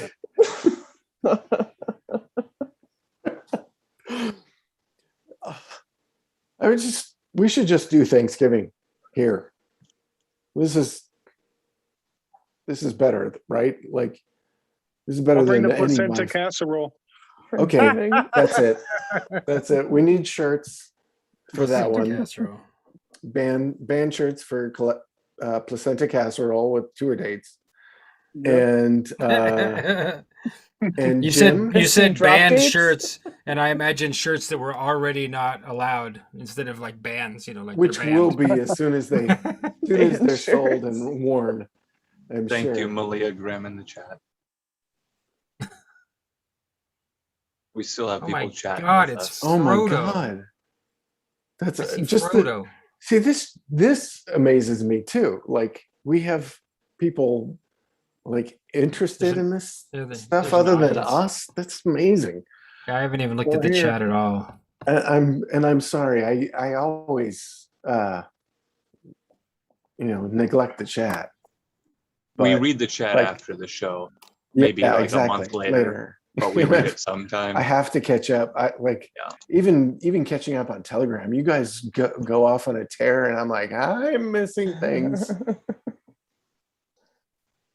I feel terrible every day going to the Telegram channels I love the most and just pushing that little down arrow at the bottom, and it's like anywhere from 50 to 560 messages. And I'm like, I gotta be where they are now. I cannot keep up. So because I'm subscribed to too many things. I'm ADD as fuck, as they say. So We And we had had- a as you slow can chat see, mode on. check for a out the while. library of Alger or Zandria right now. It's looking pretty We did Yeah, have man. slow chat ridiculously on organized. in our Telegram group just for a while, just to slow people down. But people were like, I don't like that. No, nobody wants that delayed gratification to post what's on their mind this very moment. And if I'm driving in my car and I'm at the red light, I have to be able to post it now. I can't wait 15 seconds. Otherwise, I'm going to wreck. I've done the same thing. The other thing we need is the other catchphrase, Jim. Jim, we're waiting for your catchphrase. Which catchphrase is that? The one that you scream to the sky. Oh, fuck Benjamin Franklin. we Fuck Benjamin Franklin. need shirts with Jim screaming at Yeah. the sky. He's sending the lightning Fuck back you, too. Benjamin Like Franklin. the lightning needs to be coming out of Jim and back to the sky. Like take it back, bitches. We have a You're listener key, from too. Germany who wants some bootlegs, some shirts, some merchandise. Nice. Nice. Okay. A lot I of guess people we're from gonna do that. Australia listen to Really? us in the mornings. Do Yeah. they? No joke. Hi guys. Yeah, we pray for you guys every day, man. Seriously, our Australia's hearts are with you, man. England. Yeah, Right man. on. Yeah. So that's who's been contacting. Like I've been getting all these Facebook friends because I think that somebody from that we know in the community from Vancouver is kind of one of these. She's really organized with other people, other resistance groups. I don't know how much we want to call other rebel alliances. Yeah. Mhm. And these are very, I think something very underground is happening. And maybe super cool. Maybe I don't know yet. I'm trying to like pick a pulse for this thing because I got all of them at once just Thursday, and it was a really weird day where it was my recovery date. I'm trying to get that video out, and I didn't go to work,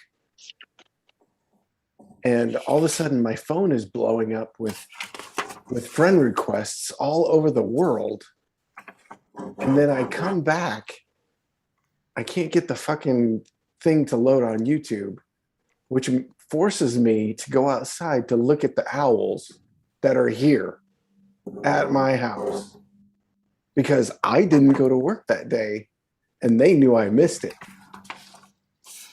Yeah. It's fucking weird. I'm so glad you brought it back around to that because that's so terrific. That like you didn't follow you didn't complete your part of the circuit. And so they came to you instead. The owls actually come and showed up and landed on yours and your neighbor's roof. Like, what's up, dude? Everything okay? Yeah. That's terrific. It's about chi, and you get your chi started well with a good diet of fixing yourself. And Mark's right. Like starting with your food, that's your first step to getting because one of the stories that I told about the guy at work, like he was mad because he's like, how come your owls hate me? Because they will dive the other guys at my office. And they're like, why do they hate me? I'm like, because you're full of McDonald's and bullshit. And they know. I'm not exactly joking about that. You sit in this heavy chi and your energy looks like shit, man. Like you just sit here and like lament your situation in this job. And you're just angry and like, of course you're putting off shit vibes. The animals are going to hate that. That's why people get attacked by dogs all the time. Like It's a vibe, straight vibe. Yeah, just a vibe. Vobe. I did say vote. I said vote, but yeah, everybody. There we go. Hey, that's that Shakti energy. It is. Yeah. Nice. So they made me think to do this as fast as I can, like that. just get one in, you know. Just one. That's what the energy. That's what it kind of felt like. It was like jerky. I can't do that. Oh it's yeah, really your feminine Shakti dance. Well, I told you, weird. Gordy, about the jaguar dance. Maybe it's a warm up. A warm up for the Mhm. jaguar dance. Get you in the flow, the feminine flow. Yeah, I got to go down that road. That's going to be, which is really interesting because the jaguars are returning to my mountains. Mm-hmm. I like it. That's Literally. super cool. Yeah, I was stoked when you said that. I was like, yes.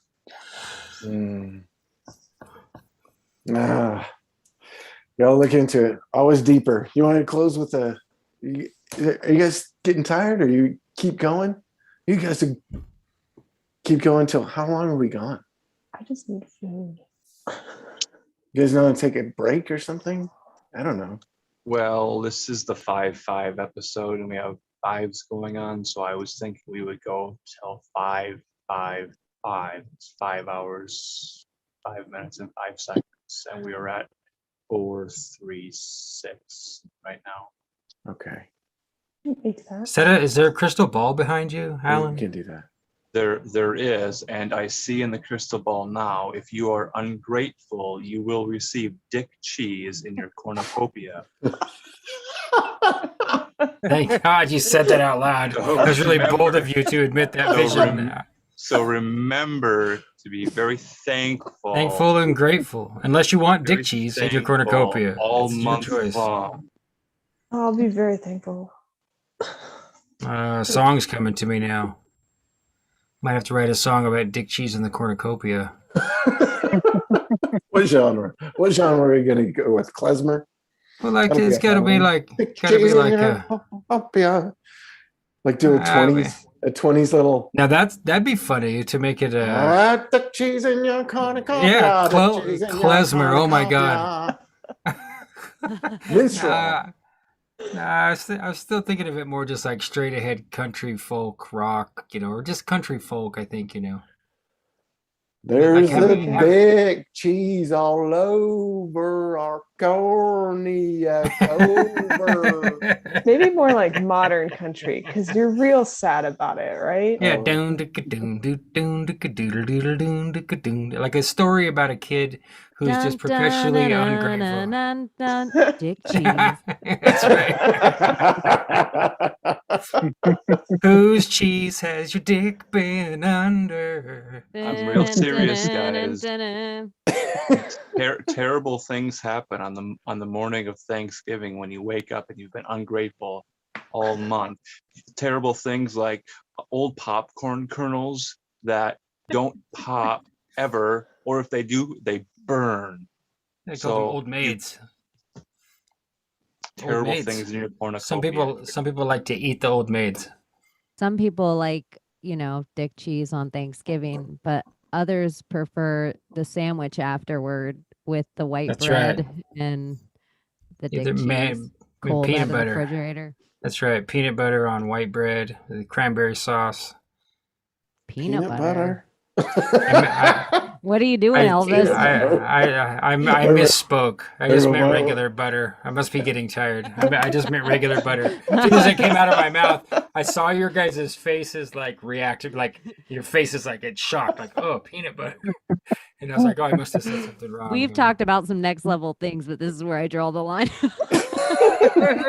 That's it. I'm out. Did you just put peanut butter on turkey? I don't eat. I haven't eaten meat for a long time, so Peanut butterball turkey. Oh, peanut that butterball sounds turkey. desperate. Peanut butter balls. Peanut butterball turkey. See, and this is why we should make a logo. We needed FRC Stickers. here to. We should be careful putting this kind of stuff in the world, though, because these marketing companies will pick up on it and they'll fucking make a peanut butter ball turkey, and people will eat it and say, "I love it. It's great." It'll be stuffed with cranberry sauce inside the turkey. Well, you'll be able to bake it in a microwave. It'll be miniaturized turkey. They'll put the turkeys in smaller cages and cut their legs and limbs off and grow them. I'm gonna try it. Here's how we're restarting the economy. We're going to start an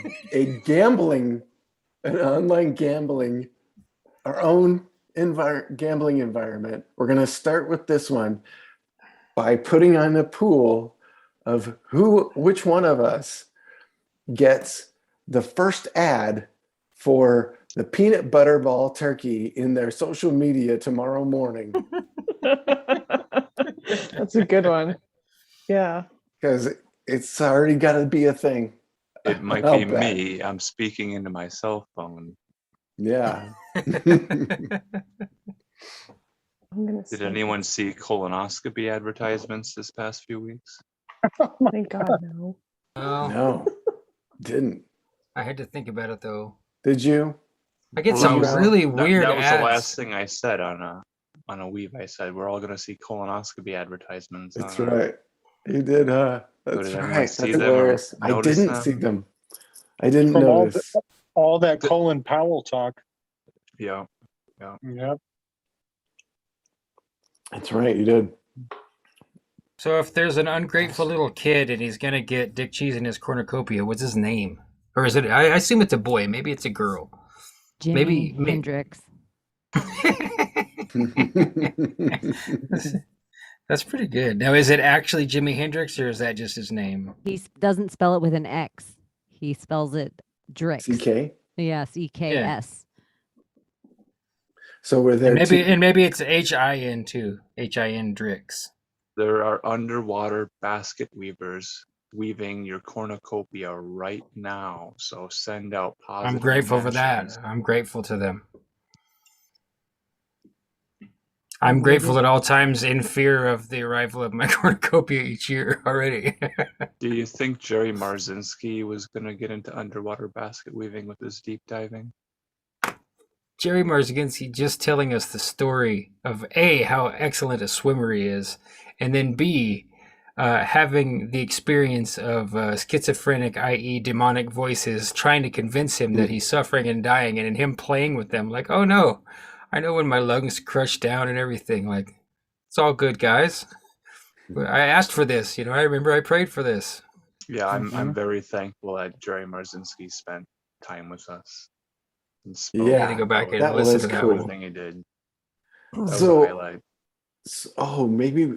should we do a best of? Who could possibly put this together of a best of? Because we've had some good moments, guys. Like, I was gonna say that. Scenes? Yeah, I was gonna say that earlier. That if we could just start getting effective, trustworthy markers, then people could just start to go clip it. Because you don't have to go do much. But if we could get trustworthy markers that Alan Marcus clipped something or marked something and said, "Hey, I trust that this between these 2 points is excellent because of this reason." Give it some little title or detail there. Then we could start to clip it up. Because that's what I was gonna do with Picture Show, and nothing's changed. I'm still gonna do it. I just have to overcome the strange resistance of satanic Arabs. It's not as hard as you think. It's you got to get your head around it first, and then it starts to become easier. Just like anything else, it's like learning a language. Arimonic Arabs are grateful for peanut butter ball turkeys, but I don't know if they can eat them or not. What are the dietary restrictions? Is peanut butter ball turkey halal? Is an excellent question, Alan. Before you show this is my from my NFT gallery that I haven't created yet, and this is going to be a pricey one. Oh boy! I did create a Butterball PB bites and put it in. I hope I put it in the Weaving Spiders chat. Otherwise, I just look like a complete weirdo somewhere else. That happens. I've done that. Shout out to Ropeways, the Yep. Union of the That's Unwanted, and the My Maria chat. If you just accidentally got a Butterball turkey. No, that's great. That's fast and good too. Butterball PB bites. Oh, it made me think of those sandwiches where you cut the. They come with the, what do they call it? Uncrustables. We could have PB. We could have Butterball, peanut butter, and cranberry Uncrustables. Put the turkey in there with the peanut butter and the cranberry. And this is inversion, because look at how it's putting nut inside the egg. Oh, that is interesting. That's not possible. How do you get the beans above the Or fries? that's the goal. 5G protein. Watch out for 5G protein. Oh, hey. Here's Oh. Oh my That's god. Who says that? That's what they're trying to. That's what they're trying to stick in you, is some 5G protein. Just take it. Just I go know, with it. right? Just go with it. Just It'll go. be fine. It's fine. Get Just comfortable with it. relax. Yeah, It's just just like go with it. anal. It's just like anal. Just relax. You'll be fine. That's how it works. That's what they tell you. And then Yeah. it's not fine. You'll love it. You'll love it. You'll get used to it. It's not that bad. Hey, Chaney, I had another sync with you. You and who was it? Who's the artist the author that you had on this week? What is her name? Marisa Acachella. What a cool show. Like, you didn't know her from anybody, right? Mm-mm. Well, I just because I'm obsessed with Mary Magdalene, I just happened to fall upon her. And then I'm such a comic book nerd. The way she's told all the story, I'm like, yes. Because, so much of it, if you could just put it in pictures, you can make so much more sense. Like even Sophia, she talks about Mary, even the suffragettes, she goes all the way. Or Pope Joan, she talks about. Yeah, it's pretty heady, the levels she gets into of the divine feminine and how it's been ripped out of all religious books. Mm-hmm.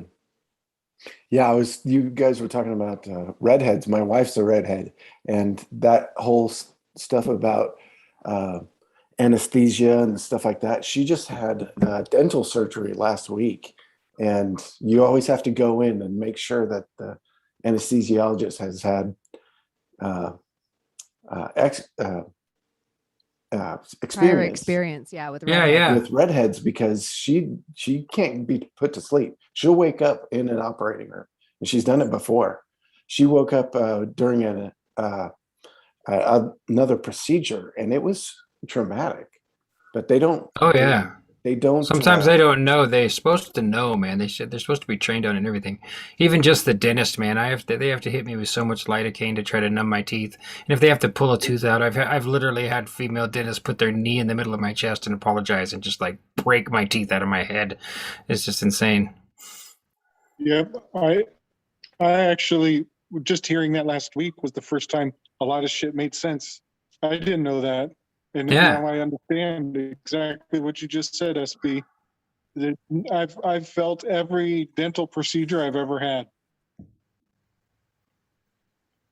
I just tell them, if you guys aren't going to like pretty much give me double the dose, then I'm just not willing to work with you, because I'm not gonna feel that drill touching me ever again. It's traumatized me my whole fucking life. It's fucking horrible. And you know what else? It's a the great smell of your own burning teeth isn't so great either.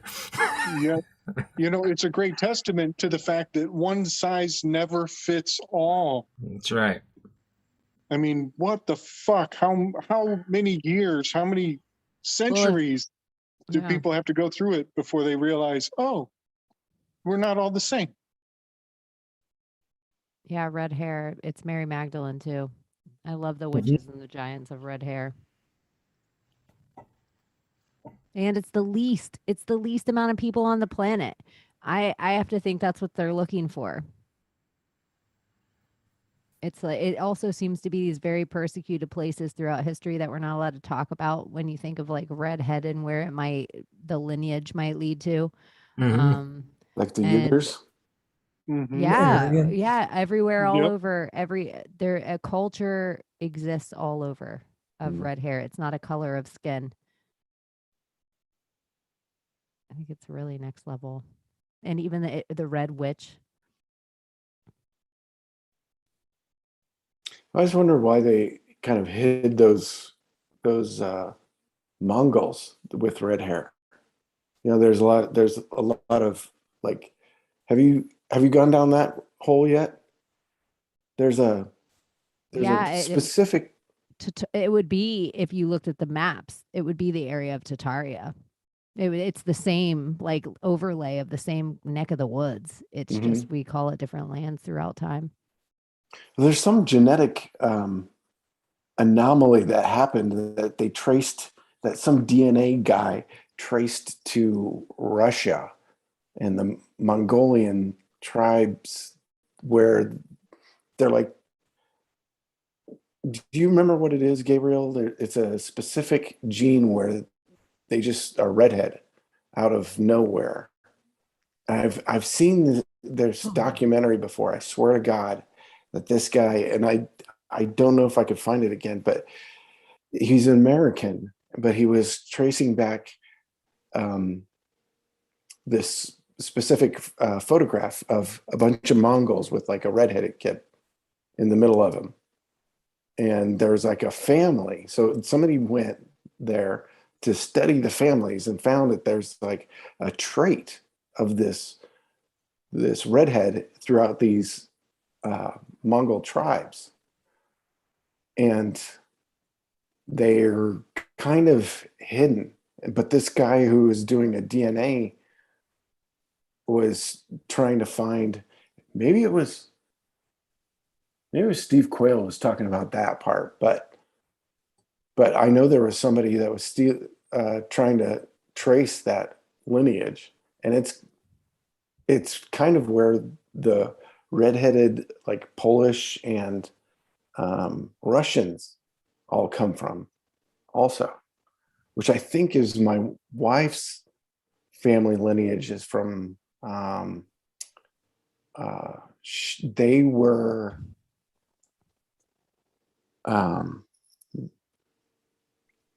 German Jews, not German Jews, Austrian Jews. So it makes me wonder if it all traces back to the 12 tribes.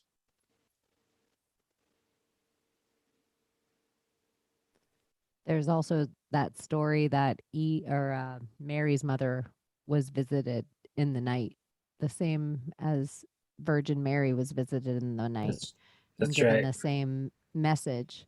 But she didn't really think too much of it until she was giving birth 9 months later. Like, she really didn't heed the message the same way Virgin Mary did. She didn't prepare for it the same. And maybe her wealth had something to do with it. But her dad was super like, ugh, a girl. What am I going to do with this? But, you know, Peter, back to that, he hated Mary Magdalene. Oh, Couldn't yeah. stand her. The feud. Yeah. Have you read the Bart D. Ehrman books? So he goes into in Lost Christianities. It goes into, maybe it was, I don't remember, maybe it was Lost Text. Anyway, he goes into how is it the Gospel of Mary? Is that the one that had the whole cult built around it? But it was because he was married to Mary Magdalene, and how Peter hated her, and all the disciples hated her because nobody could be closer to Jesus than him, and she was the disciple he kissed on the mouth. Some say he turned water to wine at his own wedding. Yeah, I never heard that one. Interesting. And then he would have been marrying royalty because he too was from they were a sacred bloodline. And then the idea of Peter being the rock, then if you go back to him, Black Rock, he's the rock of the Bible. Then this part kind of blew my mind is she's kind of she would be like the sword, the ovaries upside down would be like the sword. And so the sword and the stone would be the idea of Mary and Peter, like pulling the sword out of the stone. And then if you go all the way to the King Arthur of it, I think my favorite thing that Marisa said that like blew my mind for Diggs, because I'm such a King Arthur to Diana to, the whole Ark of the Covenant nerd, is that she thinks that Excalibur was actually Guinevere. And I was like, totally blew my mind. Like, so the sword and the stone was actually the womb of Guinevere, which would have been the Ark of the Covenant that he was protecting. So like, I remember reading that in some sort of something that was Freemason connected, that that part of it, that Guinevere was the chalice, the Holy Grail. There's some sort of text out there somewhere that says it. I don't remember which one, but there's so much Arthurian text. It's not even funny how many books and studies there are into it. In the Sacred Order of Wizards, like all the witches and wizards, they all agreed to keep Arthur safe. It wasn't just like one dude named Merlin. Like a whole magic society agreed to keep the Knights of the Round Table safe, and the Knights of the Round Table all swore to protect one thing. And then like the magical idea of pulling the sword out of the stone, that made him the king. So was what made him the king. If we all look into bloodlines, the womb of the mother always dictates what religion you're from, what bloodline you're really from, what everything. So for him to actually pull the sword from the stone would be to impregnate Guinevere. Yeah. and then the bloodline would Mm. carry on. Makes a lot of sense. I don't want to put all these ideas on Marisa. Some of them are just things I've been chewing on since she told me Guinevere was Excalibur. I don't want to even say this is what she all. This is just where my brain's gone since we've chatted. That's interesting. I've been picking up on the Lady of the Lake lately. I don't know why, but I've got the Once and Future King over there on the shelf. If you guys have never read that, it's a good Arthurian. It's the book that the Disney cartoon Sword in the Stone was made after, and it's very good. And of course, it's steeped in. I mean, like, if you look into the man, I actually bought the man's biography, but I haven't read it yet. But he's an old wizard. You can tell very much, and it's not overdone like a Hollywood movie is nowadays. But there's plenty of Kabbalah and mysticism and shit hidden in there. It's called The Once and Future King. After I read that, I went and found the actual old poetry, and it's really a lot like scripture. You know, they're just telling tales of the knights and how they're fighting and who's winning and who's dying, and you know, it's interesting. It's very much like a chronicle. I can't remember the name of it now, but you know. And it's so great with the wizard duel, how it's all mental, and that's what they show you in it. Like, it's just such a mental battle. Like, Mim keeps getting bigger and bigger and bigger and bigger and bigger, and then he's like, I'm a germ. Yep. Yeah, and that cartoon is full of all kinds of stuff. I do love that. Yeah. And then she gets a cold, a common COVID. Madam Mim gets sick of COVID and has to go inside her house. It's also weird. Oh, go on. Sorry. Isn't Peter the one who's doing the cut to the throat on Mary in the Last Supper? Da Vinci's Last Supper. Peter's hand is like making a cutthroat motion. Yes, you're right. Yeah. So if we're gonna target for the 555s, I think we're right at 5. So maybe we should start to wind it down. I don't know. Is anybody feeling that? Sure. And it's 1:30 here. I could definitely cut loose. I feel myself slowing down. Same here. So here again, Lindsay's book, All Beginnings, All Endings Are Beginnings. Same thing. It's the Ouroboros of it all. I'll do this instead here. There we go. Okay, this is cool. Listen to the call. The very fabric of reality itself is calling to us. Look deeper to find the patterns, to unmask the significance, to remember that you are not separate from the magic and the mystery, to remember our mastery, and to unleash it within ourselves. Never forget who you are. Thank you again, Lindsay Sharpman. Yes, thank you very much, Lindsay. Big love, Lindsay. So now we got to bullshit for 3 minutes. That'll be really hard for us to do. I think he meant to say for only 3 minutes. Right. The next 3 hours. Well, I said we'd go past the 555 marker, and that's our milestone. I see. Okay, good. We've gone a long way to reach this point, and I like the idea of having a retrospective show at some point. That'd be fun, man. It'd be really cool. So, End of the year. Oh, there you go. Yeah. Nice. Oh, you got to see it, Chaney.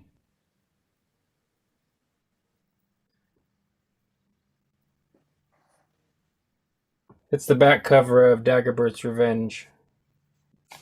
That's exactly how Philip had to, after he married the Queen of England just recently. That's how that anyone who marries, if the queen's higher than you, especially in that realm of the world, the queen is always higher.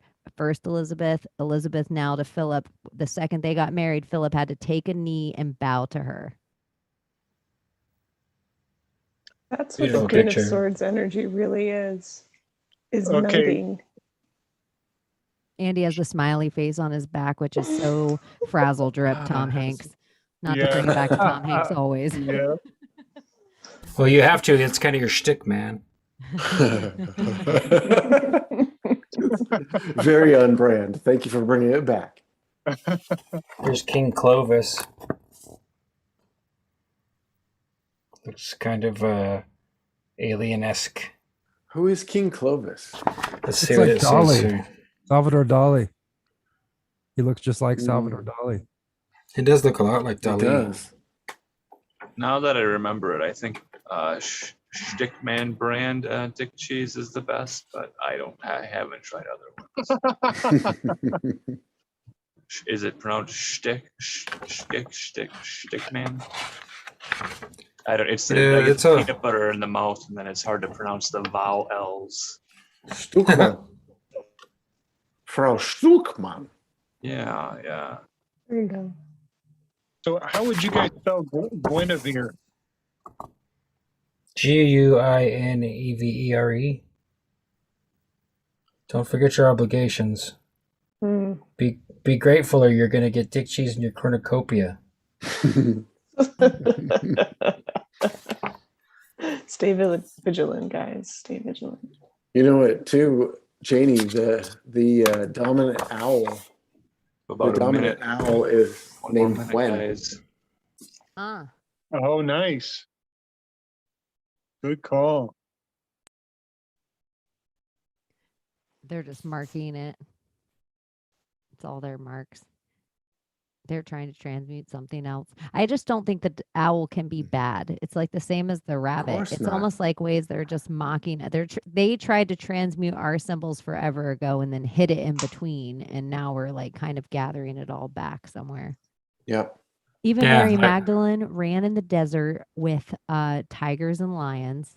It was like Oh, said yeah. the stories of her. And the other coolest thing that I learned is that she went like the same way they say Jesus went to Tibet and studied all this stuff, blah, blah, blah. Well, Mary went to the ISIS school.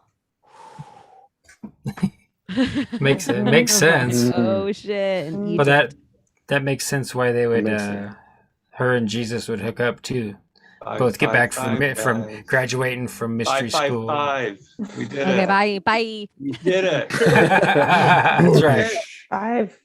I swear. You guys Nice. ready? Too late now. Finish what you started. You're not getting out of this. Thank you, guys. I Not getting out appreciate of not getting out of this. it. I appreciate each and every one of you. I appreciate it. Thank you for doing this. Absolutely. It's awesome.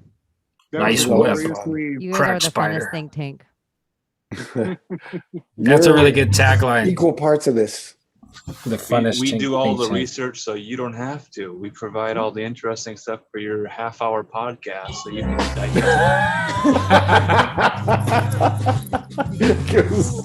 Steal it all. just read our chat log. And there's your free podcast material. Coincidentally, we live inside your mind. Oh yeah, that's right. We live in thing.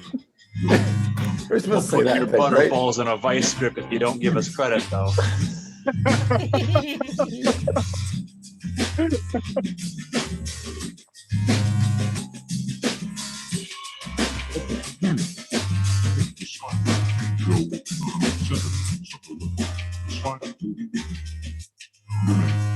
Raised over 100 young. The mate daughter was tiny. Now the spider can't go within 100 centimeters of the web. The spider built a web. Found it and raised over.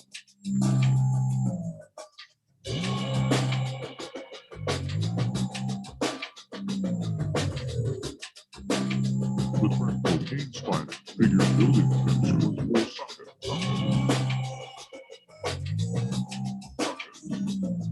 Captain the spider builds blocks.